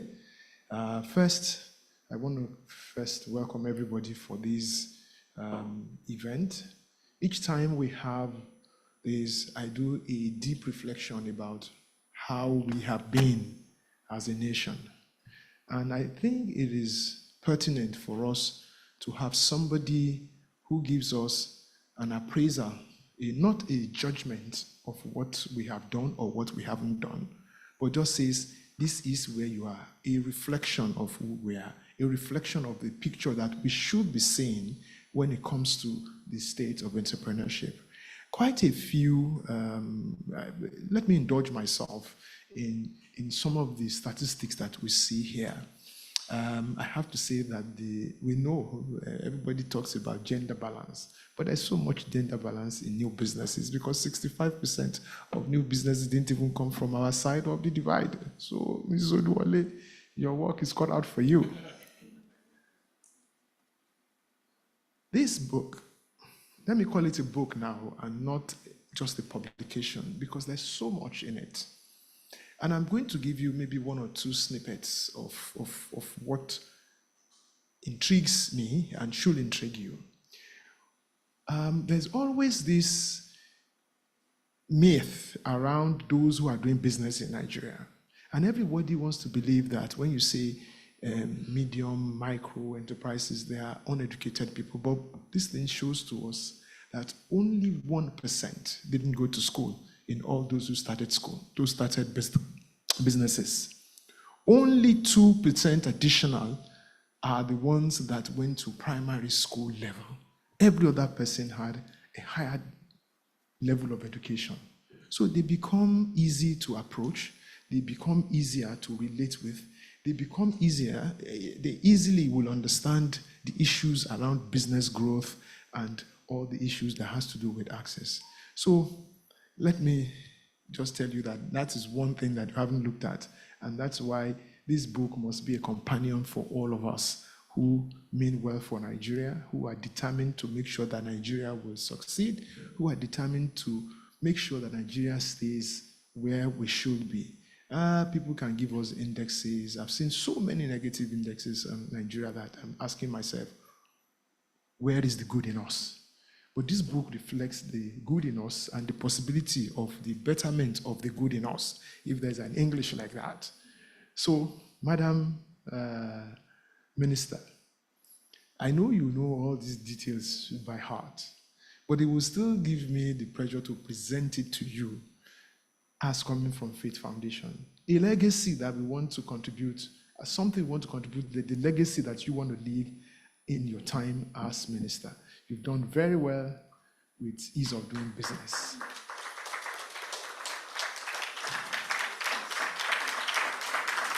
Now, we're salivating on the legacy that you are going to leave for us as your new dispensation. So it gives me great pleasure to present to you the State of Entrepreneurship in Nigeria Report 2024, sponsored and facilitated by Faith Foundation as usual. And I can't do this alone, so I'd like to call on the Honourable Minister, the founder, to join us. And Nike will also make up the other people that will come and to the stage with us. Please give her a round of applause. Let's keep clapping. Let's keep clapping.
So what we've just done is the official presentation of this document. But I would like, because of the intent behind it, I would like the founder, please bring down the music down a little bit. I need to hear myself. I'd like the founder of Faith Foundation to officially present this document. It's no longer a publication, but it's a document for policy guide, and present it to the minister, because just as we did for the taxman last year, we're going to have to, do you agree with me?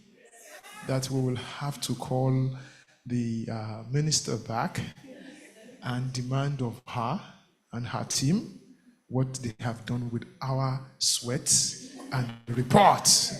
So please let it be captured fully that it was not accidentally dropped on her table. It was presented to her by none other than Mr. Fola Adeola. Again, the story of my life. I just get told what to do. I get used by different people, and my current user is Tokunbo Talabi, and what he has asked me to do is to present this to the Honourable Minister as a working document. I said when I was talking about you that we will score goals. But what you also need to understand, I think this was the working of Mr. Talabi's mind, that you're not just to score goals. If we don't pass the ball to you, you need the ball to score. This is one of the balls that we are passing to you. Many balls will come. All we want you to do is to put it in the net, and we will clap for you. On behalf of the, thank you. On behalf of the board of Faith Foundation, I am so happy to present to you the State of Entrepreneurship in Nigeria report 2024. Thank you very much.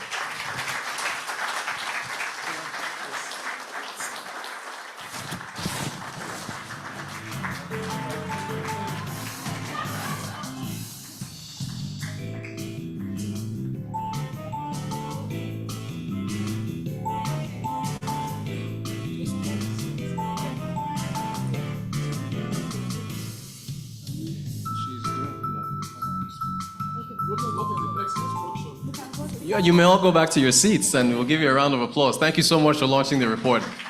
Excellent stuff. Thank you. Thank you so much. Thank you. Thank you.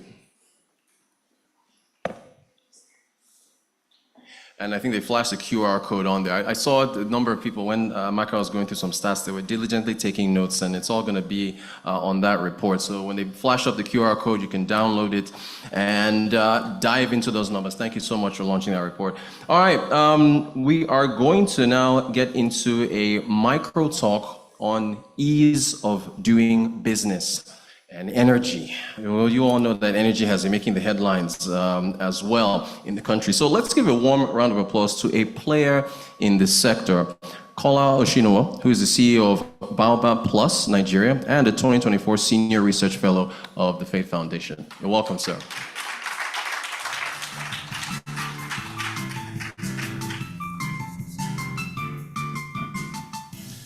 Good afternoon, everyone. Your Excellency, Honourable Minister, our newly recruited striker. Permit me to stand on the existing protocol. It gives me great pleasure to share some thoughts around what has been documented in the latest report. Caveat, I don't have all the answers. As a senior research fellow at the Faith Institute, proudly, I will present the data, and hopefully we will see the opportunities that lies therein. Also to spark the conversation around ease of doing business from an energy perspective.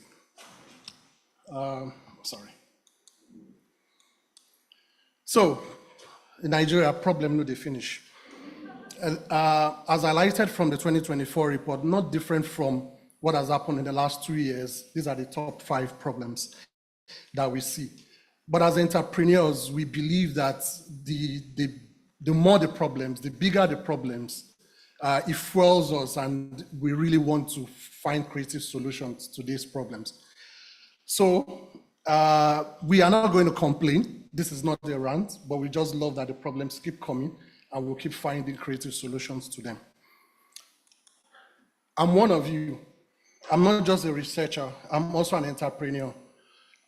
Every month I go with my team on the field, and I drove in one of our trucks. We deliver solar home systems to the last mile, the people that are not on the grid. And interestingly, we're stopped by one of the officials on the road, the local government officials, and they said, we needed some papers. Then the driver brought out an envelope. I didn't even realize. For one state in the southwest of Nigeria, that truck needed 22 papers, just one state, and we're only passing through the state. So I sent a message to my good friend, the Honourable Commissioner for Finance, and he said, send me an email, and I hope that this gets better. So these are some of the challenges that are still there. Even though we were talking about the tax reforms, how do we now domesticate it even at the subnational level? By the way, that truck has 50 because we take it from Lagos all the way to Ilorin. Access to finance, as has been said earlier, is one of the top issues, but I'm not going to delve into that because that is going to be the conversations that will happen. But energy reliability is a major problem. Before energy reliability is energy access. And you can see from 2022, 2023, even in 2024, it is the number 2 problem that we have today for a lot of businesses. So if you are proudly band A, please raise up your hand. And if you're a bandit,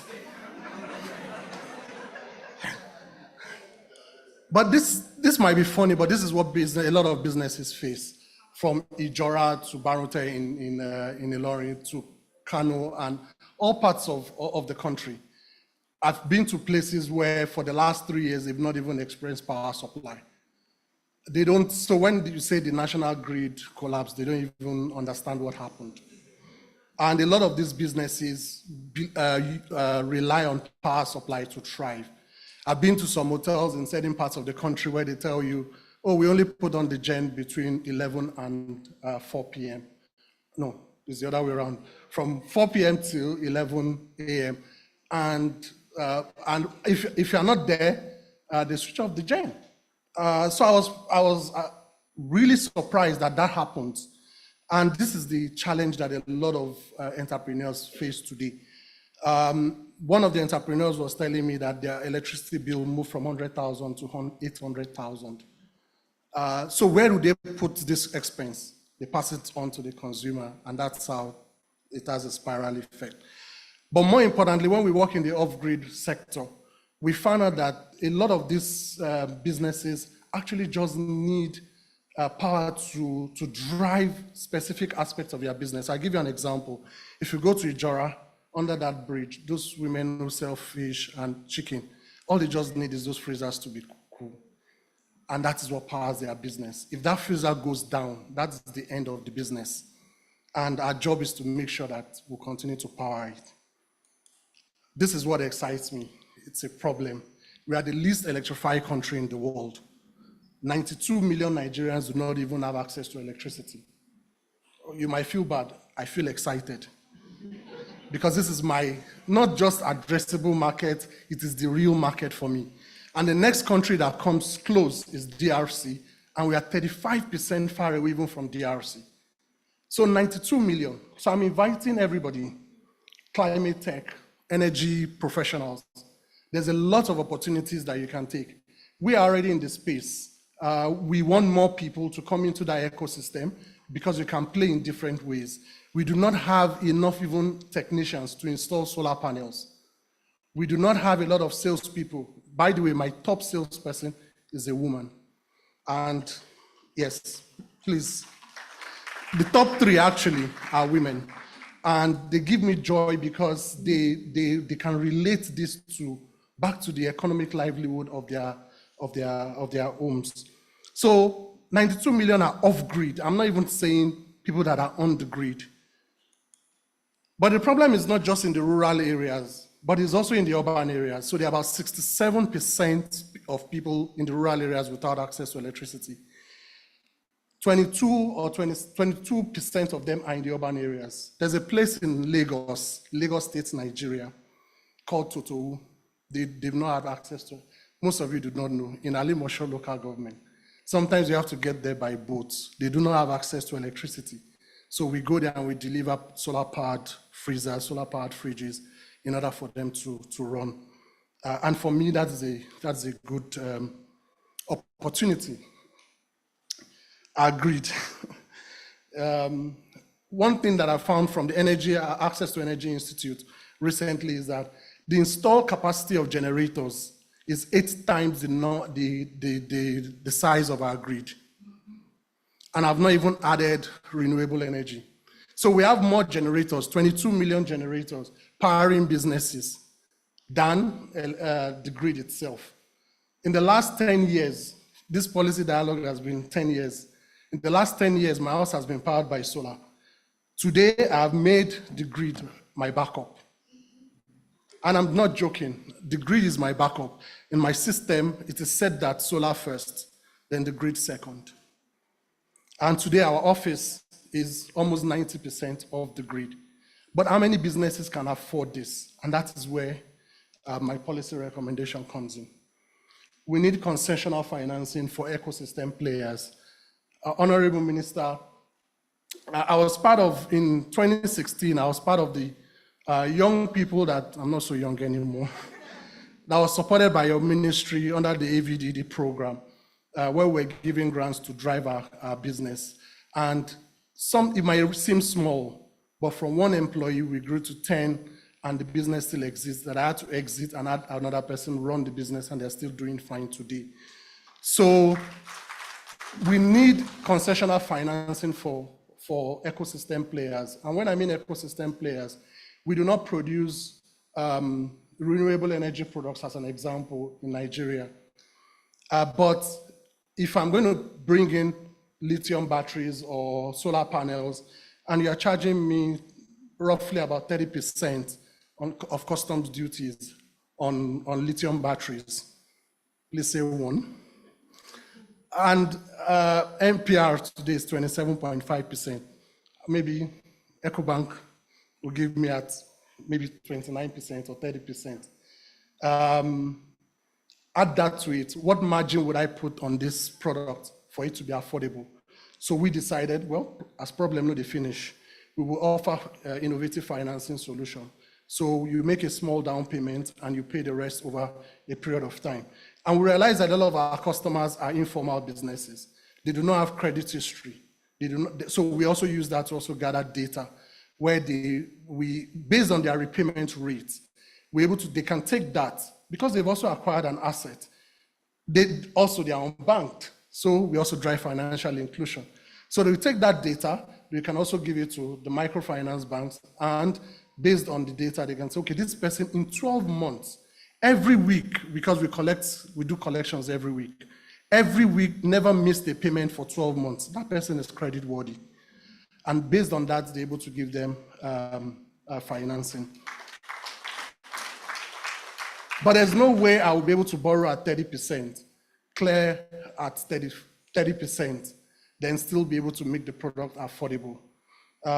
So we do have some good news happening. The World Bank is investing $750 million through the REA into renewable energy. So I would say if you are not in renewables, this is the best time. Not because climate change is there, but for us as Nigerians, it's the economic issues that is forcing us to transit to the renewable energy while solving the climate change issues. Then also affordable credit from financial institutions. Most SMEs cannot afford the cost of these alternatives. So I would say that from EcoBank to the other banks, which I won't mention their names, that they need to drive this adoption of these alternative energy sources, especially for productive use, irrigation, for cooling, as well as productive use appliances that drive businesses. Thirdly, we need to have the enabling policy and regulatory environment. I can't have a truck going to deliver at the last mile with 50 different papers.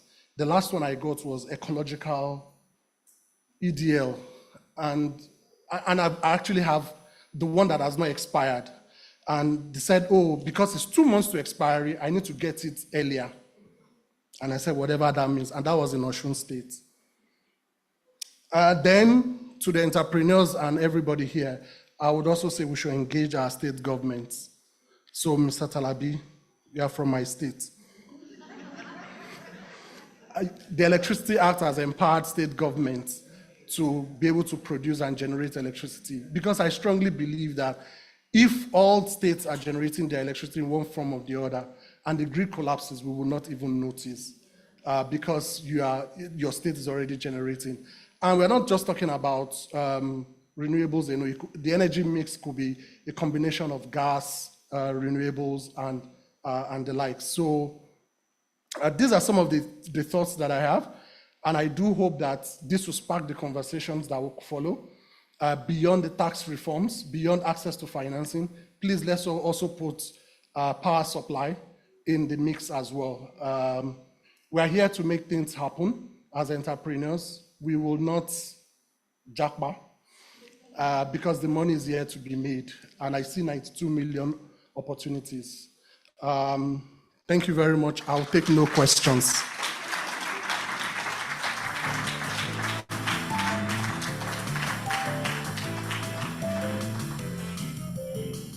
Please keep the applause going for Mr. Oshinowo. When you see that report, that data point that 87% of entrepreneurs are optimistic about the future, he's an example, right? Because he's got so much passion.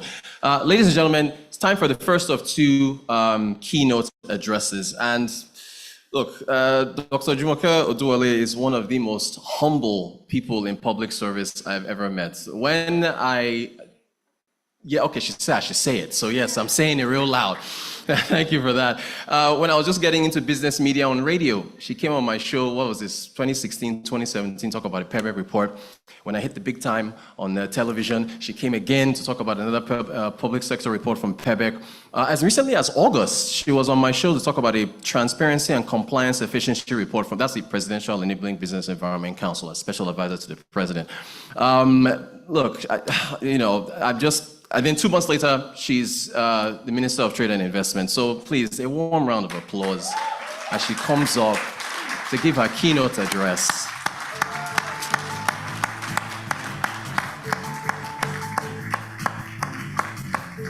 She falls in perfectly with the Faith Foundation and all their reports. You're very welcome, man. Thank you so much for being here.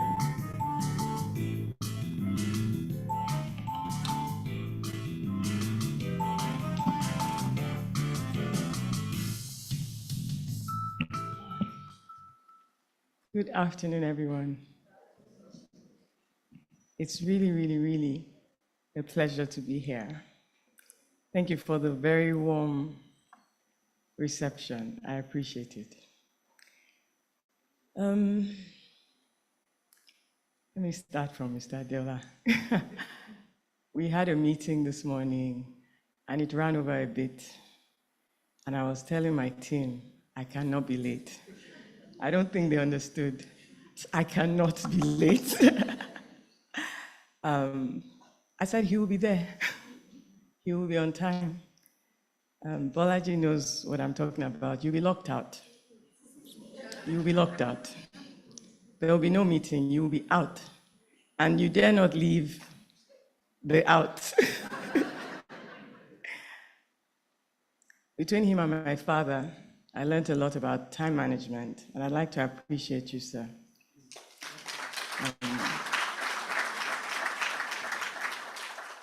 Beyond that, he's reached out to me, giving me insights. Even as I resumed this role, he didn't have to. And I appreciate that also. Yes. So here we are. My relationship with Faith Foundation is a long one. I think as far back as like 2012, when I was at the University of Lagos, I was one of the facilitators. And I've been a judge on the business plan competition, yes. And I've spoken at the events. I got this invitation to deliver this keynote as special advisor to the president on PEBEC and investment, not as honorable minister. And the invitation was reaffirmed. But as special advisor, I was asked to speak here. I'm not yet at my speech. I was asked to speak here because of almost a decade of policy and business climate reforms. And we've partnered together on many things, the MSME Council. And just, we had a pre-meeting that was so detailed and well organized that I told my team, this event I have to be at. So honorable minister or not, I'm here as me. And because of the work and the diligence of Faith Foundation and Faith Institute, very well done. It's been good work. So just to appreciate, let me start, as Mr. Adeola did, with EcoBank. I used to be on the board of EcoBank Nigeria. So let me appreciate EcoBank. It's good to be in this building. It was a long time coming to be in this building. This is my first time in this building. But going straight to some of the protocols, perhaps an unconventional one, just to appreciate colleagues in the federal government and the state government. The SSG of Ogun State is my in-law. He's from my husband's town, so please, Ebami Kiwa. So when he kept saying Mrs. Oduwole, he was reminding me, you know, it was just that we're here, I should be on my two knees right there. He's my in-law directly from Orijebu. That's where we're from. And Yeah, so let me not take up too much of the time, just to appreciate our partners, development partners. Let me especially appreciate Bertine, the World Bank. It's been a number of years of support and partnership with the PEBEC intervention, Bertine. I appreciate you. Thankfully, I was chatting with her this morning, just checking up, because PEBEC is still my family. And she said, oh, I'm going to see you here. Yeah. And let me recognize NESG, another third partner. But the real stars of today, and I'm glad that the media is always so well represented. The media is always very close to my heart because whatever we do, the story isn't told. So Rotus, thank you, and all the media partners. But the real stars of today are truly, truly, truly indefatigable Nigerian entrepreneurs. Because you wake up every day, you have the courage to dream. And even in a tough business climate, you have the courage to get up every day. There are things that have happened. There are riots and different things have happened. I've spoken with entrepreneurs who've had their whole shops burnt down, and the next day they're at work because they have salaries to pay and because there's no backup salary anywhere. So you dare to dream, you dare to strive, you have the courage to push forward, and you are Nigeria's real most valuable players any day, Nigerian entrepreneurs. Your innovation, your creativity, your courage, your energy. Thank you for doing what you do. So now, distinguished ladies and gentlemen, it is an absolute honor to address you at this remarkable gathering, the 10th Annual Fate Institute Policy Dialogue Series. Allow me to first commend the incredible work of the Fate Foundation, whose unwavering commitment to entrepreneurship over the years has been a beacon of hope and innovation in Nigeria. Fate Foundation and I share a history rooted in shared passion for entrepreneurship and national development. I recall speaking at the Policy Dialogue Series in 2017, where I explored strategies to unlock the potential of Nigeria's youth.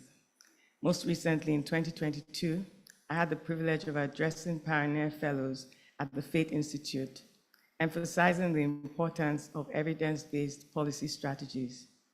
These moments are a testament to Fate Foundation's pivotal role in shaping Nigeria's entrepreneurial ecosystem and my personal commitment to this shared vision. So as we're gathered to chart the path forward, it is imperative that we reflect on the journey thus far. The last 10 years have been a testament to the resilience and ingenuity of Nigerian entrepreneurs amidst the backdrop of global and local challenges, a bit of the oil glut, COVID-19 pandemic, currency reforms, removal of fuel subsidy. Our entrepreneurs have adapted, they've innovated and thrived. I would say that a remarkable show of agility. As we've seen the rise of groundbreaking sectors such as fintech, agritech, edutech, Nigerian startups such as Flutterwave and Della gaining global recognition, and a host of other newer ones. They're now sort of the grandfathers. There's MoneyPoint, there's so many others, and I'm sure that there'll be so many others from this room even today. We've witnessed the transformative power of technology, which has not only driven innovation, but has also brought financial services to millions and opened new markets through e-commerce. However, as we celebrate these achievements, we must acknowledge the persistent challenges that hinder our full potential.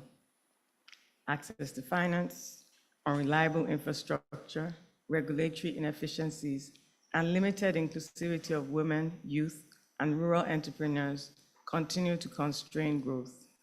So see, we're aligned with the report. The PEBEC's work since 2016 has been in tandem with the vision of this organization. And our outlook for 2024 spoke about delivering through 5 clear work streams. We continue to, I keep saying we, but yes, I'm the vice chair of the PEBEC now. So regulatory reforms will always take front and center, use of innovation and technology to drive regulatory efficiencies and transparency. Subnational reforms, we partner with state governments, all 36 of them, and the Federal Capital Territory. Legislative reforms, just to say on the subnational, the PEBEC team was in Katsina last week on the first iteration of this year's subnational tour. Bettina was actually there, the PEBEC team was there. On a Northwest regional intervention, where all the Northwest states, hosted by Katsina State. The PEBEC has a collaboration with the World Bank and other partners to deliver ease of doing business and cascade it down. And there's money on the table, $750 million for a program that spans 3 years. It's now about halfway through, and it's yielding positive results. So that's our subnational intervention. We continue to release our subnational ease of doing business report, which is always interesting to layer on what Faith Foundation and other organizations are doing as well, because the triangulation and the dearth of data makes it such that we can see the fuller picture of what's going on across the country with these interventions. With legislative interventions, we continue to support. I was glad you're following very closely the tax discussion. We've made submissions ourselves to that committee, of which I'm also a member, or was a member. And just to say that we have the second iteration of the Omnibus Bill, which is the Business Facilitation Act 2022. The current iteration, and there have been submissions, we partnered with NESG and the Section of Business Law of Nigerian Bar Association to deliver on that intervention. Judicial reforms haven't scaled the small claims courts. The PEBEC team has gone into working with commercial courts at the high court level across states. Lagos State has pioneered that for a long time, and we're starting with Kano State, and other states will now be taking the small claims court and extrapolating up to the high courts to decongest and make access to justice even more of a reality. Strategic communications continues to be key, because if you're blinking in the dark, nobody knows what you're doing. And the new intervention that the PEBEC started this year, the PEBEC Business Champions with the Platinum Business Champions, looks at the companies that have grossed over $1 billion, well, pre-devaluation. Only about 23 of them in Nigeria, while South Africa has nearly 200, and a city like Beijing will have multiples of that. To make sure that we can grow our big businesses, traditionally the PEBEC has focused on one side of the GDP, which is the small and medium-sized enterprises, micro and nano, which are really have underpinned and absorbed the global shocks for the Nigerian economy. But the other side, the champions, those few businesses that need to scale, to use the football analogy, they are the 11 that need to go forth and dominate the continent, dominate the world, and take the ecosystem with them. We continue to prioritize their regulatory challenges. You'll be amazed at the kinds of challenges that even large companies have. You may think that it's just small businesses, but no. So that is just speaking a bit about the PEBEC and the journey so far. It hasn't been an easy one. I usually tell my team return on effort was about less than 10% for the effort that the PEBEC team and many other stakeholders put in. But the government continues to be committed to that reform initiative. And now in this capacity, looking ahead, we stand at the cusp of an extraordinary opportunity. Our theme, building a thriving entrepreneurial ecosystem for the future, calls for deliberate and strategic action to unlock Nigeria's immense potential. First, we must invest in critical infrastructure, both physical and digital, stable electricity, reliable broadband, and improved transportation networks.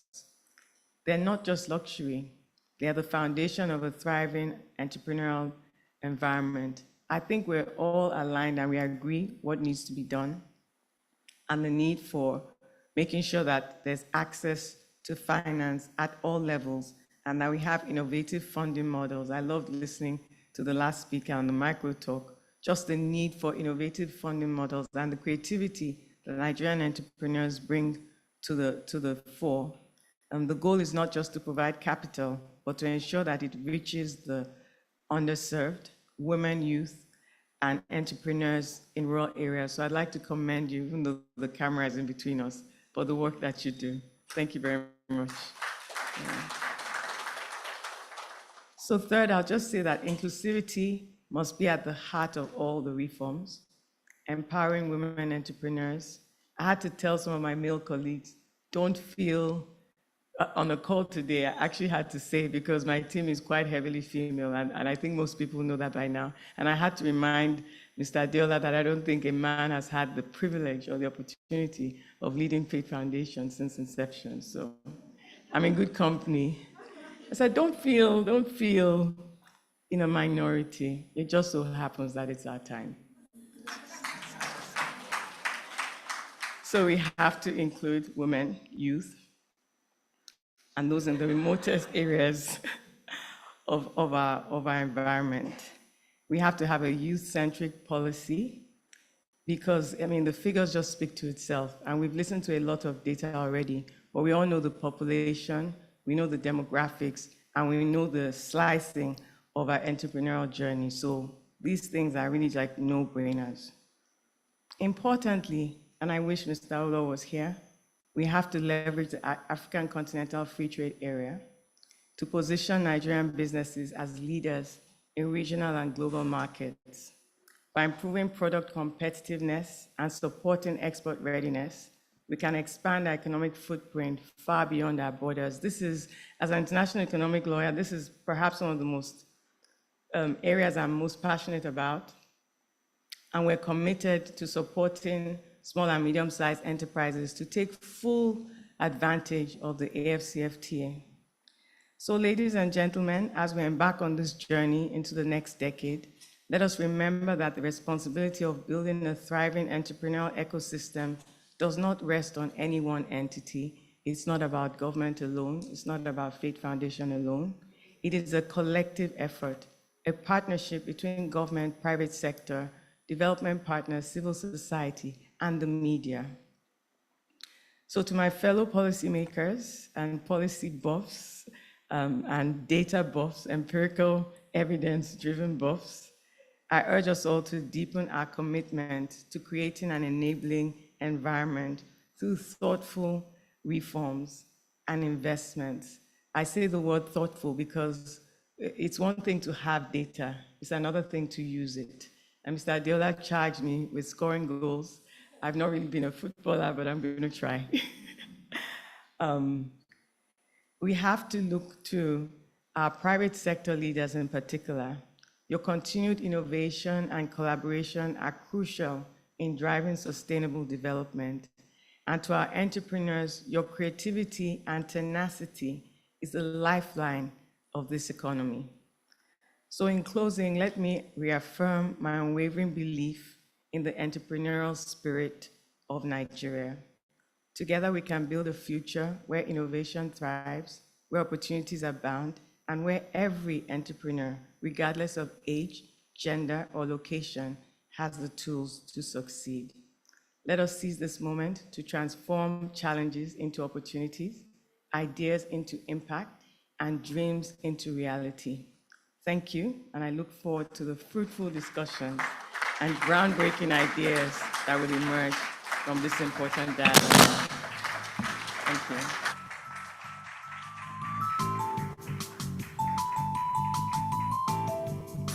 Please keep the applause going for our minister. Thank you so much. Let me invite to the stage to take some pictures with the minister. Adenike, if you can please come up. Maka, if you can come up as well. Michelle Bella, if you can come up as well. Shola Dela, you can come up as well. And Mr. Oduwole, the Dean of the Faith Foundation, we also have you up on the stage as well.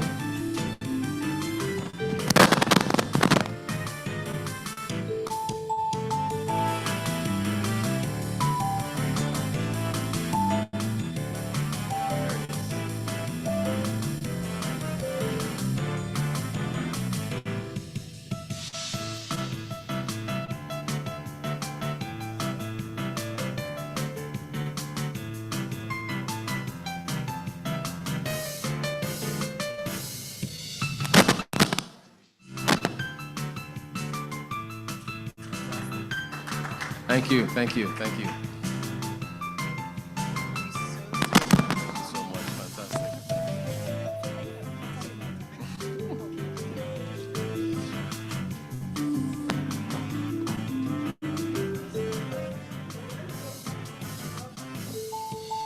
One more time, ladies and gentlemen, a round of applause for our minister. Fantastic keynote speech there. One of two. One of two. Okay, now it's time for our panel discussion. We're going to have the first one up here. We have two panel discussions coming up. To introduce our panelists, let me first bring up our moderator. Please give a warm round of applause for Mrs. Toyin Bashir, who is the chair of the Regulatory Engagement Committee of the Nigerian Bar Association, Section on Business Law. Also a partner at Banwani Godalo, co-chair 2024 PDS as the Public Dialogue Series Committee member. A round of applause for her, please, as she comes up.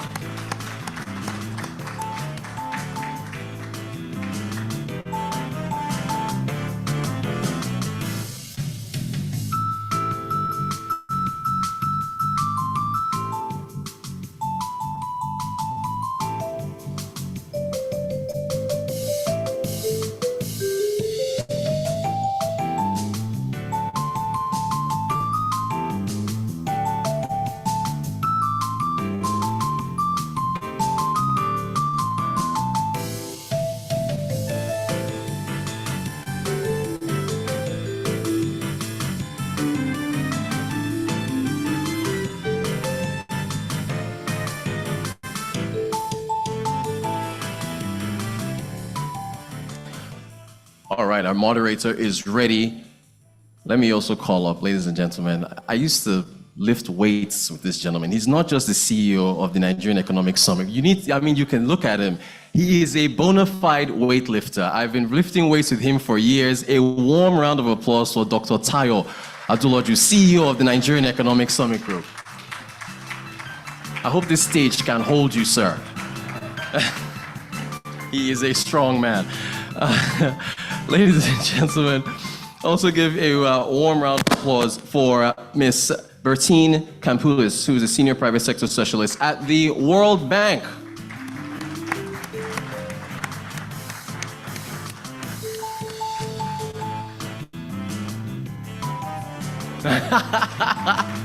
Yes, she's flexing. Let's also give a warm round of applause for engineer Abdul Rashid Yarima, who is the president of the Nigerian Association of Small and Medium Enterprises. Oh, well, he's not here, but clap for him anyway, because he's doing good work.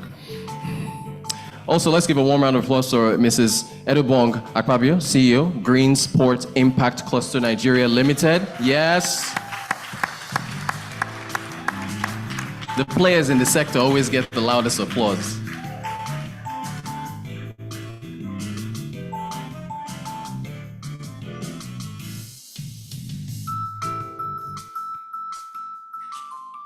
Everyone has their mics? All right, take it away. The Honourable Minister of Trade and Investment in the Ministry of Industry, Trade and Investment, Dr. Jumoke Oduwole, MFR, the founder and chairman of the Faith Foundation, Mr. Fola Adiola, OFR, MNI, the executive director of Faith Foundation, and the director of Faith Institute. I must also recognize the board of Faith Foundation, specifically also particularly my partner, Sheyi Bella, my partner at Banwani Godalo. Distinguished ladies and gentlemen, please allow me to stand on existing protocol,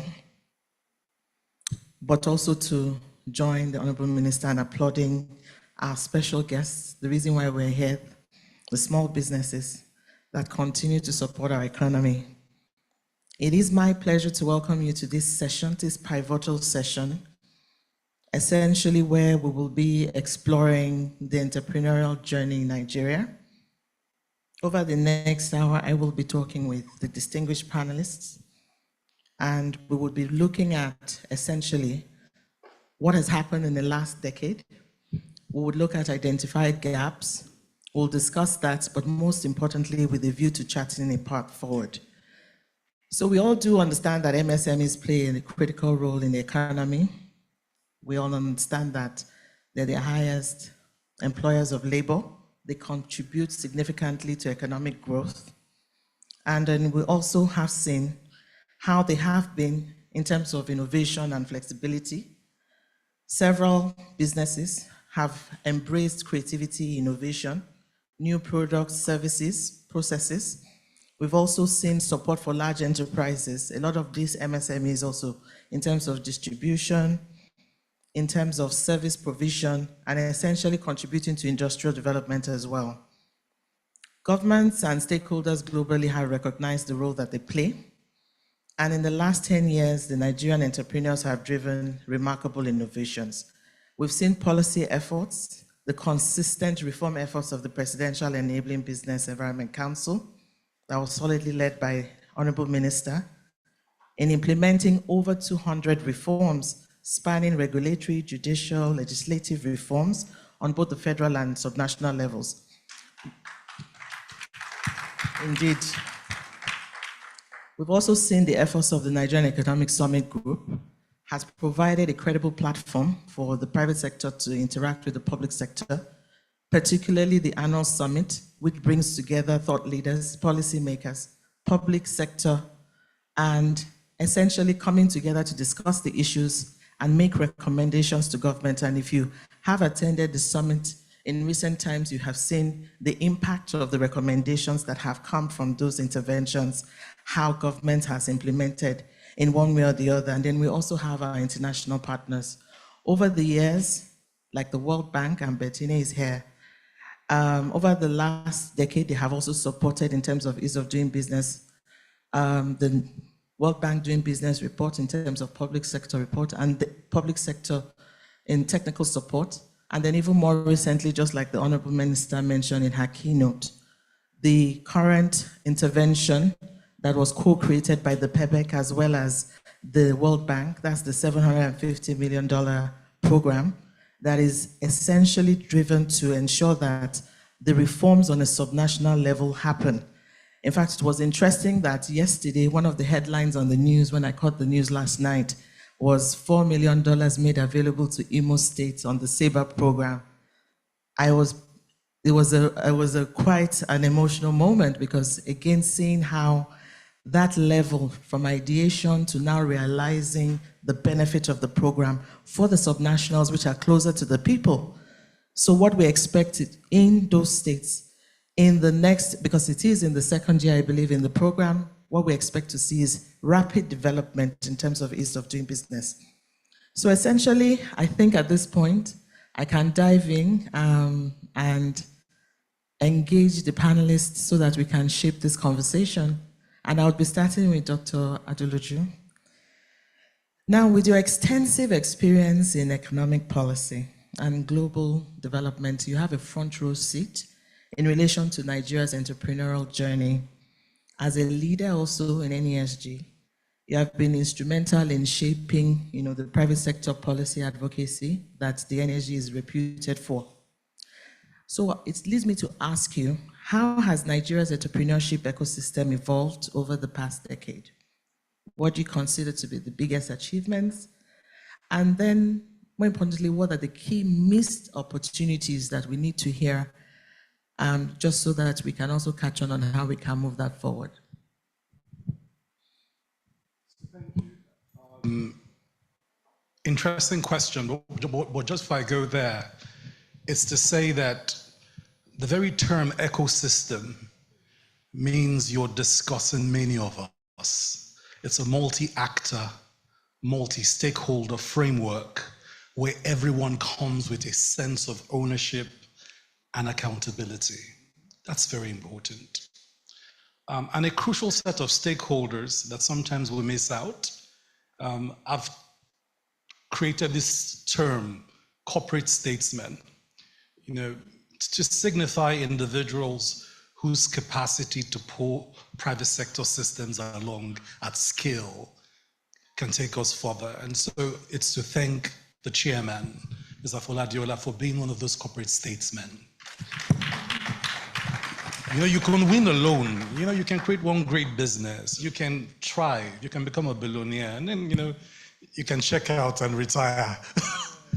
Or you can continue to inspire leaders, inspire generation of corporate leadership, systems, clusters, industries, value chains. And when you do that, you transcend the organizations you lead, you own. And I think that that's what he has done for decades, and we are truly proud of you, sir. And we owe you were talking about a starstruck moment. This is my starstruck moment, and it's you. So thank you so much for the work you have continued to inspire, the leadership you inspire around the country and the world, and the man that you are, because you do it with so much humility and grace. Now, to the last 10 years, the last 10 years has been fantastically difficult, but has been marked by the resilience of the Nigerian entrepreneur.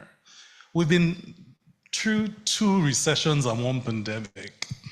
And through it all, what has shown is that Nigerian entrepreneurs have the agility, the resilience, the stick-to-itiveness. You know, when the going gets tough, you know that saying, the tough gets going. And they've kept at it in spite of. And so in the period under review, you have to deal with macro pass-through risks that transcend any entrepreneur. The energy crisis has been sustained. We've been discussing 3,500 megawatts of power, you know, for the last 10 years. And we've not scaled the capacity of the grid to distribute more than that. That remains an issue. But in spite of that, entrepreneurs pivoted to other energy systems, which I think my brother pointed out to quite nicely, as a way to survive. So what we've seen in the last decade is that while certain macro risks persist, what has shifted significantly is entrepreneurial resilience and capacity to thrive in spite of some of the macro risks. We've also seen a resilience for bounce back. You know, so one of the things people do not note is that whilst we are seeing enterprise mortality, which reflects in a number of young, and you're not noting that some of the new firms that are 5 years old are bounce backs. So serial entrepreneurs in 10 years may have died from the recession in 2016.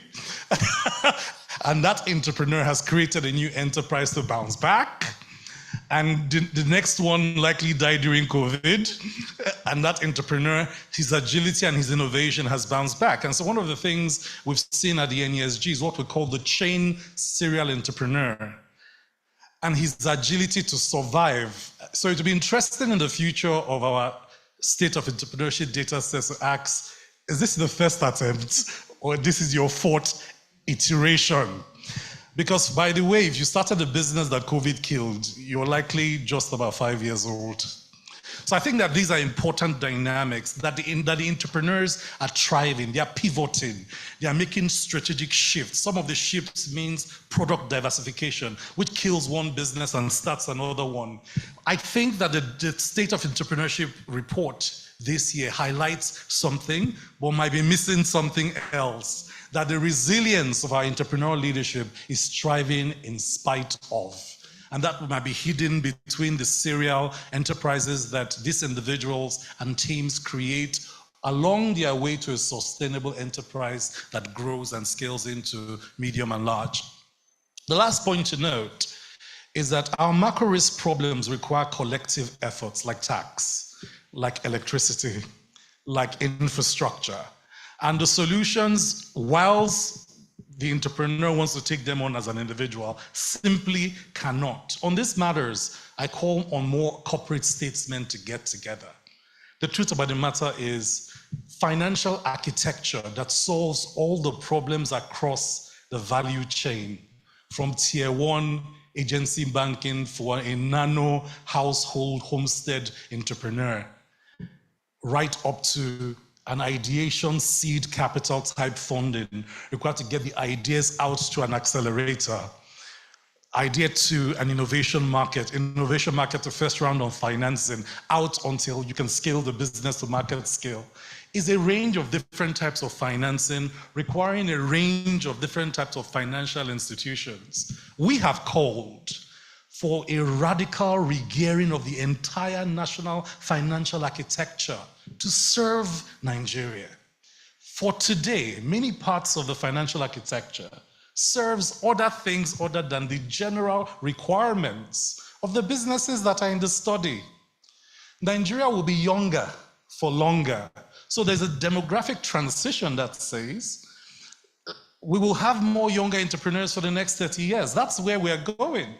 However, when we look at the financial architecture, it's not regearing itself fast enough to respond to ideation finance, seed capital, seed transition capital to accelerator, product scale-out type funding, first seed capital for initial idea prototyping to scaling to market support, especially in the midst of macro risks.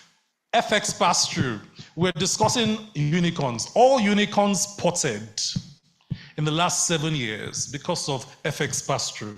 To be sustainable, they had to HQ elsewhere.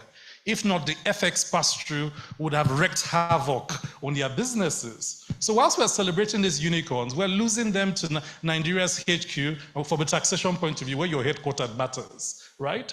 Because the significant cost of doing business, cost of channels, complexity of the payment system, COVID allowed us to become digital businesses at scale. You know, I think most of the businesses that did not die digitized during COVID. But here's what has happened since COVID. Poorer quality, poorer digital infrastructure in terms of quality, a very painful payment system has meant that businesses cannot transact at scale. And so digital marketplaces are not intermediating at scale to allow entrepreneurs to thrive. So the reflections are mixed. On one hand, is this resilient community that cannot be stopped. Someone was talking about trading across the borders. Mr. Oduwole is here, he will tell you, we're already trading across the borders. I mean, the Nigerians have gone, we're not going. What we need is trade finance to scale, export grants to expand. And that's where retooling the financial architecture is crucial.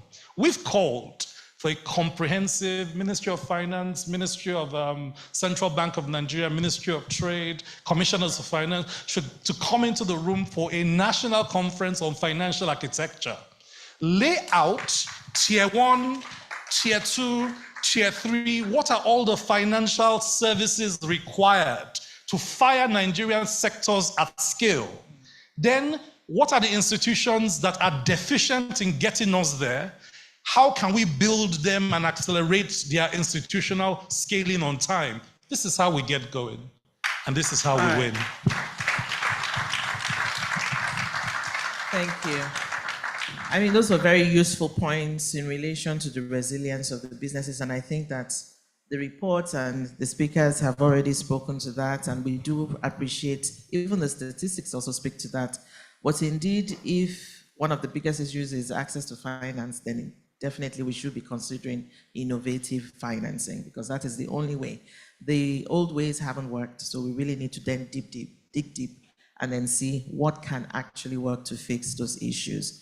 So going now to you, Bettine, we're going to talk around your experience in developed economics, and we're talking around the resilience and the issues and the macroeconomic headwinds that the businesses have experienced, and this has essentially also affected ease of doing business. How can Nigeria build a resilient economy? You have the international experience. What sort of specific regulatory changes do you think would have the greatest impact in making it easier to do business in Nigeria? Only small questions on this panel, right? Yeah. So, yeah.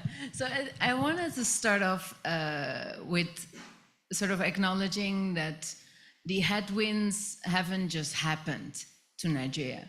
Some of the poor macroeconomic situation that made business difficult in Nigeria as well were definitely part of explicit economic policy missteps that the current government is trying to correct.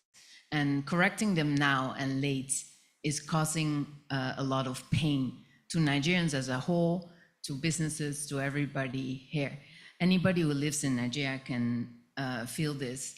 So I do think it's important to sort of look back and sort of understand what the opportunities we missed in terms of achieving higher economic growth in Nigeria. We often compare Nigeria to Indonesia because there's some similarities in the 1980s, but the paths diverted since then. So I think in a way, the question of a more growth-oriented economy is one where there also has to be jobs in the equation because it's a young population. Each year, so many new graduates enter the market. There's more than 600,000 new graduates every year. Nigeria is massive. The numbers of people that need jobs every year are in the millions. So I think other than looking at which part of the economy can grow, because despite the headwinds, whether they were self-created or external, the ICT sector was able to grow over 9% on average over the last couple of years. So there's some sectors that can thrive, like banking, ICT, in the absence of the right policy environment, despite the external headwinds. But I think there's also a lot of fundamentals, and I don't need to tell you what those fundamentals are. The Honourable Minister mentioned them already. All of us can mention them, but the fact is not enough has been done to really tackle them. So let me just briefly repeat them. It's access to power, reliable power, affordable power. 30% of MSMEs use generators. This is 8 times more expensive than the grid, and it's polluting, it's noisy, it's not the way to run a business. It's digital. Digital acts in Lagos. The broadband comes in, but is not utilized through the rest of the country. Only 4 to 10% of existing capacity that comes at Lagos currently is brought into the country. We need 95,000 kilometers more of broadband across the country. And as Honourable Minister Bosun will tell you, that also needs to be utilized. It's one thing to bring it out there, but it needs to be utilized by schools, by health centers, by people, by everybody. It's trade and logistics. Today, when people talk about trade, and particularly if the World Bank talks about trade, people get suspicious. When I talk about trade, I don't mean some abstract thing that is an objective on its own. I mean a domestic firm trying to produce for the local market will need to import. These days, there's nothing you produce locally that is 100% local. Everything has a little thing from somewhere else. If you want to, so import to produce, import to export, that is what trade is about. And trade restrictions today increase the price of inputs by an estimated over 13%. This is shooting ourselves in the foot. Trade is not only external trade, it's also, we worked a lot with PEBEC on trading across state borders. Somebody mentioned 50 documents. Our tax expert, who as any Nigerian has a side hustle, had 72 documents to move farm produce. Like the amount of documents don't reflect the cost and time that comes with that, because it was just about 72 documents you upload quickly, everybody will be happy, but there's blockages, stoppages, everything that make trade within Nigeria expensive. And then obviously there's the port, the ability to bring goods in fast, and all of that is still missing. Access to finance was already spoken about. We can say I fully agree a different financial architecture is needed because the current financial sector is not serving the private sector. It's allowing a banking system to grow, but it's not a backbone to the rest of the private sector. In Nigeria, only 14% of domestic credit goes to the private sector. In Kenya and Senegal, this is 32%. In South Africa, it's over 90%. Like, we're behind. Domestic lending to SMEs is like 1% of the banking sector. So there's no systemic risk to financing MSMEs, because for the next decades, it will be too small in Nigeria to be systemic. So those are all backbone factors. The last one is the one that PEBEC has been leading on. Is the ease of doing business, the interface between business and government. And there's so much work that can be done there. And at some points, that was the only work where I felt there was still movement happening. But we need to expand that level of movement to all these topics, both at the state level and at the federal level. And these, to me, are some of the 5 big topics. The data is there why we need to prioritize it. The recommendations are there about what needs to be done. It's now about doing it. And looking not only at these cross-cutting reforms, but also looking at specific sectors and getting more granular in terms of what are the obstacles that specifically would need to be removed there. And lastly, just to close, and I'm normally not a person of protocols, and I've always managed to circumvent them, but I am particularly proud to address the Honourable Minister today. And I'll admit in our WhatsApp communication within our team, we referred past tense to her as Dr. J. We changed that to HMJ. And I was very proud to have had the chance to work with you. Even more prouder to step up to the challenge to support the broader portfolio that you will be driving. I see the World Bank, the institution that I'm working for, as a personal trainer. So I haven't played football either, but I will do everything in my power to make you the best striker you can ever be. I cannot score for you, but I can help you train to score. Thank you.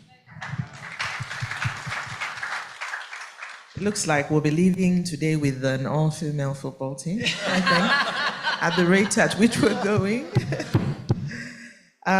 So thank you, Bettini. I think those were very important points that you, would I say, reiterated. The issue around power, you know, the changes that have occurred recently with, you know, expanding the access to power for the state governments to put in their own, essentially to establish their own electricity framework.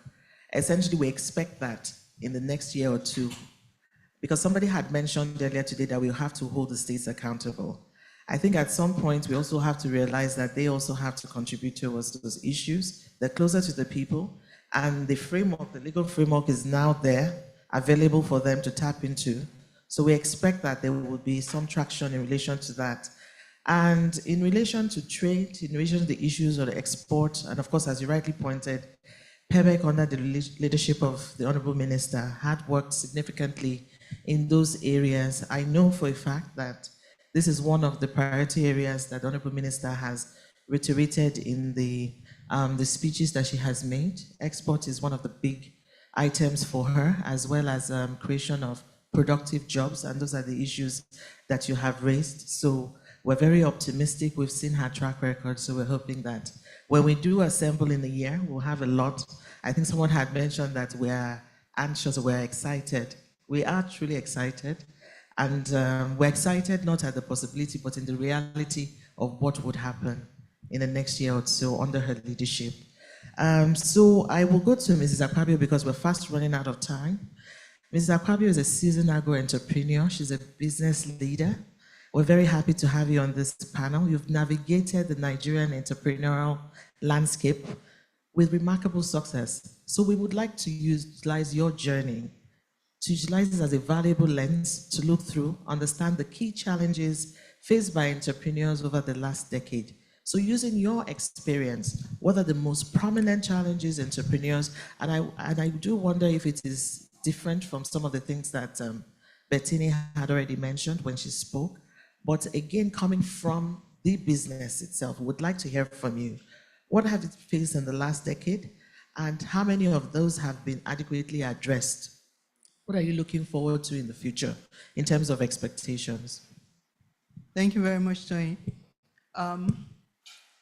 A lot has been said by Mr. Aduloju and Bettini, so I probably will not need to repeat that on the financial side, on the infrastructure side, which is the physical infrastructure. I will just add that we've had challenges in the area of security. It's huge, especially in my sector.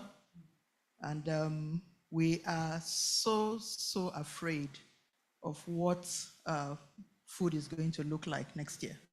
We're so afraid because it's getting worse.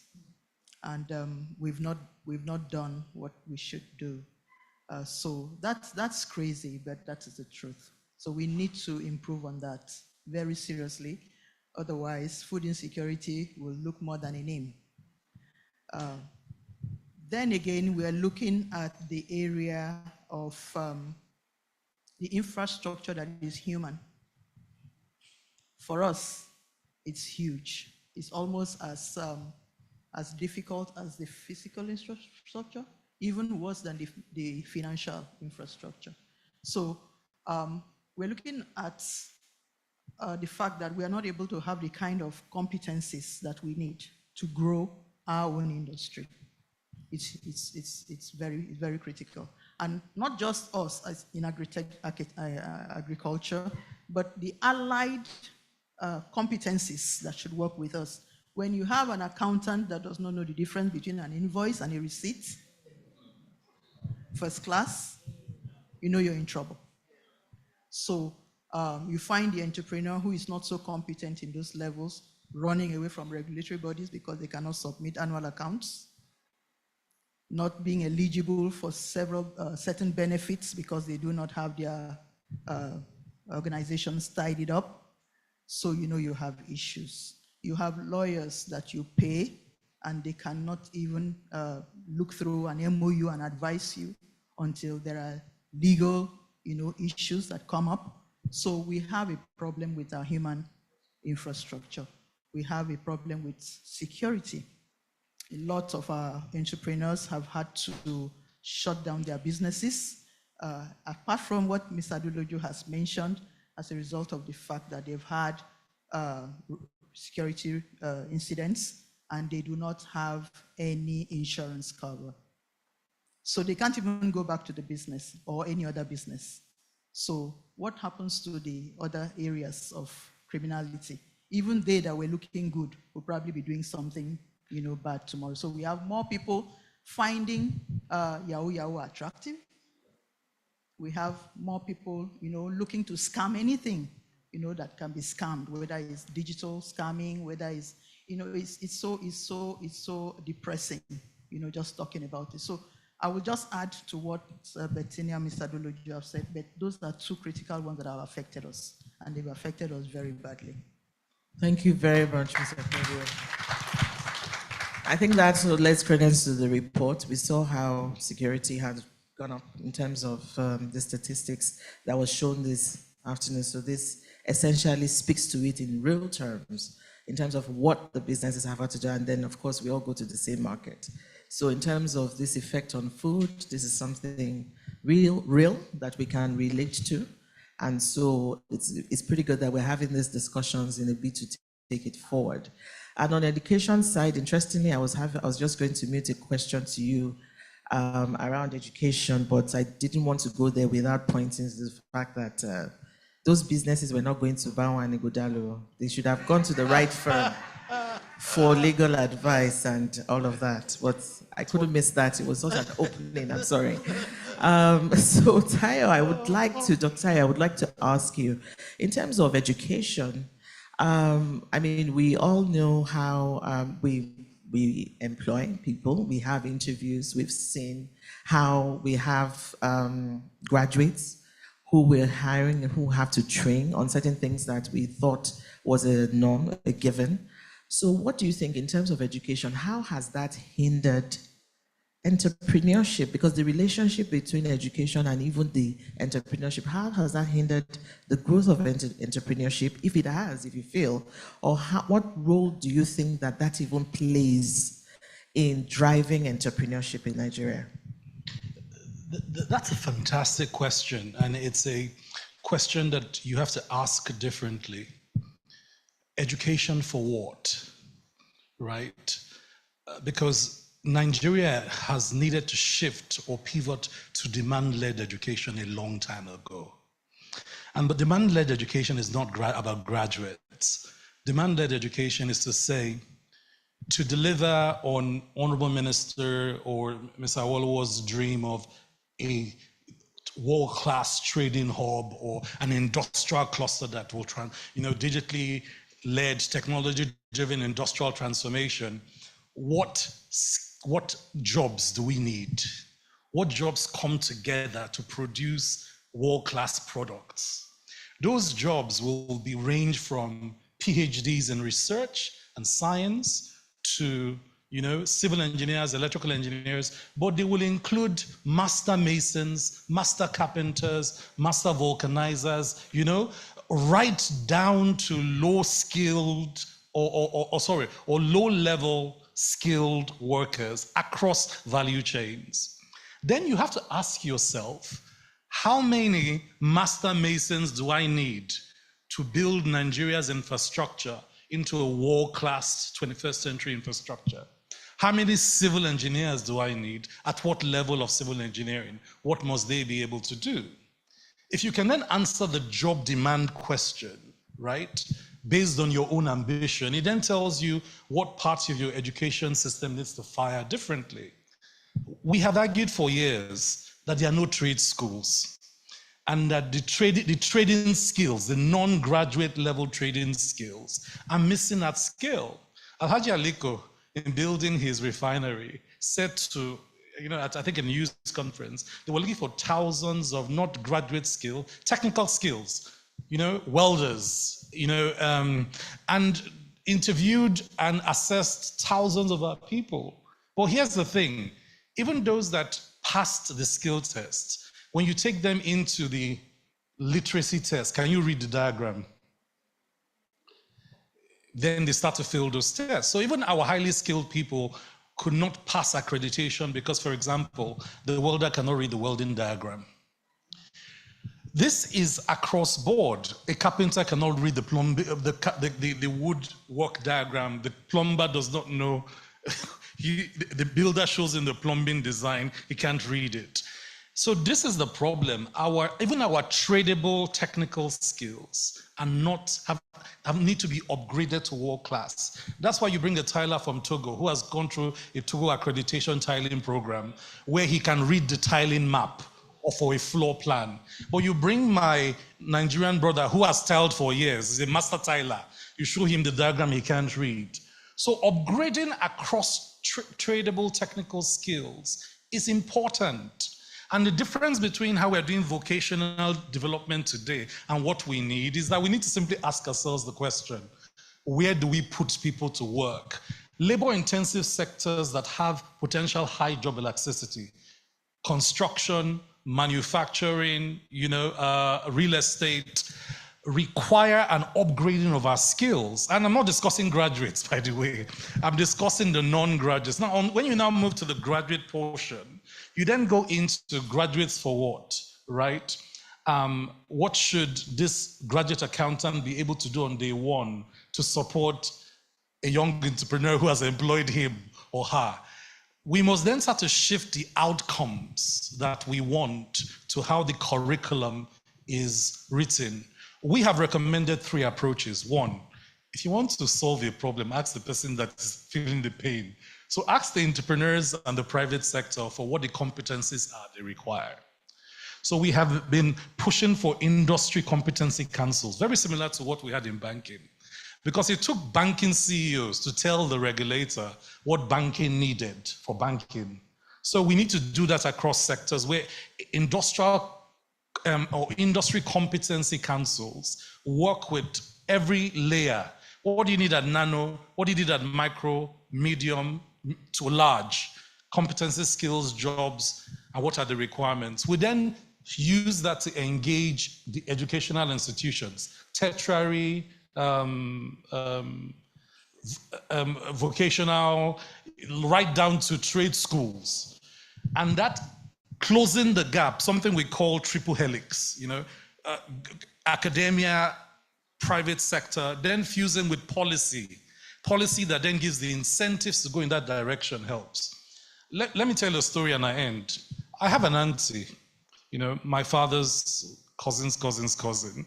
And one day, she had moved to Ghana for a few years and called. I said, "Auntie, how are you doing?" She said, "I'm now a professional hairdresser." I said, "Auntie, you were doing hairdressing here in Nigeria." She said, that one was a joke.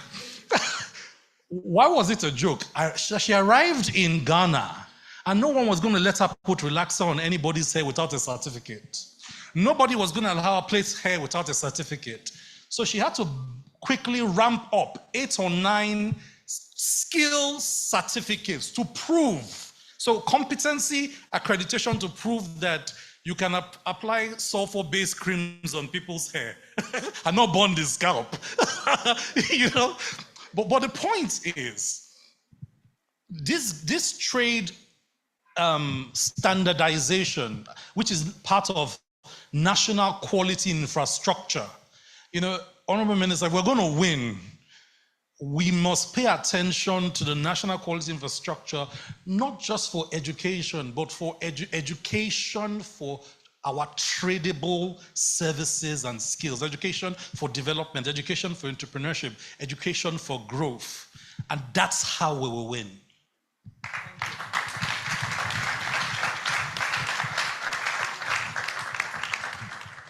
Thank you. I know that some of the universities now, at least for the ones for the educated sector, now I think compulsorily they have to take an entrepreneurship course, regardless of whatever you're studying. I think you have to take that in your first year, in some cases, maybe even 2 years.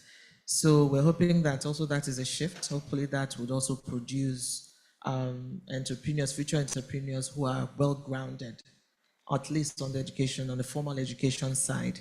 And hopefully we'll see some improvements there because we're fast running out of time. I'm just going to finish with you, Bettina, one more question, and Mrs. Akpabio, and then we'll wrap. So, Bettina, again, because of Saber Right, it's an intervention for the subnationals. So I thought I'd ask you, what role do you really think that, because there must have been some ideas around why the subnationals, the case for the subnationals, essentially, on ease of doing business. What role can local and state governments play in improving ease of doing business for entrepreneurs, but really around those who are in the rural areas, not necessarily the urban areas? I think for all the issues I just spoke about, the bulk of the responsibility lies with the states. So a lot of the actions that we identified that are necessary were state level actions. Now we would like to also see more happening at the federal level, because at that time when we co-designed SABRE, State Action on Business Enabling Reform, the energy and passion at the federal level to really push big reforms was also no longer there. So it was a mix of pull and push factors that made us look at the state. But fact is, the majority of the action on the issues I mentioned is with the state. When you talk about fiber deployment, it's the states that charge right-of-way fees that have been prohibitive in deploying fiber. When you talk about the trade facilitation, as I mentioned just now, a lot of the interstate trade hurdles come from the states and the local governors. And now even power, the states have a responsibility there. So like other than access to finance, which fundamentally requires the banking system and the non-banking institutions to turn their business models upside down, like has happened in many other parts of the world. I think a lot of the responsibilities lie with state governance. Then when it comes to rural areas, often these access issues are just exemplified. Like when it comes to access to broadband and internet, there's last mile connectivity that is going to be most difficult in the rural areas because the commercial attractiveness reduces the further away you are. Whether this is about broadband, whether this is about renewables, off-grid solutions, spread of the grid, all of these will be most expensive the further remote and rural you go. So the more there's a case for public investment, right? Because the private sector has to step in everywhere except for where there's no commercial case to be made. And that will be in having that last mile connectivity. And a lot of that responsibility lies with the states. I think one other thing that is specific to rural that is outside of the 5 points that I had mentioned already is about land, agricultural land, access to land and agricultural productivity. And I think in that space, again, governors own land in Nigeria. So the discretion of access to land is with governors. The ability to accelerate certificates of occupancy that allow landowners to now collateralize and effectively use their land for productive use is with governors. The ability to have more women on their land is with governors. So yes, I think in the rural areas, the issue of land, the ability to use land for productive use, the ability to connect farmers with off-takers is fundamentally is going to be a state story. If Nigeria can turn around productivity in the agricultural sector, it's going to be because we've prioritized and anchored that policy around what the private sector off-takers as opposed to the smallholder farmers. Like we take the private sector off-takers as a starting point to allow the productivity improvement to happen with the farmers as opposed to the other way around.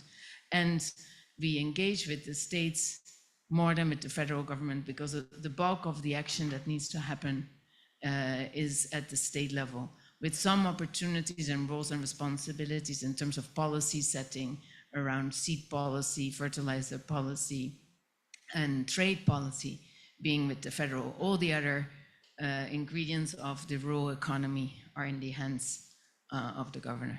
Thank you.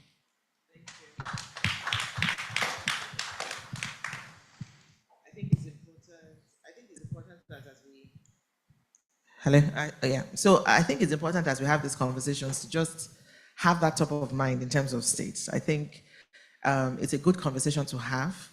I think we need more people to be in line, to understand the role of the states in development. We don't get enough of that, and so this is why it's very important to have conversations like this, which reinforces the role of the states and what the role of the federal is in terms of policy setting and all that. Lastly, the last question for the day would be with Mrs. Akpabio.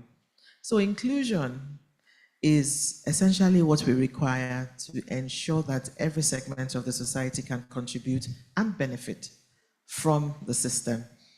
I've seen statistics on the women's side, I've seen statistics which have shown on a global level how much it costs us in terms of loss to GDP with exclusion of women.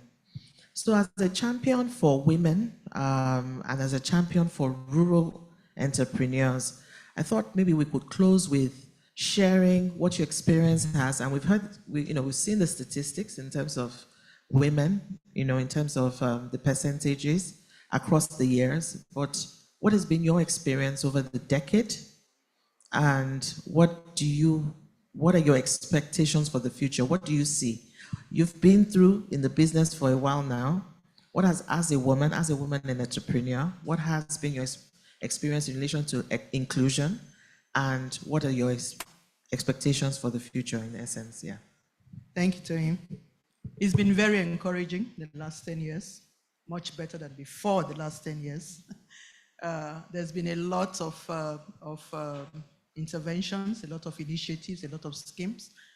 Even the Honourable Minister, referred to some of them. So it's a good time to be a woman and a woman entrepreneur. The women have been exposed to a lot of learning.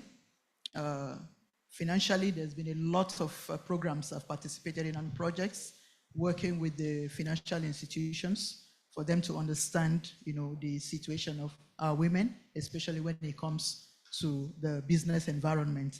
So I think the microfinance idea was actually for us because a lot of women who were already into nano and small businesses were not having the kind of engagements with the financial institutions. There was fear, there was poor financial literacy and all of that. So, but now if you go to average traditional environments, the women can tell you about taxes, they can tell you about turnover, they can tell you about profits, they can tell you about costs and all of that. So it's been going very well. Organizations like Fit Foundation have also been very key to that progress because a lot of the time they have their programs for women, exclusive, and we like it. So it's been very good news. What are we looking for in the future? The Honourable Minister has spoken about AFCFTA. We want to play there very loudly.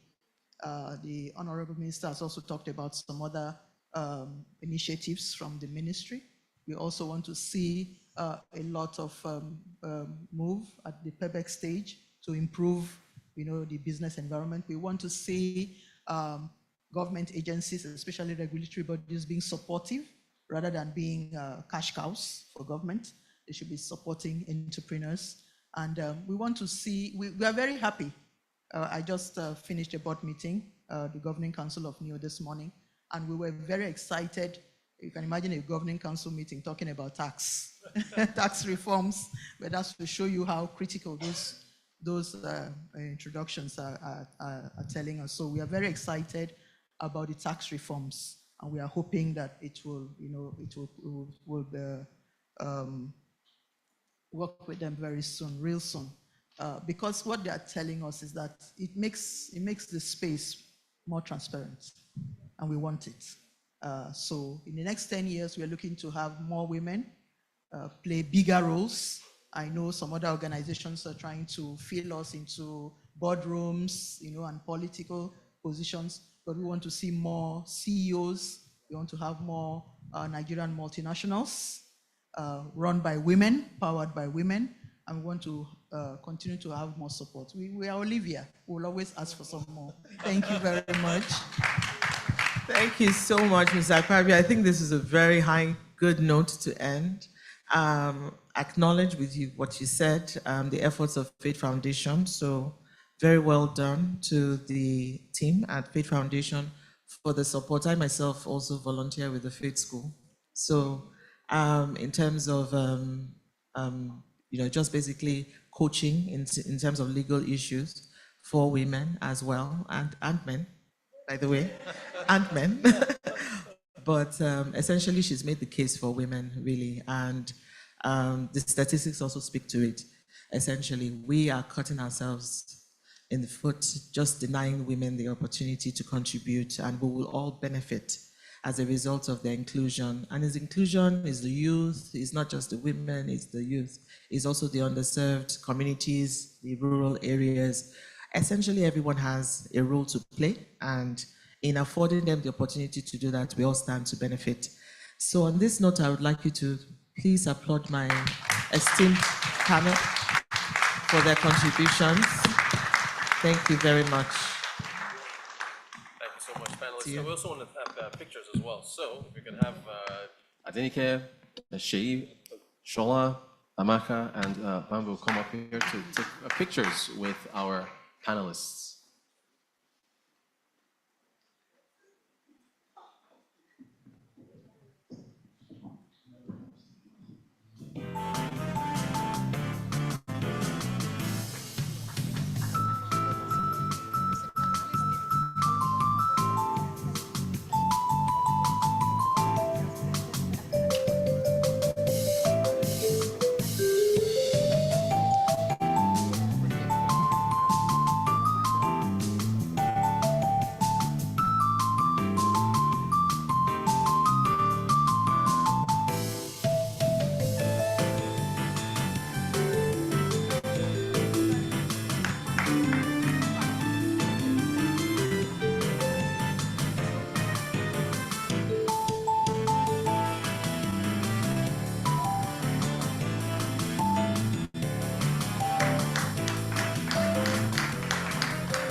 All right. Moving right along, because we are a little behind time, so we have to move pretty fast-paced through the next set of discussions now. We're going to have our next micro talk, this one on financial and digital inclusion. The last one, of course, was great. It was on ease of doing business and energy. So please, a warm round of applause for Mrs. Olabode Abifari, who is the founder and CEO of Strata.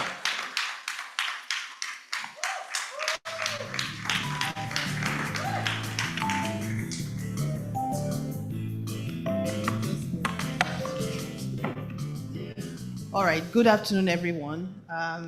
So my micro talk is on enabling access to markets through digital and financial inclusion.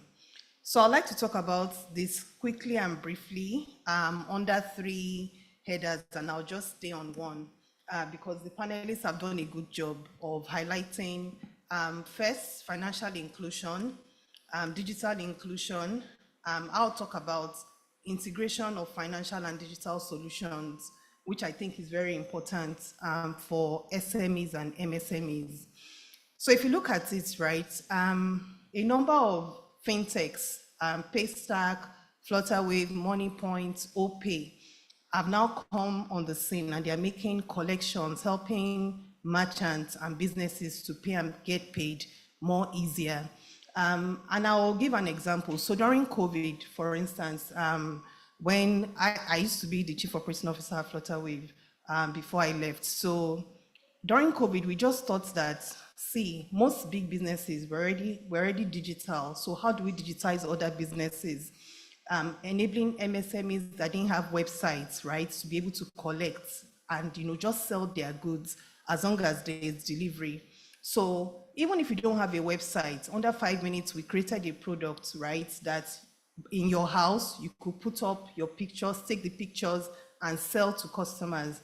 And I tell you that we did this in April. By December, we had almost 40,000 stores transacting, meaning that there was a need for this. And you could see use cases of people that maybe their moms were selling clothes or fabric in Isaleko. Because there was delivery, they would just take the picture by yourself, and then they put it up, and then people can click on the link and they're selling, right? So commerce was still happening. So simple storefront happening, and then they can generate invoices. These are the things that you need to make your business more structured, so that when you need credit or finance, you can pull this together in a dashboard that is so easy to get. So these are some of the things that digital inclusion is doing. Now you could, out of those 40,000 stores, maybe about 5% grew, and the way, as long as your business is digital, your customers can be anywhere. They can be in Accra, they can be in Kenya, they have access, right? And you have more people, which is the whole point of the inclusion. Now, when you do this for MSMEs, one of the things that we also did that made these stores keep transacting were things around the training and the teaching. So every Monday during that COVID time, we started it. In fact, we brought Faith Foundation on board, where we're teaching them simple things around how to take pictures, how to do your books. And then we supported with supported it with SEO, meaning, if you have your website, we'll push their websites up. We did this, there's this digital night market where we gave them the platform, because beyond taking them digital, they also need access. People need to know that they're selling what they're selling, and then they have the community. And then we also back this up with physical end of the year. We will give them physical stores and invite people just to come and sell. So those were some of the things that were critical. So I've talked about digital literacy, I've talked about the platforms, and then of course, I know the minister talked about internet access as well, also providing them with access to this. The other things I would just like to highlight is also insurance and credit. So if you look at what Money Point is doing, unlike before, when you go to the markets for the women amongst us, you don't need to, they're not hiding the POSs anymore because they're getting settled instantly. Even if you want cash from people that sell provisions in the market, they'll give you the cash because fintechs have made this easier, right, for them. And then, there's easy access to all of this. My last point is on the insurance. So also giving them secure ways to insure so that if anything happens, they are sure that, their goods and services are also insured. When I talked about the stores, if we looked at the data, almost 60% of those were owned by women, by the way, right? And it was things around deliveries, food, books, services, all of those things were happening just because people that, didn't have access started to have access. So that's my micro talk. Thank you very much. So if you don't have a payments link, there's so many of them right now that will help your business more structured, and not just structured. They give you credits, they give you access, free AWS credits, right? If you're doing a SaaS product, those are some of the things that are also critical. Thank you very much, everyone.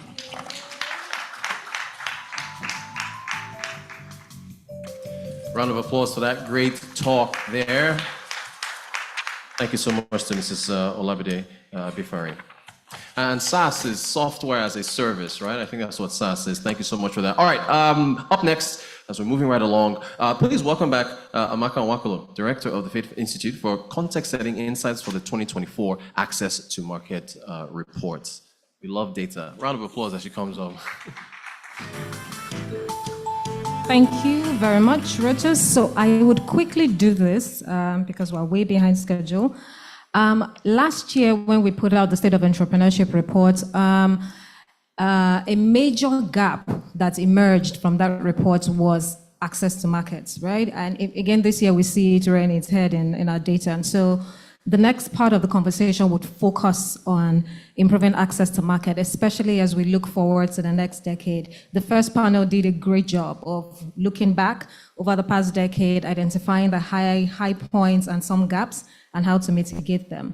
And so this year, to provide some context for the conversation around improving access to markets, we also developed a report, which you can download, again, once you have or scan the QR code. So very quickly, one of the things we discovered from this report is that, one, you have a lot of businesses operating in the informal sector, right? So 95% of unregistered businesses, for example, do not participate in export. It's difficult for them to participate in export. And then of those who are exporting businesses, 78% of them are registered.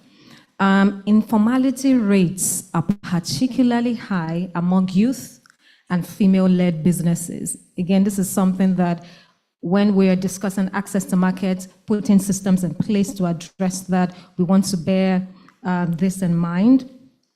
Now, when we look at the domestic market, because when we're looking at access to market, we can look at it from a domestic standpoint, we can look at it, from, an international standpoint as well. For the domestic market, some of the challenges that exist, one is limited access to market information. And I know that the first panel had, shared some insights around addressing that, but the next panel would fully dissect, issues like this and provide recommendations or pathways to address these gaps. But for a lot of entrepreneurs who are looking to engage, in entrepreneurship, lack information on market access. Then we have high cost of transportation, and this ties in very closely to infrastructure that we've talked about. There are infrastructure deficiencies, and so part of this is road network, electricity, and all of that. Then there's limited access to finance, and again, the first panel talked about access to finance for trade. We see that there's a gap in that area, as well as regulatory and bureaucratic bottlenecks. For the export market scene, we have issues like stringent international standards and certifications. So while this is not a problem, the question is, how do we enable our MSMEs meet up with these standards, right? Then there's insufficient export infrastructure and facilities. There's limited access to export financing and trade support. And then macroeconomic instability, and this affects everybody across board. Again, lack of information, we see it rearing its head here. Lack of information and awareness of export procedures and opportunities. And then lastly, we have low production scale and capacity. What support do Nigerian entrepreneurs need to improve access to markets? We looked at this from a domestic market standpoint, as well as the export market standpoint. Of course, one is access to finance, improving that to enable access to domestic markets, training and capacity building, we see that. And again, this is data directly from entrepreneurs. So they are the ones telling us that this is what they need. Market information and research. Comes 3, government incentives, improved infrastructure, and then networking opportunities. So this is the support that entrepreneurs have given feedback on that they require to access domestic market. For export markets, export financing and access to finance, training on export procedures, market research and intelligence, access to information, more trade conferences, and then, of course, more, and then other factors, which I would not run through now because of time. But then in terms of policy recommendations, so some of the things we were recommending and advocating for is, 1, the establishment of government-funded business development hubs across the country, the use of public procurement to grow local businesses. And I remember the conversation we had yesterday around women entrepreneurship. One of the recommendations that emerged from that conversation was also so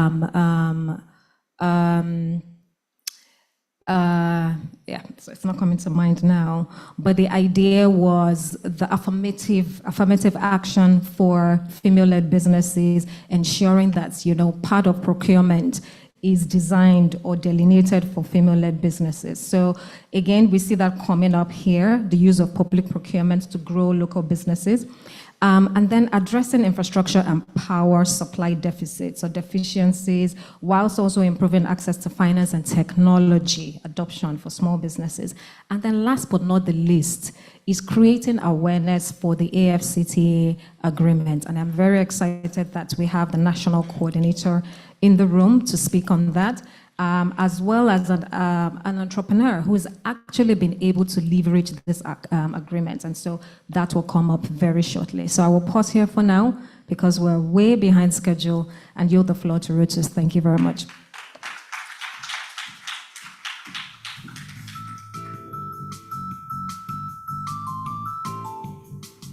All right, thank you so much. We are behind time, but ladies and gentlemen, our next speaker, he is one of the, I mean, if you've heard him speak, you're going to enjoy this, which is why I don't know how we're going to stop him from shortening his time, because he has a lot to say and he speaks with such passion. He loves trade. Ladies and gentlemen, he's the national coordinator for Nigeria on the African Continental Free Trade Area, Mr. Olusegun Awolowo, for his keynote speech.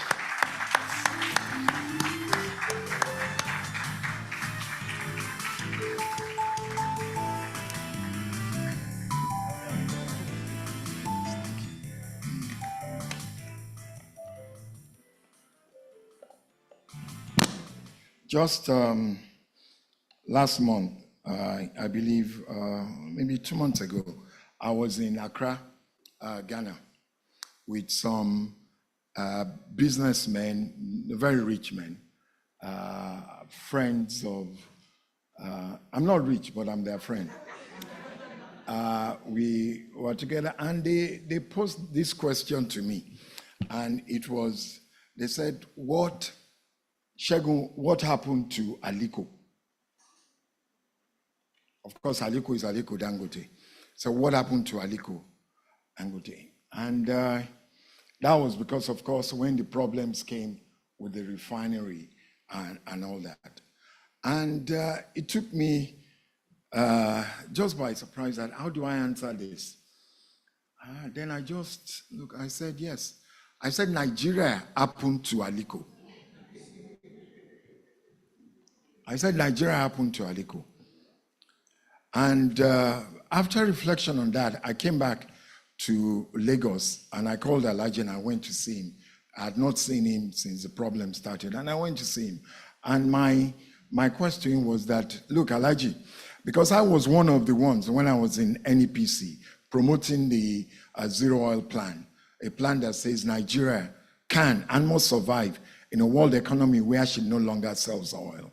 And it sounded very audacious. But after 2 recessions and COVID, we now see we must survive indeed in a world economy where we can sell without oil. And we convinced Alhaji then that he had tried to buy the Kaduna refinery. And we convinced him that no, you must look into these petrochemicals and about building a refinery. Well, I didn't tell him to build such a big refinery that he went to do, but that's what happened. But in that context, this afternoon, I want to salute another great Nigerian, my dear brother, Mr. Adiola, because this is a man that did not let Nigeria happen to him. It happened to Nigeria. If you understand what I mean, please give him a round of applause.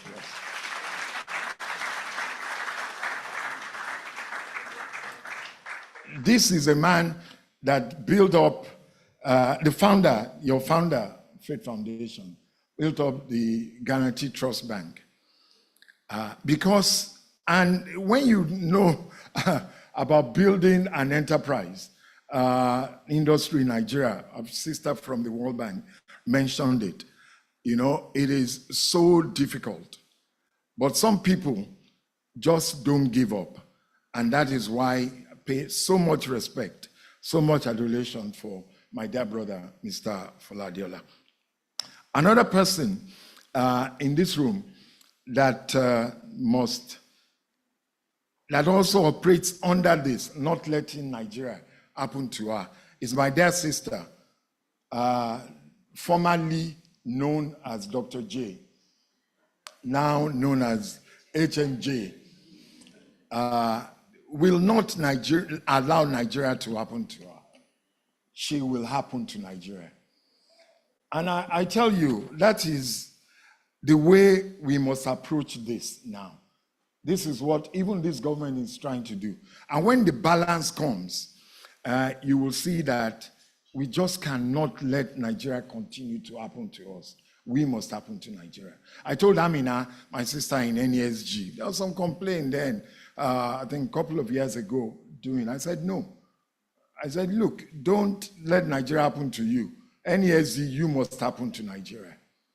So under that's the content that we must look at what we are talking about today. That going forward, all of us, women, entrepreneurs especially, must really happen to Nigeria. I thank you, and it's a great honor to deliver this keynote address on a topic that I'm very passionate about. It's unlocking Nigeria's entrepreneurial potential through trade, technology, and inclusive finance. I thank the board of directors and the management of the Faith Foundation for this invitation. Indeed, we had tried to get together over a couple of years, particularly when I was in NEPC, but the schedule never gelled. So it's a great honor to speak at this 2024 annual dialogue series. The theme of this year's dialogue, Nigeria in the Next Decade, Building a Thriving Entrepreneurial Ecosystem for the Future, is timely, apt, and resonates deeply with the transformative potential of entrepreneurship that is a driver and pathway for the economic growth, prosperity, and social development of Nigeria. Talking on unlocking Nigeria's entrepreneurial potential through trade, technology, and inclusive finance, we stand on the cusp of a new decade and celebrate the anniversary of this intellectual annual dialogue series. It is imperative to harness the power of trade, technology, and inclusive finance to unlock Nigeria's entrepreneurial potential. I'm a true believer in our entrepreneurs that they are most untapped potential, particularly the women and the youth. To set the tone for this address, let me share some key learnings, highlights, and recommendations from PwC's 2024 MSME survey. One, that over half of MSMEs reported falling sales due to high prices and low consumer spending power. MSMEs primarily rely on family, friends, bank loans, but face high interest rates, complex processes, and collateral requirements. Most MSMEs pay multiple taxes, with VAT being the most common. Inadequate financing, unreliable electricity, excessive rates hinder MSME growth. Over 60% of MSMEs struggle with high electricity expenses due to grid reliance. More specifically, the findings show that Nigerian MSMEs require an estimate of $32.2 billion, that's some 13 trillion naira, in financing. Micro and small enterprises, particularly in agriculture and retail, need loans of under $20,000. However, limited private sector lending, poor infrastructure, and lack of documentation hinder access to credit. This survey findings recommends that to address these challenges, MSMEs must embrace digital transformation, including adopting these digital solutions for financial transactions and regulatory compliance to enhance operational flexibility and efficiency. Additionally, MSMEs should expand their market reach through digital marketing, e-commerce platforms, and online marketplaces to attract new customers. With this in mind, I suppose it's crystal clear that without market access through trade, particularly digital trade, and access to convenience financing options, we're not going to unlock Nigeria's entrepreneurial potential. I dare say that the African Continental Free Trade Area Agreement offers us a unique opportunity to expand market access for the nation's teeming innovators, inventors, and entrepreneurs, which will ultimately boost inter-African trade and create a vibrant entrepreneurial ecosystem in Nigeria and beyond. The AfTA is the largest trade area in the world, both by area and by number of countries, comprising some 55 countries, a population of 1.3 billion people, and a combined GDP of about $3.4 trillion. Furthermore, the AfTA presents a major opportunity for African countries to bring 30 million people out of extreme poverty and to raise the incomes of another 68 million others who live on less than $5.5 per day. So this is a golden opportunity we must seize. As the saying goes, charity begins at home. And in that vein, let me outline some of the steps that we are taking at the Nigeria After Coordination Office to enable entrepreneurs to seize this opportunity. We are saddled with the mandate of coordinating the public and private sector towards the effective implementation of AFTA in Nigeria. We have taken several initiatives since inauguration to maximize these opportunities created by this continental market for Nigerian and Nigerians. Let me talk on just two. One is the successful flag off of trading under the AFTA. The AFTA Secretariat realized that it's going to take some time for all the protocols to set in. And then how do we really encourage this trade? So they designed what they call the Guided Trade Initiative. This is to test the customs, test the logistics, test the transportation of how we move our goods. Nigeria did not join at the initial stage, but we joined. And while most countries, they flagged off trading with one company respectively, Nigeria, we flagged off with 10. I'm proud to let you know, nobody's applauding us. I'm proud to let you know that in the case of Nigeria, the first entrepreneur to receive the certificate of origin was a female entrepreneur.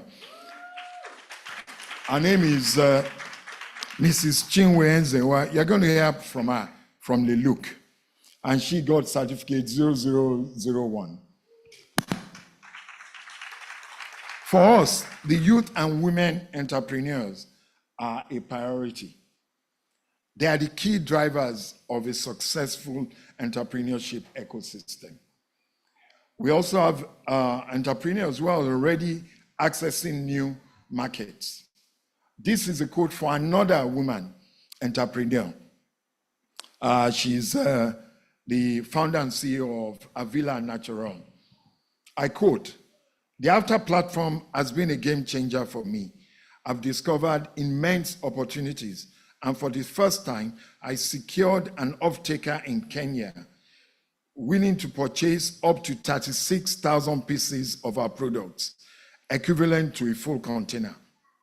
This scale will have typically taken up to 2 years to materialize, but thanks to AFTA, it is now a reality." End of quote. She does share butter. So we're looking forward, particularly from the women and the youth, for more testimonials like this. We're working on the development of the new AFTA National Implementation Strategy within the contents of adopted new protocols, particularly the protocols in women and youth and digital trade, which will enable the growth of e-commerce under the AFTA. Other initiatives that will impact the entrepreneurship ecosystem in Nigeria and that will foster women and youth entrepreneurship inclusion in the AFTA on the way. I hope with a collective approach, we'll tap into this market, very important market. Let me situate trade in the context of AFTA, which is all about trade in global market and specifically the contents of Africa. AFTA represents a golden opportunity for Nigerian entrepreneurs to scale up their businesses and compete in the continental market. By eliminating tariffs and reducing non-tariff barriers, AFTA can facilitate the movement of goods and services across the African continent. This will open up new markets for African products and Nigerian products, particularly in high-demand sectors such as agriculture, manufacturing, and technology, including digital services. However, to fully capitalize on the benefits of AFTA, Nigerian entrepreneurs must be well prepared. This includes building capacity in areas such as export documentation, quality standards, market intelligence. It is pertinent to underscore the enormous opportunities that AFTA holds for entrepreneurs and startups especially within the digital trade landscape. AFTA has 8 adopted protocols that has been signed, adopted by the heads of government. That is the protocols on goods, services, dispute settlement, investment, intellectual property rights, competition, digital trade, women and youth in trade. All the mentioned protocols create market access opportunities for entrepreneurs to leverage. Particularly the protocol on women and trade particularly ensures that women and youth significantly participate and trade in the market. I employ the Faith Foundation to work more for our women and our youth to tap into this market.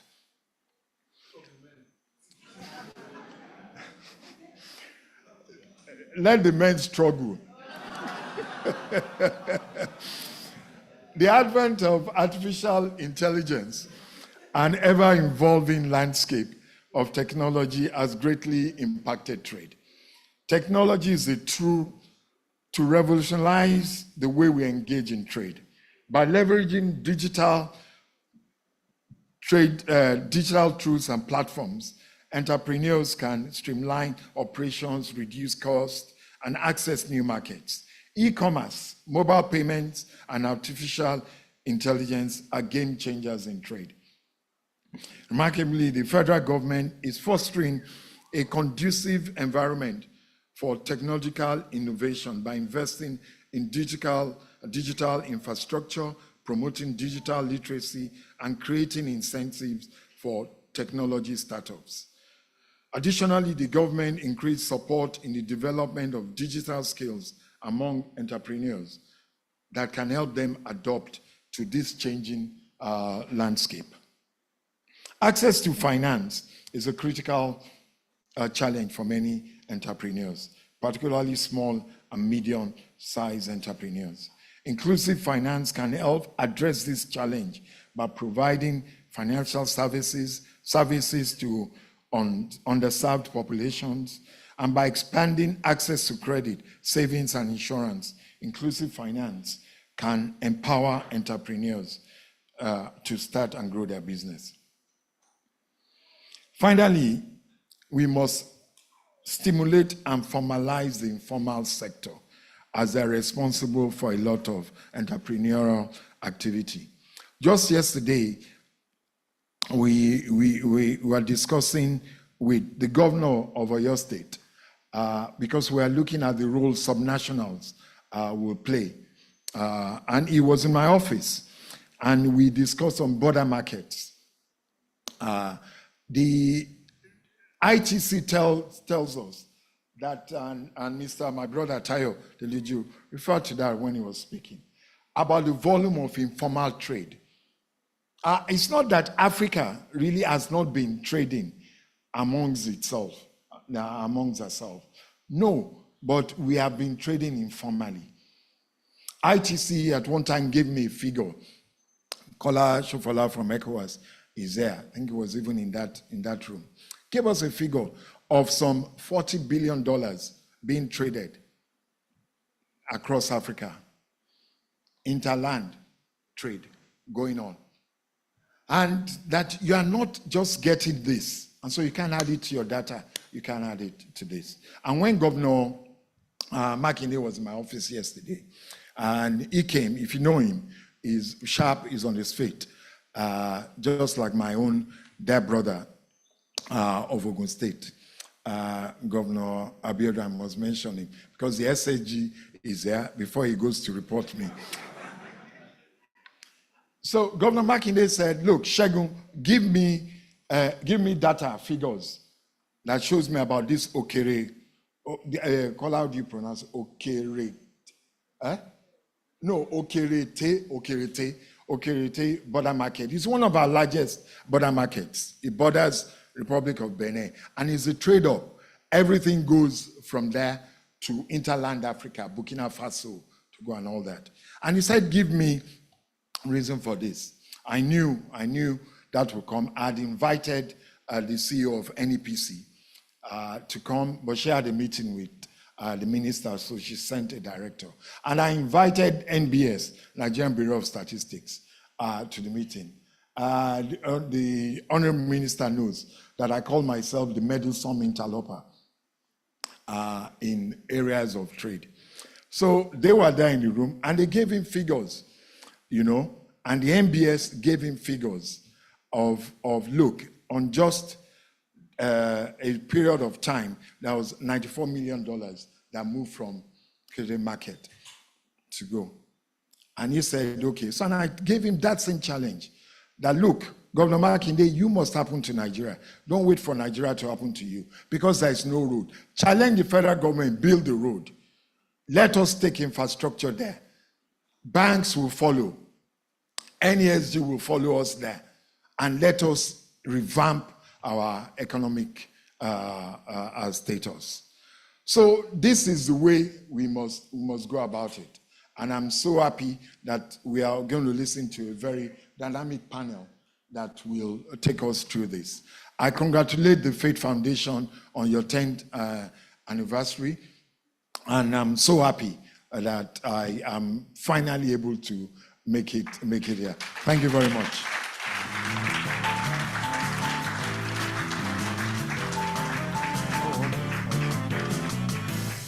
You can come up to take some photographs with our keynote speaker.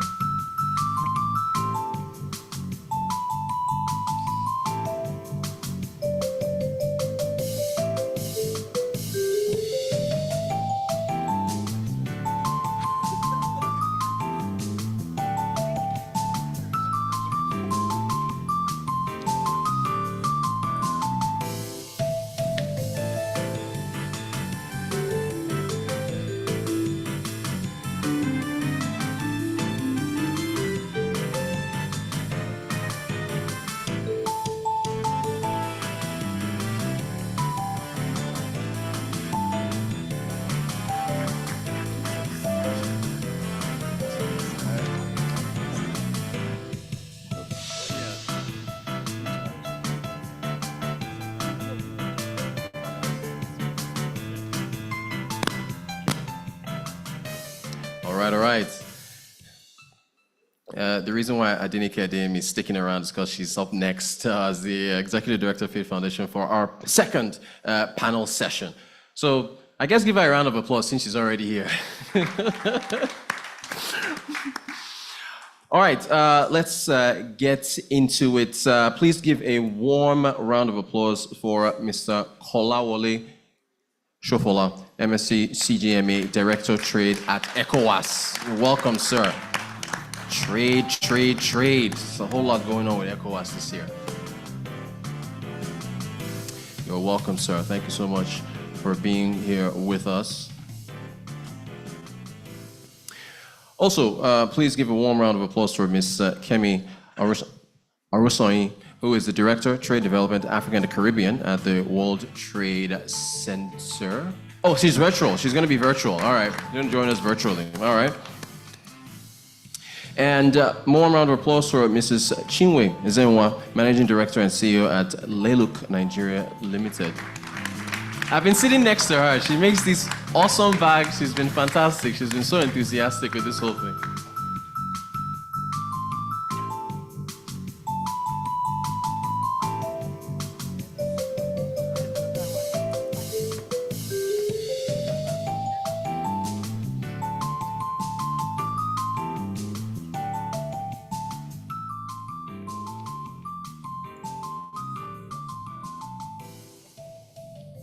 Ladies and gentlemen, last and certainly not least, Mr. Segun Ajayi Kadir, Director General, Manufacturers Association, and I have to make sure he's in the building.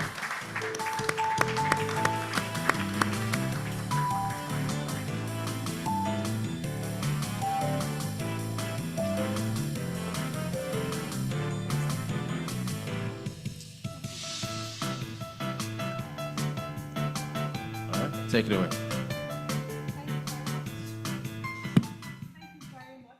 Afternoon once again, and you're welcome to the second panel conversations for today. We do have Kemi, and we can see her. I believe it's about, what, 9 a.m. your time? What's the time there? 9 a.m. thereabouts. 9 a.m. Let's do a sound check. I can't hear you. Can you hear me? Yes, I can hear you. 9 a.m., 9:06 a.m. 9 a.m. Fantastic. Thank you. You're welcome. We can hear you loud and clear. You're welcome, Kemi. You're welcome. And also to my panelists joining us in person. I have to correct that we have Mr. Ambrose representing the DG of the Manufacturers Association of Nigeria. And these panel conversations would really then delve into the access to market and trade conversations. Thank you once again to our second keynote speaker for really providing the current status of where the implementation and the domestication of some of the provisions of the AFCFTA is right now, where it stands, how some of the provisions are being implemented and some of the challenges, and also recommending the person who got certificate 001 to us for this panel. You know, it's a prized possession, and I'm sure your certificate is hung somewhere. Yes, I'm proudly so too. So thank you very much. What we're going to do is we're going to delve into the access to market conversation. Amaka gave us a very high-level overview of our insights, and we're going to get the perspectives from an entrepreneur's perspective. We're going to get the perspectives from a regional trade body perspective. We're going to look from the body of the Manufacturers Association of Nigeria, and also somebody who is also trying to facilitate trade outside of the continent, she being a Nigerian, but also out of the continent too. And we've made up for our time. I will ensure that this panel is done in 40 minutes so that we can leave at the time that we're supposed to finish this conversation. I will start with you, Mr. Shofola. You serve as the Director for Trade at ECOWAS, and I'm going to start in a bit of a way that the first panel started.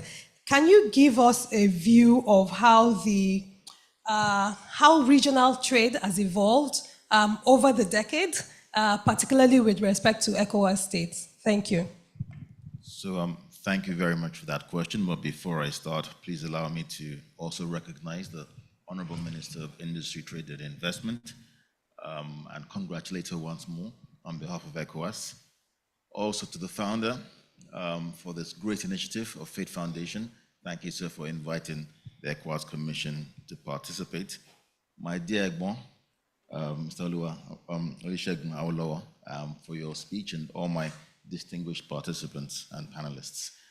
I bring you remarks from the President of the ECOWAS Commission and the Madam Commissioner responsible for Economic Affairs and Agriculture, who insisted that due to our growing partnership with Faith Foundation, that the ECOWAS Commission must be represented here.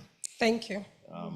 We would like to just add to this conversation by talking about what you've mentioned, how has trade evolved in the community over the past 10 years. I like to look at things as half full and half empty. To be honest, trade has been stable, but stably low, unfortunately. If we look at ECOWAS as compared to other regional economic communities like the European Union, the Association of East African Nations, these boast 60% plus in trade. Looking at ECOWAS, we are moderate between 8 to 15% over the few years. So we certainly have a long way to go to really boost and promote trade amongst ourselves. But it's interesting to maybe delve a little bit deeper and see what are some of these key factors that are causing this current level of trade.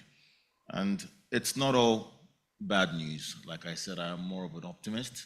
And what we like to look at, for example, are trade agreements. We talk about within ECOWAS, we have an existing free trade area that allows us to move goods that are made within West Africa without duties across our borders. We operationalize this through the ECOWAS Trade Liberalization Scheme. I wonder how many people have heard of the ETLS, the ECOWAS Trade Liberalization Scheme. If Minister did not put her hand up, I'll be very disappointed. But not enough of us. Enough of us are not taking advantage of the fact that if a product is made in Nigeria, but not wholly in Nigeria, are allowed, as the World Bank has mentioned, to add imports to it. It can be traded within a larger market beyond the shores of Nigeria, and you need to take advantage of this. So there was that agreement, and Mr. Oduwole has talked about the AFCFTA after.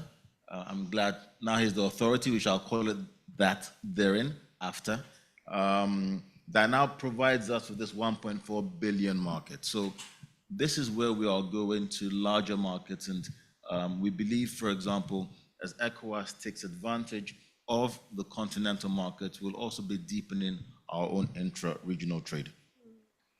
As duties go down, we also know that there are other issues. We have non-tariff barriers. If we talk about from Lagos to Badagry, they talk about the numerous stoppages along the line. You move 5 meters, 100 meters, you are stopped along the way. The state of our road transportation. So there are many challenges that are not duty related that will need to be addressed if we really want to boost intra-regional trade.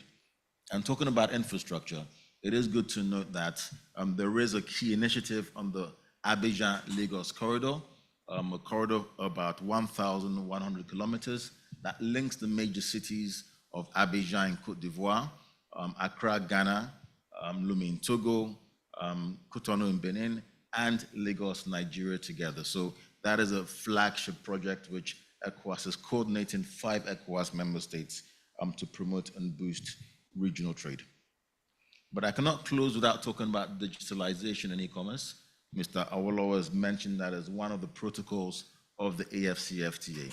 Now we are building and leveraging upon technology to make us more efficient, and we've heard about how during COVID, more businesses turned into digital space to trade their markets. So we really want to thank the fintechs that are really supporting and enabling businesses to trade.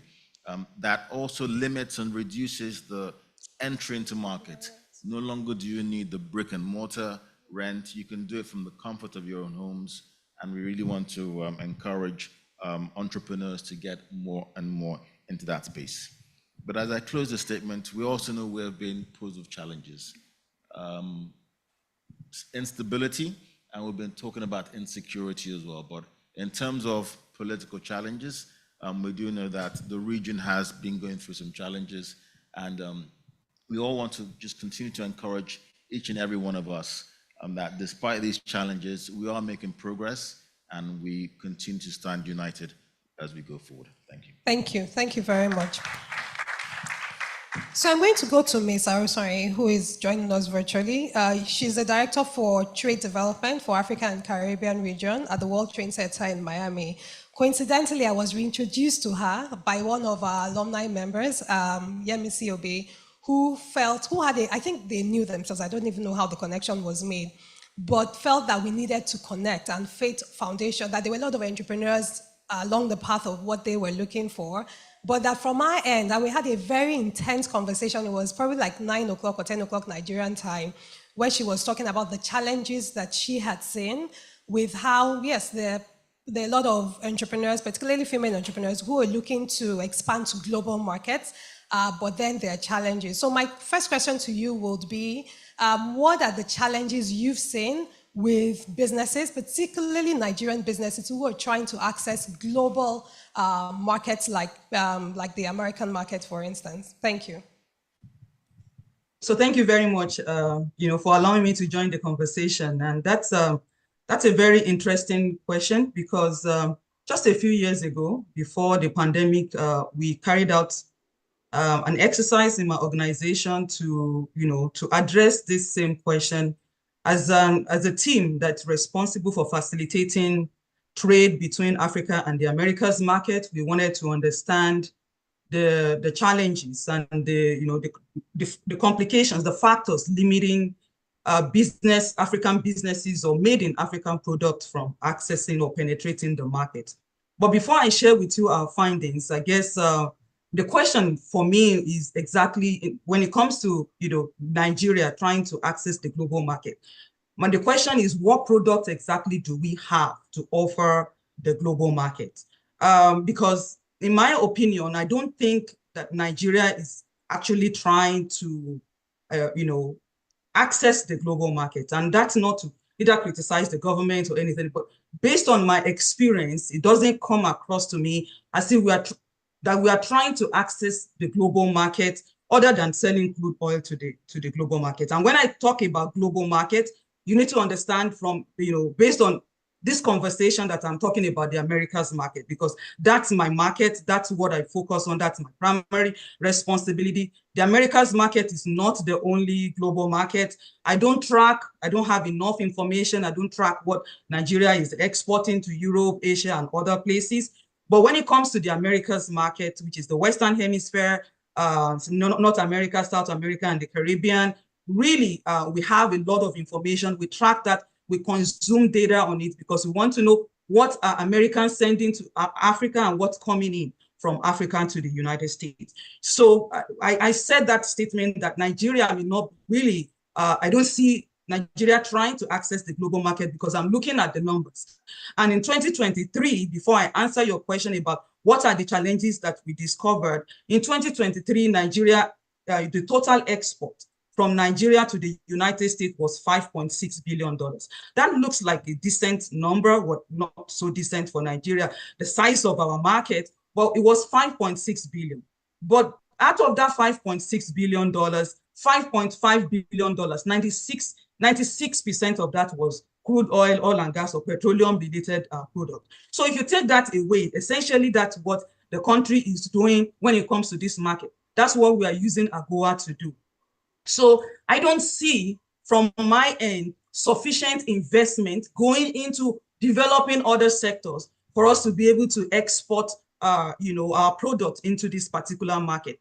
I'll give an example of agriculture. So if you take that away, it leaves us with just about $100 million for every other thing that is coming in from Nigeria into the United States. And total agricultural export from Nigeria to the United States last year was around $98 million or 90 something million, 93 or $98 million, thereabout. And the bulk of that is also commodities. The United States is not a commodity, or the Americas is not a commodities market.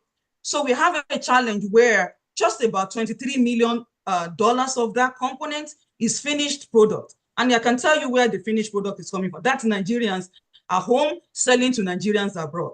Or the gari and the crayfish going to Nigerians abroad. That's the component of the 23 largely. So to answer your question, in our analysis, basically, we discovered a whole lot of issues around not just Nigeria, because my portfolio goes beyond Nigeria. It's the entire African continent and the Caribbean continent, and the Caribbean. So we discovered a whole lot of issues that we broke into two basic categories.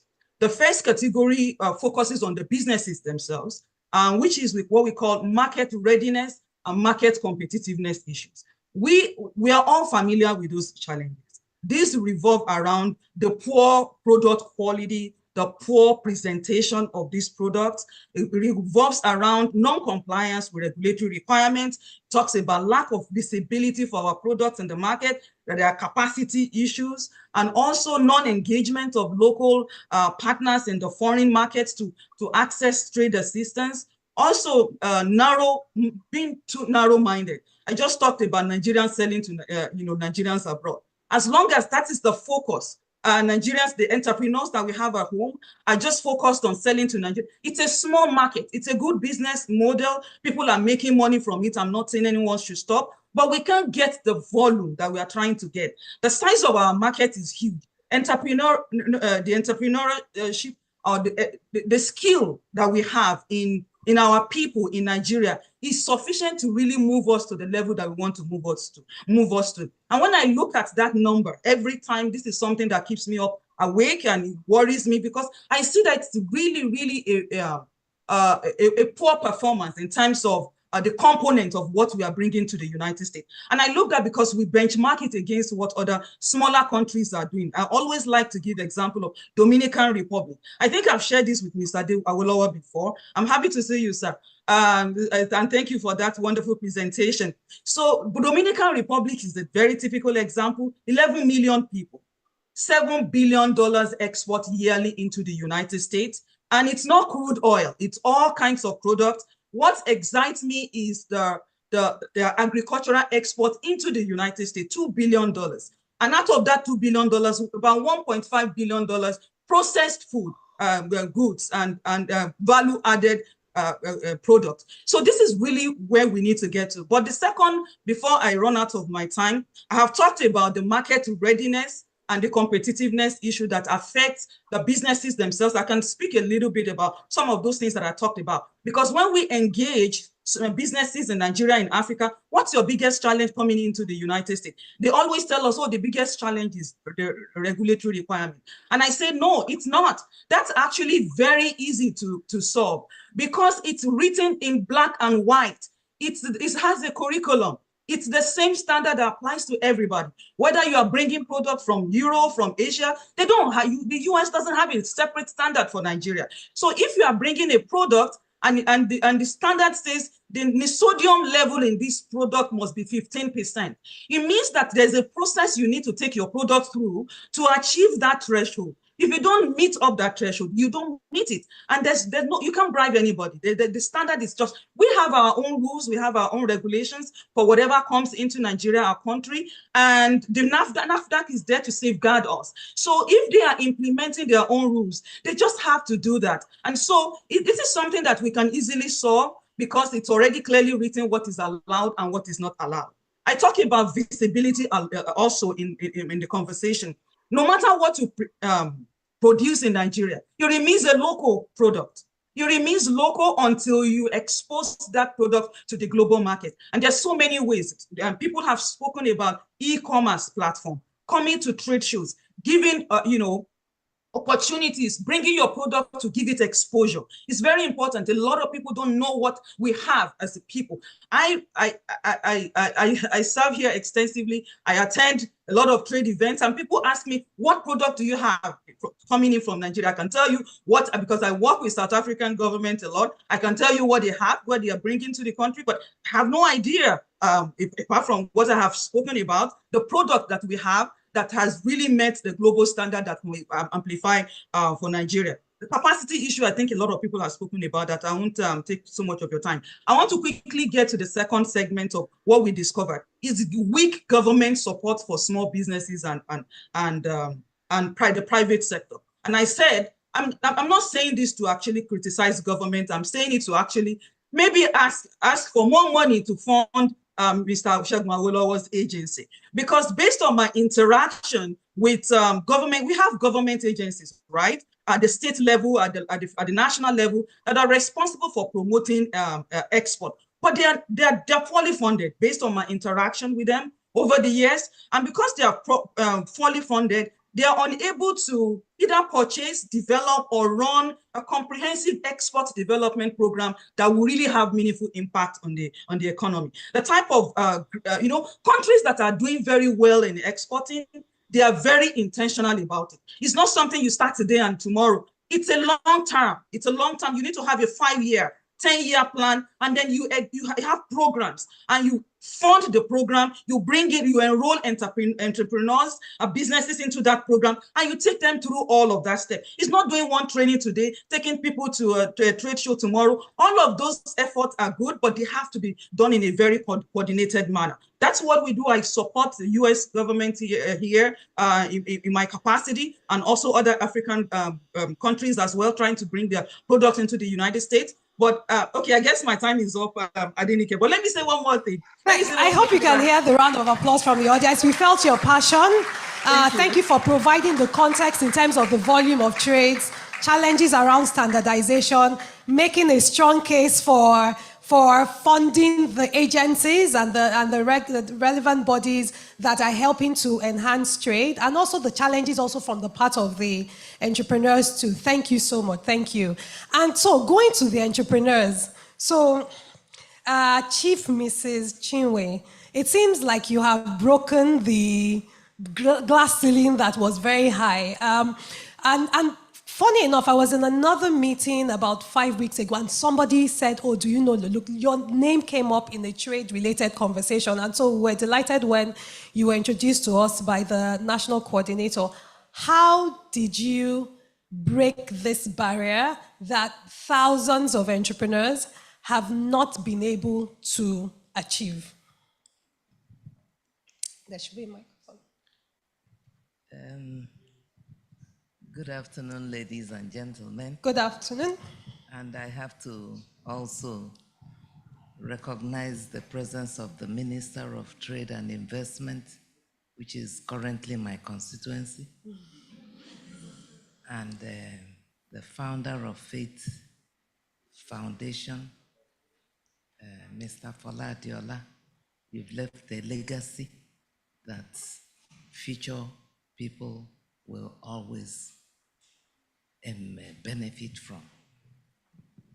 And my mentor, even though he's younger than myself, he has become my young mentor, Mr. Oduwole, who has held my hands for the past 13 or 15 years in this journey. I am 73 years old. I am 73. So I answered his call because he told me there'll be a lot of young people. And that's why I came. Yeah. So I thank you for that invitation. But I often say to people that business is war. And you have enemies on all the fronts. So all these entrepreneurs here, you must go home with that. You are not entitled to anything when you're in business. What you're entitled to is your mindset and your ability to be resilient. So, having said that, to AFCTA, I have to thank again my junior mentor, because I call that AFCTA, for me, it is what I call a prosperity superhighway.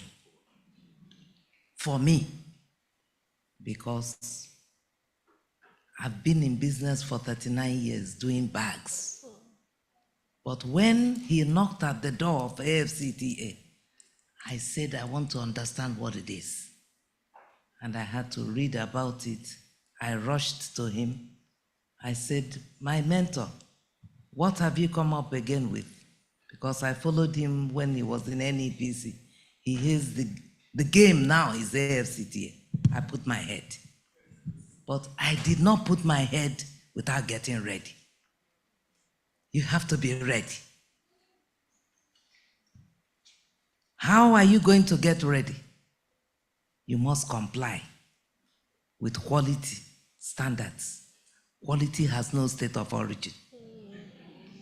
You must know what you're doing.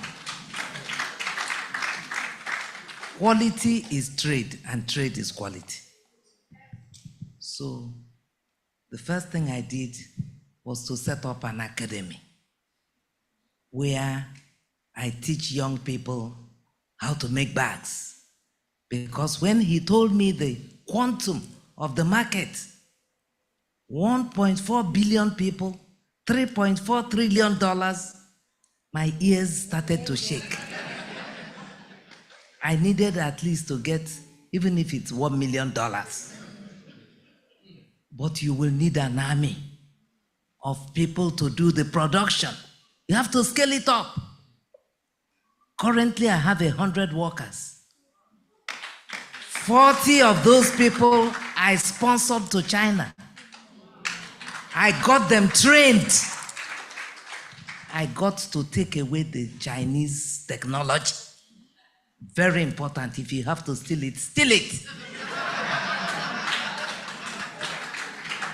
So that we get to know how do they really finish their bags. Yeah. That people are scrambling for their bags. That is a very easy thing to do. One of them told me that they make these bags in a funny way for Nigeria. Because the Nigerian importers demand for that low quality. And they produce it for them so that there will be repeat purchase. I said, no, my people are poor. We are not going to do that kind of bag. We will do something that will last. And that is where we are. So, AFCTA, like I told you, is a super progressive prosperity highway. Follow those who sabi road. I'm following Awolowo and his team. I'm following NEPC and their team. I'm following Dr. Jumoke and her team. I'm following, I'm making money. So, in short, access to information is key. Documentation is key. With documentation, I have also gained an authorized economic operator from Nigerian Customs, because that is a super highway of its own, green line, but you must comply. You must not be doing monkey business. If you say you are importing zip, if they open that container, it has to be zip, nothing else. And if they come to your manufacturing space, they also have to see that you comply with everything they need. So, customs used to be my headache. Now, they are my collaborators. So you must be ready for after. It's not, you must get trained. You must know what your export, the other end needs. You must follow their cultural nuances. You cannot export certain funny things to Saudi Arabia. You must know the kind of bags they carry there. So it's a lot of things. So it's not a uhuru. No. But if you go to their offices, you attend trade shows, you continue to develop yourself, because young people now are very fast. In my enterprise, I have a lot of Gen Zs, because I am a bit of analog. So I had to employ Gen Zs. What we are able to do before in 10 hours, these Gen Zs are doing it now in 2 hours, 1 hour even. They are innovative. So technology is key. 2 months ago, I bought an AI compliant equipment that aids us in designing bags. So you have to be innovative. Thank you. You know? So I thank you for this for now. Thank you, thank you, thank you. Please, let's give her a warm round of applause. Thank you. Thank you for challenging our entrepreneurs. So that we have to stand up and give you a warm round of applause. The Honourable Minister said that is the keynote. Thank you. Thank you. Yes, yes sir.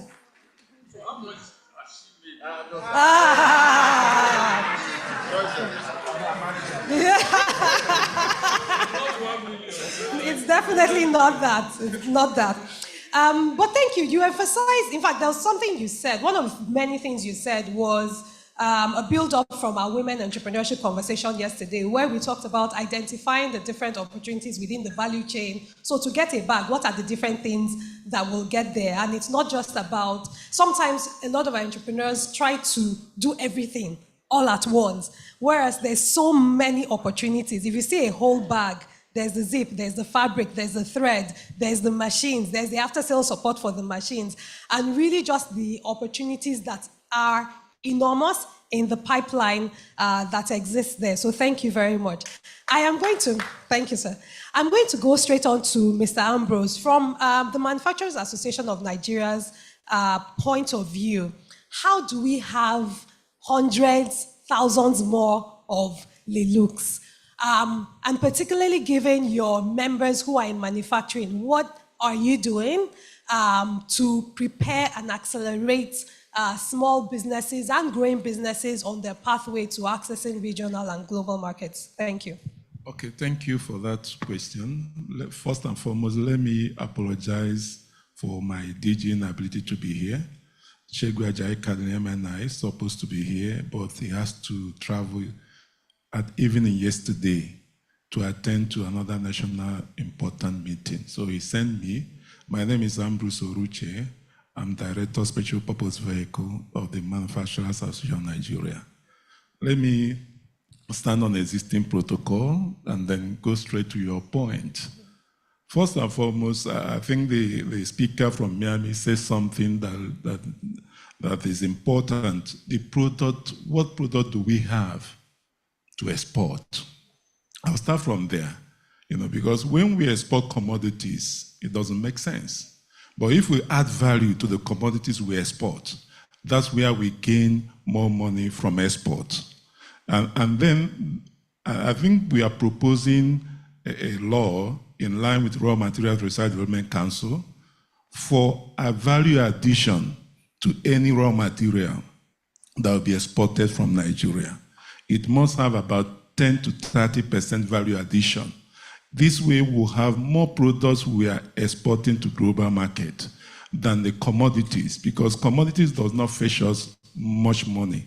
Because when we export commodity, we now import back the raw materials we process in-house here at a higher cost because of the foreign exchange devaluation, and that does not make us competitive. Because what that does is to reduce our ability to export. The next thing we have to do also, if we want to export more, is to encourage the EEG, Export Expansion Grant, that government has introduced at a point in time. If you check the statistics about the export of non-oil export at the time EEG was in place, you discover that Nigeria export more. We exported more. But the EEG has some challenges which we are asking, don't throw away the baby with the bathwater. Deal with the fraudsters and allow genuine manufacturers to take advantage of the EEG to export more. Because what we need to generate more foreign exchange is export, export, export. If we don't export, we will not get this foreign exchange. Naira will continue to go down. So to help Naira, we need to export more. To help us export, we need to create an incentive to encourage, because when you come to local, cost of local manufacturing is so uncompetitive when compared with the products that comes from China, from other Asian countries. You discover that because of the high energy costs we have here, uncoordinated regulatory agencies' activities. Today NAFDAC is on your head. Sun is also regulating what NAFDAC is regulating. NESRA is also after what NAFDAC and Sun is regulating. You have to get permission to import your chemicals. All kinds of processes that local manufacturers go through. Then you need an incentive for you to be competitive. And that incentive is what we are asking government to see how they can resuscitate export expansion grants. Now, come to what MAN is doing. She is a member of MAN. She is one of our newest member. Pardon?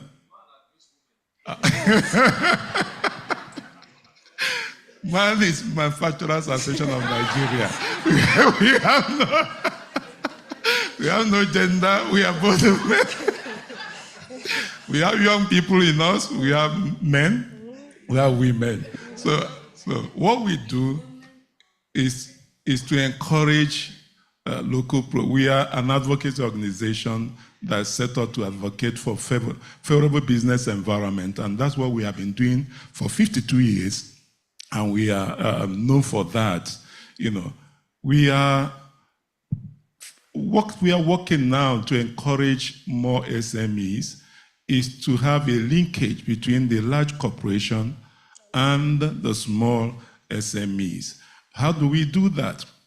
We are discussing, because we have two organizations. We have large corporation manufacturers committee. We have small, medium industries committee. So we are bringing these two groups together to see how the large corporation will mentor the small businesses to be able to meet up to their requirements instead of them importing the raw materials they needed. They developed these local SMEs to be able to produce raw materials for their use.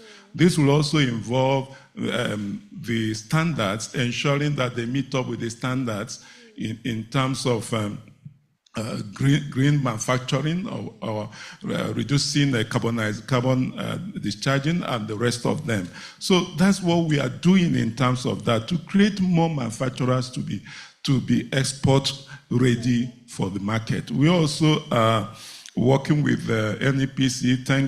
When our guy here was the chairman of NAPC, he assisted us to take some of our members to Durban, South Africa for IATF. And then we also were in Egypt last year, November, with some of our members. If you were in Egypt, you will see that Manufacturers Association of Nigeria had a large square meters where we exhibit small businesses products to the international community. So we are doing a lot to promote SMEs. Thank you. We are trying to build their capacity, and that's why we have Resource Center that involves in building capacity, giving them training in terms of packaging, in terms of raw material sourcing, and then the rest of them. Thank you very much, Mr. Oguche. Thank you. Before I move to the last round of questions, there should be a QR code on the screen. What we've been doing over the last 2 days is collate questions and feedback around the conversations that we're having. So once the QR code flashes, please take the picture and then put in your questions, your comments, and your feedback. Thank you very much. So, Mr. Shofola, I'm going to build on the comments that Mr. Oguche made around programs and policies that government can put in place and or expand or review to help leverage trade policies to support the export market. So what are your recommendations or your perspectives, or from ECOWAS' perspective, on those critical policy reviews or reintroduction? And then what does ECOWAS have in place to ensure that entrepreneurs can remain adaptable and competitive too? Because we've also had conversations around competitiveness from Man's perspective, from Ms. Arusoye's perspective too. Thank you. Thank you very much. I'll be brief. I know we're short of time. So these are quite general recommendations from many governments that we would suggest. It's been mentioned, information is key.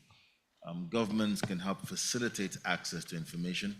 We're beyond the days where you need to go to a ministry, to a desk to collect a document. It needs to be online, it needs to be accessible, and it needs to be understandable as well.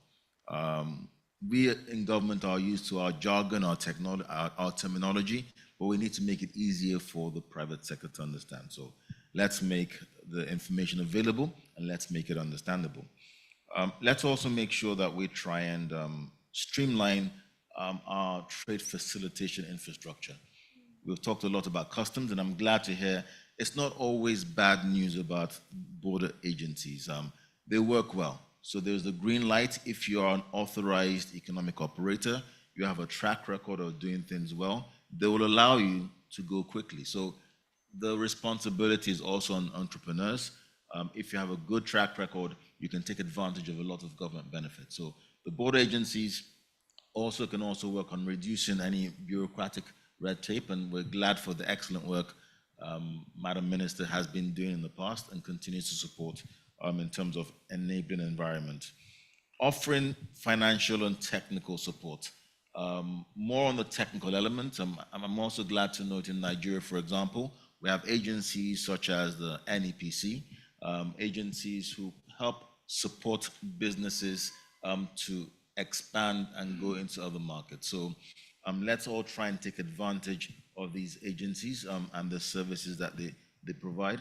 And also, we also at the regional level support business support organizations, regional business associations, the chambers of commerce. It's a lot easier when you go together as a group, part of an association. There are benefits. So we'll also recommend to entrepreneurs, don't try and do this alone. There are those who have done it before you. Faith Foundation have a great track record.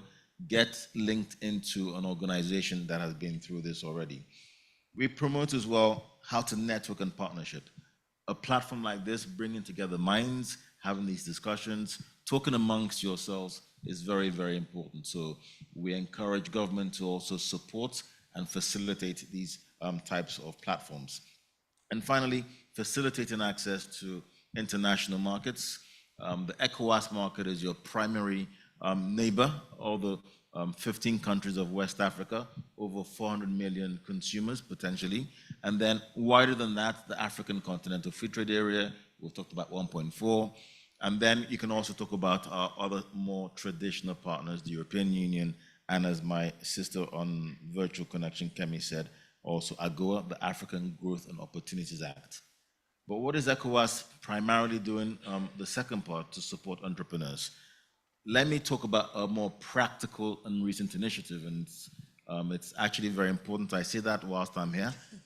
We recently launched a program, ECOWAS, in partnership with EcoBank, to empower women traders to access international markets. And we're very glad that Faith Foundation is partnering with us on that. This is not just about having an event. It is not just about giving a training. We are accompanying a pilot of 50 women traders to access markets both locally and internationally. And that includes mentorship over a 6-month process. So hand-holding to make sure that we work with them, support them with mentors, link them with the government agencies to make sure quality, for example, you cannot, and it's been mentioned by Kemi as well, quality has no nationality. There's a requirement, and you need to know your export market. You need to know what the requirements are. You need to know your end beneficiaries. So this program actually handholds these entrepreneurs in various sectors to take advantage of markets. And we also have a lot of policies, for example, how to accelerate the implementation of the AFCFTA, take advantage of e-commerce strategy. Digital is very, very key. We have youth programs. So really there is a lot of scope, and we do encourage anybody who's interested to get in touch with the Commission to see how we can provide or direct you to the support that is required to build your business. So I think I'll stop here on this. Thank you. Thank you very much. A round of applause. I'm going to go to you, Ms. Arusore. We have a case study here from Nigeria of somebody who has successfully accessed the regional markets. Can you share with us, I know you had said you don't have a Nigerian example, and we hope in a few years you'll have Nigerian examples. But if you can give us a very briefly, a case study of someone that your center, your World Trade Center office has helped to expand and to now successfully export to global markets. Thank you. Okay, thank you so much. Yes. Okay, absolutely. There are many examples. I'll be brief on this. Generally speaking, when it comes to the services or the programs that our organization, runs, we talked about meeting regulatory requirements in the past, and you understand that in Latin America, we're very close to Latin America here, with the gateway to Latin America from the US side. Many of these countries in Latin America, I gave an example of Dominican Republic. They used to have a lot of difficulties bringing their product into the United States at some point in the past. They have worked, and I also, talking about some of the challenges that entrepreneurs face, I talked about engaging local partners. I didn't expand on that. And that's what exactly I'm about to speak about, because when you go into a foreign market as an entrepreneur or as government agency trying to get people, exporters to that new market, you need to work with local agencies in the foreign market, which is in this case is our organization helping other companies or countries from outside to get into the United States. So there are so many countries that we help them in Latin America, Peru now, Costa Rica, and all of these that they have successfully been able to break the barrier. Regulatory requirements is no longer an issue for them. Their products are all over the place. Specifically, I've been working with this organization for more than 10 years now, and I would say South Africa is my biggest client. We started working with the South African government, DTI, KwaZulu-Natal province in 2016 when their agricultural exports to the United States was just around about $250 million. Now it's grown to over $700 million in terms of their annual export into the United. And this is, we don't really work with individual companies like that. We work with government agencies. So they bring their entrepreneurs to us, and then we the different intervention programs that we have, we make that available. They come to our trade show. We have trade show platforms and all of that, market access platforms, and then they make success. We do specific interventions, introducing them to agencies or distributors here in the United States, brokers that can help them. We launched a magazine to promote trade, investment, and tourism between Africa and the United States a few months ago, and we featured some of them. Series, we asked for a specific company. Series is a fruit juice, a South African juice product. It's in Nigeria. I see their product in Nigeria, and they are all over. They are doing very well in our state. Florida, we featured them because they have benefited from some of our intervention programs. And Egypt is also another example. I didn't work directly with the Egyptian government. A sister agency in California offered a similar program that we have with the Egyptian government a few years ago, and they have seen an upward rise, a trajectory in their export into the United States. And I'll conclude by saying that right now, based on my understanding, a lot of companies, a lot of small businesses that get into exporting in Nigeria, they get into it by accident. They just stumbled on it. It's not because they planned for it. It's good, at least you are exporting, right? But we need to now help them, because if you get into it by accident, it means that there is no strategy in place. There is no export marketing plan in place. There is no sufficient knowledge and preparation. You just stumbled on it. So we provide all of this framework, technical assistance and training and capacity to help people understand the entire process. Thank you very much. Thank you. So the president of our Alumni Association is here, Mrs. Toyin Bakare, and one of the things that I know we will do here, and the great thing is that we've already started this engagement with ECOWAS from a regional point of view, is even to provide a view of what that pathway looks like, and that journey, because sometimes people, like you said, it's not a 3-month, 6-month, 1-year process. The other time we were speaking, said at least 3 years. There's really a long-term view to that. I will ask my last question, ma'am, to you, to ask what is the one advice, or maybe 2 top advice you'd give on entrepreneurs who want to start that journey? What are the things that they want to take? And in terms of looking at export from a structured way, not, I'm sending goods through a suitcase, really address and take advantage of AFCFTA and other opportunities like you have. Thank you. Thank you very much. I think I will want to advise that they educate themselves first. Education first.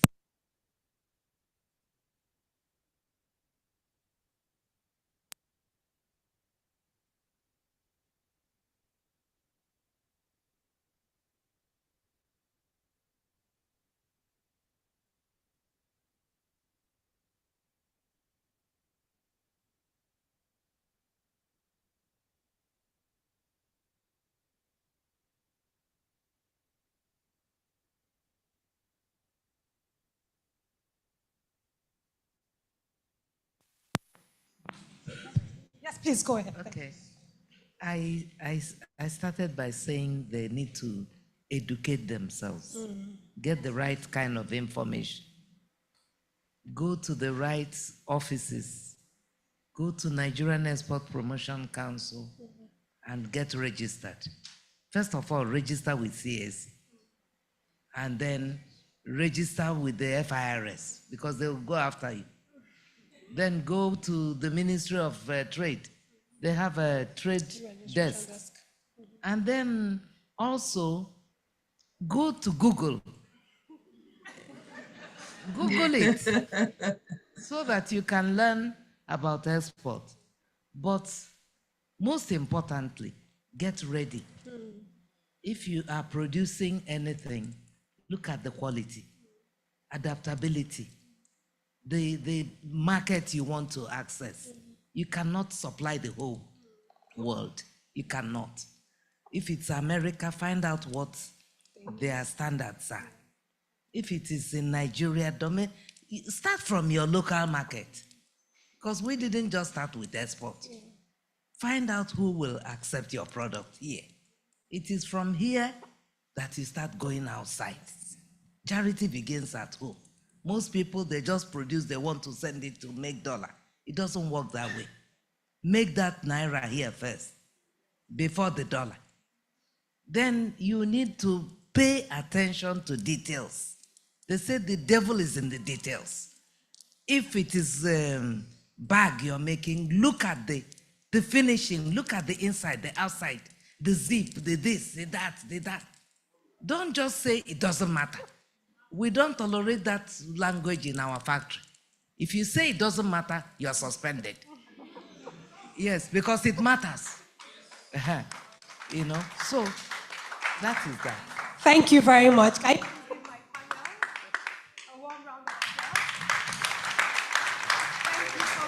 Thank you for your... Sorry, if I may ask, I think the critical thing also is localize your input. Don't go to product that will import the raw materials. It will affect your costing and it will make you uncompetitive. Look at for local inputs. You can see her bags are mostly local inputs, and that's why she's making wave globally. Thank you. Thank you very much. Thank you, and I appreciate our panel. I thank you very much, Kemi, for joining us virtually. Thank you very much, Ma and Saz, for your contributions in a lot of ways. And over to you, Rotus. Thank you.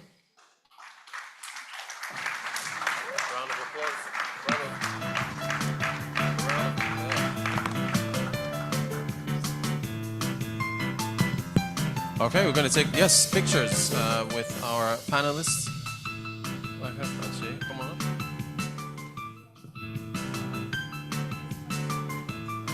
Okay, just the...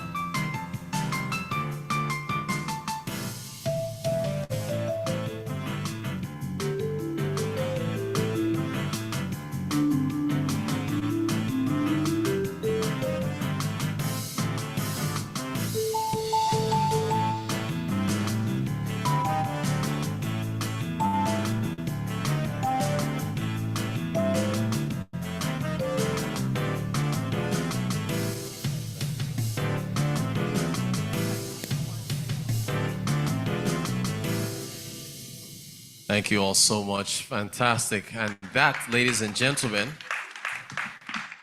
brings us to the end of what has been a really, really fantastic policy dialogue. And of course, Shay Bella is going to round things off for us. Round of applause for her. She brings us to a close.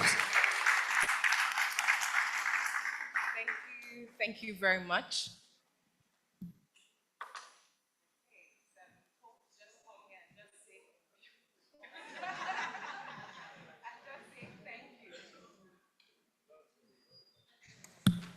Okay, so Mr. Talabi warned me. Said, don't come here and give a long speech. Just come here and say thank you. And I do really want to say thank you. Thank you, thank you, thank you, thank you. Thank you so much to everyone who has been with us from yesterday till today. And those of you who've been here today, spent your morning